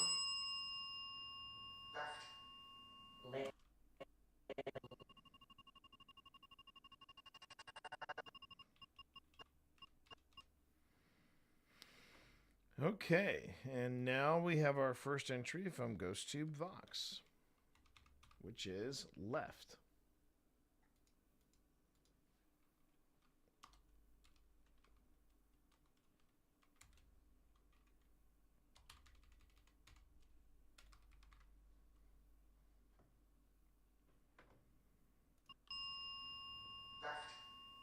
Left. Did you sit to the left of the teacher or the right of the teacher? Is that what you're trying to tell us? You're doing great figuring this out. This is a toy that's new not just to you, but it's kind of new.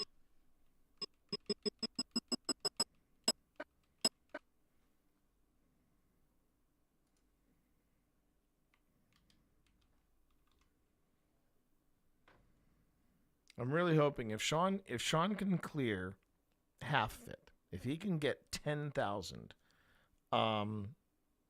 in day one, that's a great sign of success. This is a toy. But he that's can't new, let not up. just to you, but it's kind of new to me and my friend Phil here. Mm-hmm.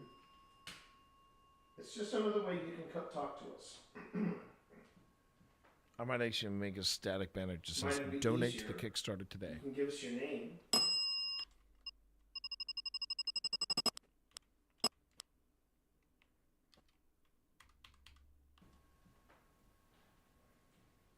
it'd be easier, you can give us your name. I didn't realize the 2 pilots in the LaGuardia Airport collision died. If I hear any more about Doge or Elon and right I hear you, Marv. I hear you. Yeah, yeah. But that was part of the civic duty today. In fact, hang on a second. Let me send you on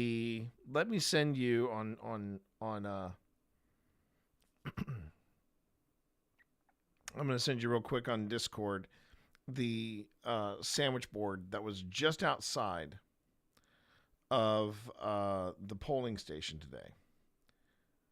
Give me a minute here. There you go. And the thing is, so here's what happened. I don't know if this.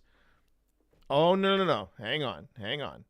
Yeah, we had special elections, and let me explain what it is. This is why I think you would love Abigail. So we're having a special election right now, and if you recall, I don't know if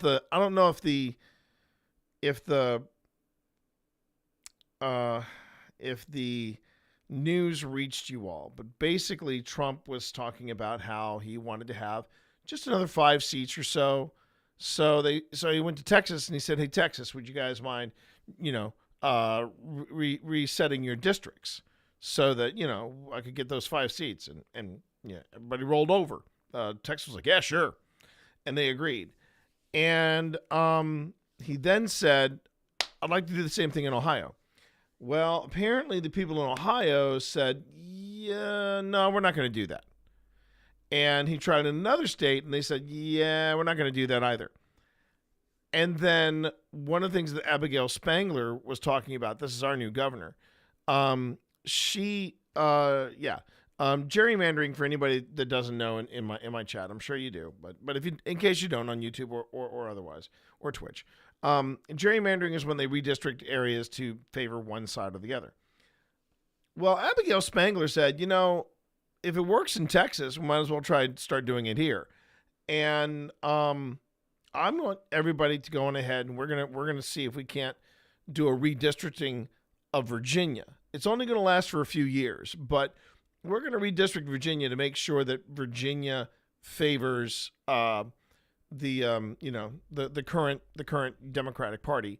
The Democratic Party. What am I saying? Not advantage. What's the word I'm looking for? Oh man, I'm totally blanking on the word that I'm looking for. It's a majority. That's it. The Democratic majority. But here's what you need to know about Virginia right now. We got so fed up. I mean, we're kind of a swing state, and a lot of people say Virginia isn't red or blue; it's more purple. But lately, it has been swinging more to the blue side. But this last election was so intense for the governor. First off, the woman they put up against Abigail Spangberger was a nightmare, and she ran on one issue. Or several issues. But the main issue she ran on was Abigail Spangberger is an absolute terror because she wants to put your kids in drag shows and trans, and she pushed all the buttons: drag shows, trans, criminals on the streets. That was her entire campaign. It was not about the issues, and she always looked like she was heavily medicated. Whenever, and then but I think the final nail in this lady's in Spangberger's opponent's campaign was she was getting some pushback, she was getting severe pushback on something at one of her rallies. And she went, I am speaking. And that's exactly the way she did it. She posed every time she said that. It was bizarre. And I just didn't get it. I did not get what was going on here. So not only did Abigail Spangler win by a large majority, but they flipped so many so many seats in the state Senate that not only was does the Democratic Party have the majority in the state Senate, it has what is called a supermajority, which means there's a handful of Republicans and a whole crap ton of Democrats that are currently running the state. And this is the difference between what Texas did and what we're doing. Texas basically said, yeah, we're just going to do what he says. Boom. And the governor of Texas signed it over, redistricted Texas. What Virginia's doing is that we're going to have a special election. And this is the only poll that we're going to have on here. Are you cool with us redistricting Virginia to favor the Democratic Party for, the following, I think they said it's going to be redistricted again in 2030. So for the next 4 years.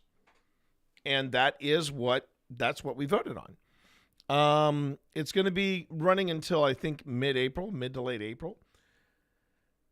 And the funny thing is that the opposition to this movement, which again is not a permanent thing, it's just for the next 4 years, giggity. But and they're not even saying we're going to do it, and they have the power to do it. They have the power to do it. But Virginia's like, no, we're going to see if the people are cool with this. If the people are cool with this, then we'll do it. And the pushback on it is, they're trying to steal the vote. It's like, yeah, but Texas did it and you were cool with it. And yeah, exactly. Exactly. See, so you know what's going on, Marv. You know what's going on. So I'm like, oh wait, I get a chance to see. And this is what I mean by when I try very hard, and I know this is kind of a tangent to go on in the last 10 minutes of the stream. So you know what? I'm going to go on ahead and just segue out because Marv's got me wound up. But here's the thing, and it's fine, Marv. I love you. You know that. When the thing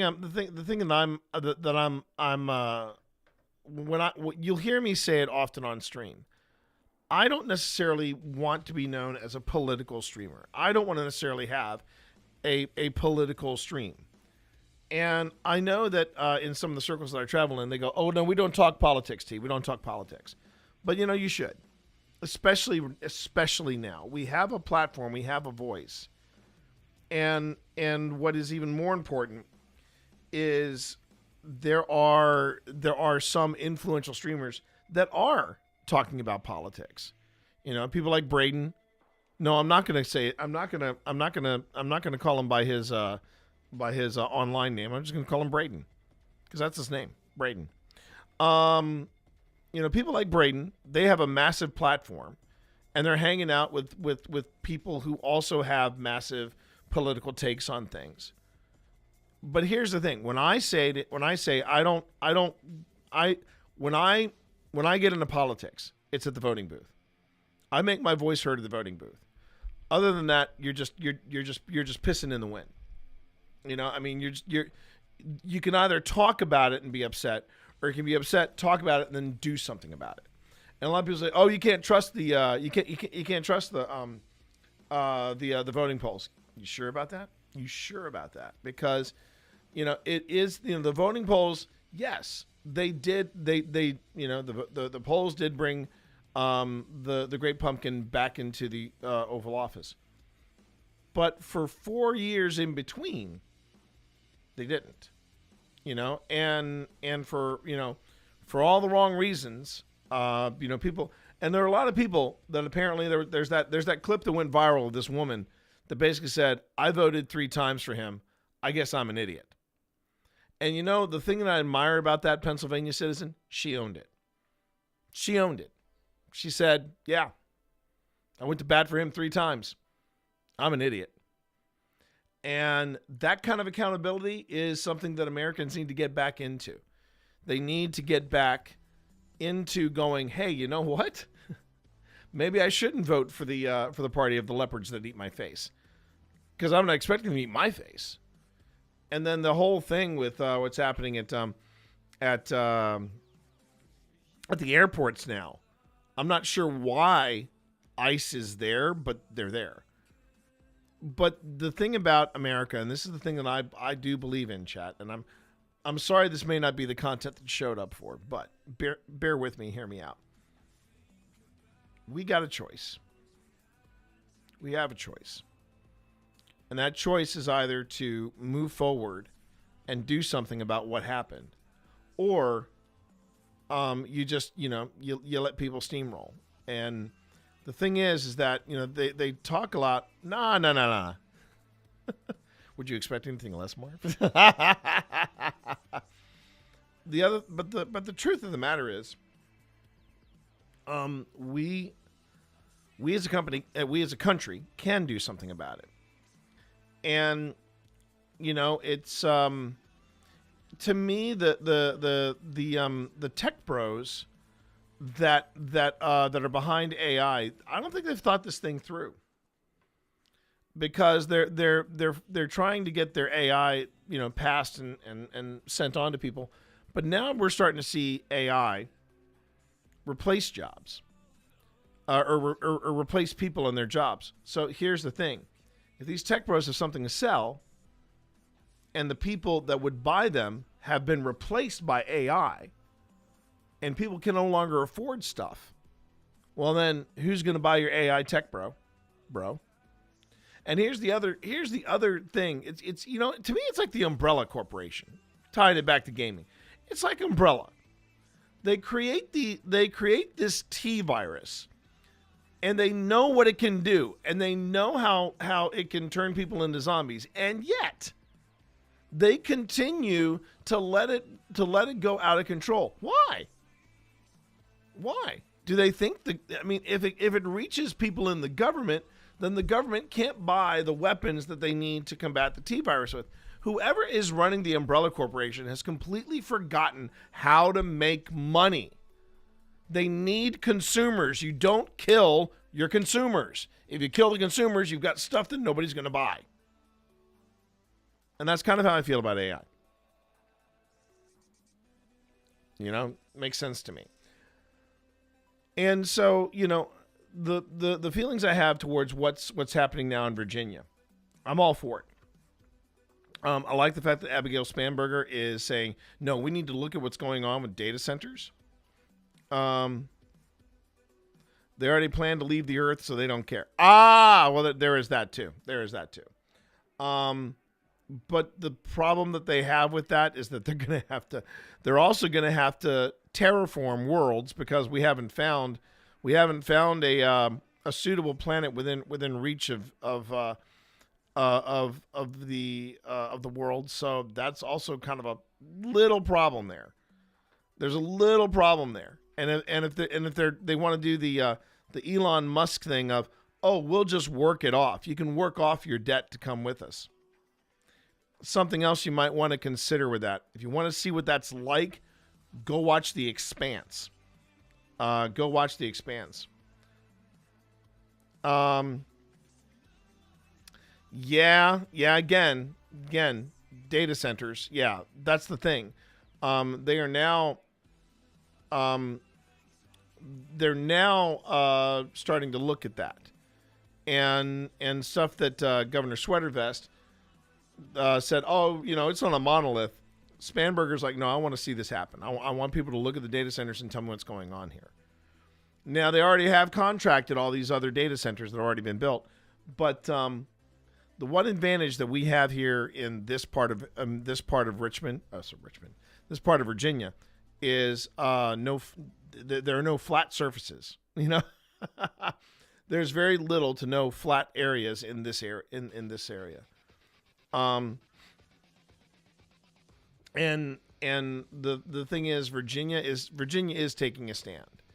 And look, if there are enough voters that want to vote red and say no, we don't want to gerrymander the state, then Virginia and their Democratic supermajority will say, okay, we won't do that then.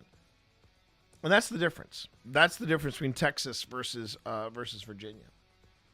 And I, for one, am very proud to be a Virginian. I'm very proud to be somebody that voted for Abigail Spanberger. I'm someone that's very proud of the decisions I made because I didn't sit on it. I didn't just talk about it. I did it. And you know, it doesn't take a lot to vote. And the system does work. You know, and a lot of people have been raging against the machine, but here's my thing.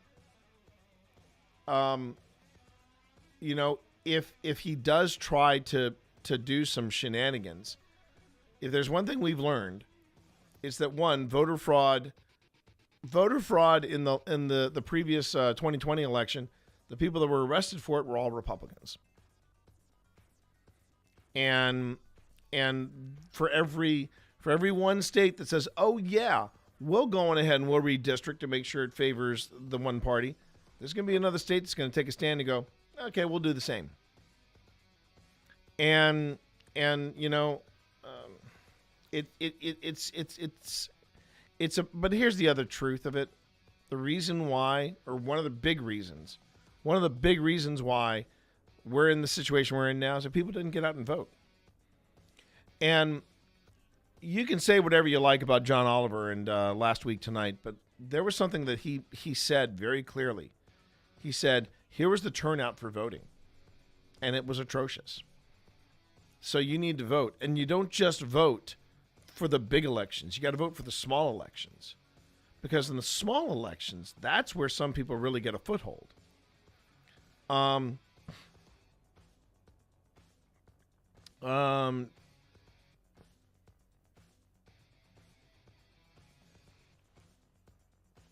No, I have not heard that secondhand, and like I said,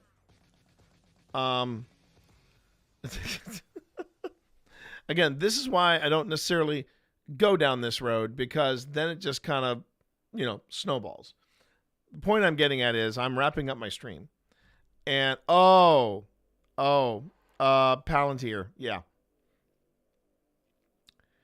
The thing that I really worry the most about when it comes to AI. The thing I worry the most about is when people are going to start realizing this doesn't work. This is not as promised. I, for one, am still waiting for my paycheck from Anthropic. I'm supposed to be getting a settlement check from Anthropic because, yeah, Anthropic, they stole stuff to try to teach their large language models, and I was one of them that they stole from. Okay. I think now would be a good time for me to just say I'm closing down stream. I'm not necessarily going to worry about a raid because I have to instead of looking for somebody, I've got stuff to do. I've got to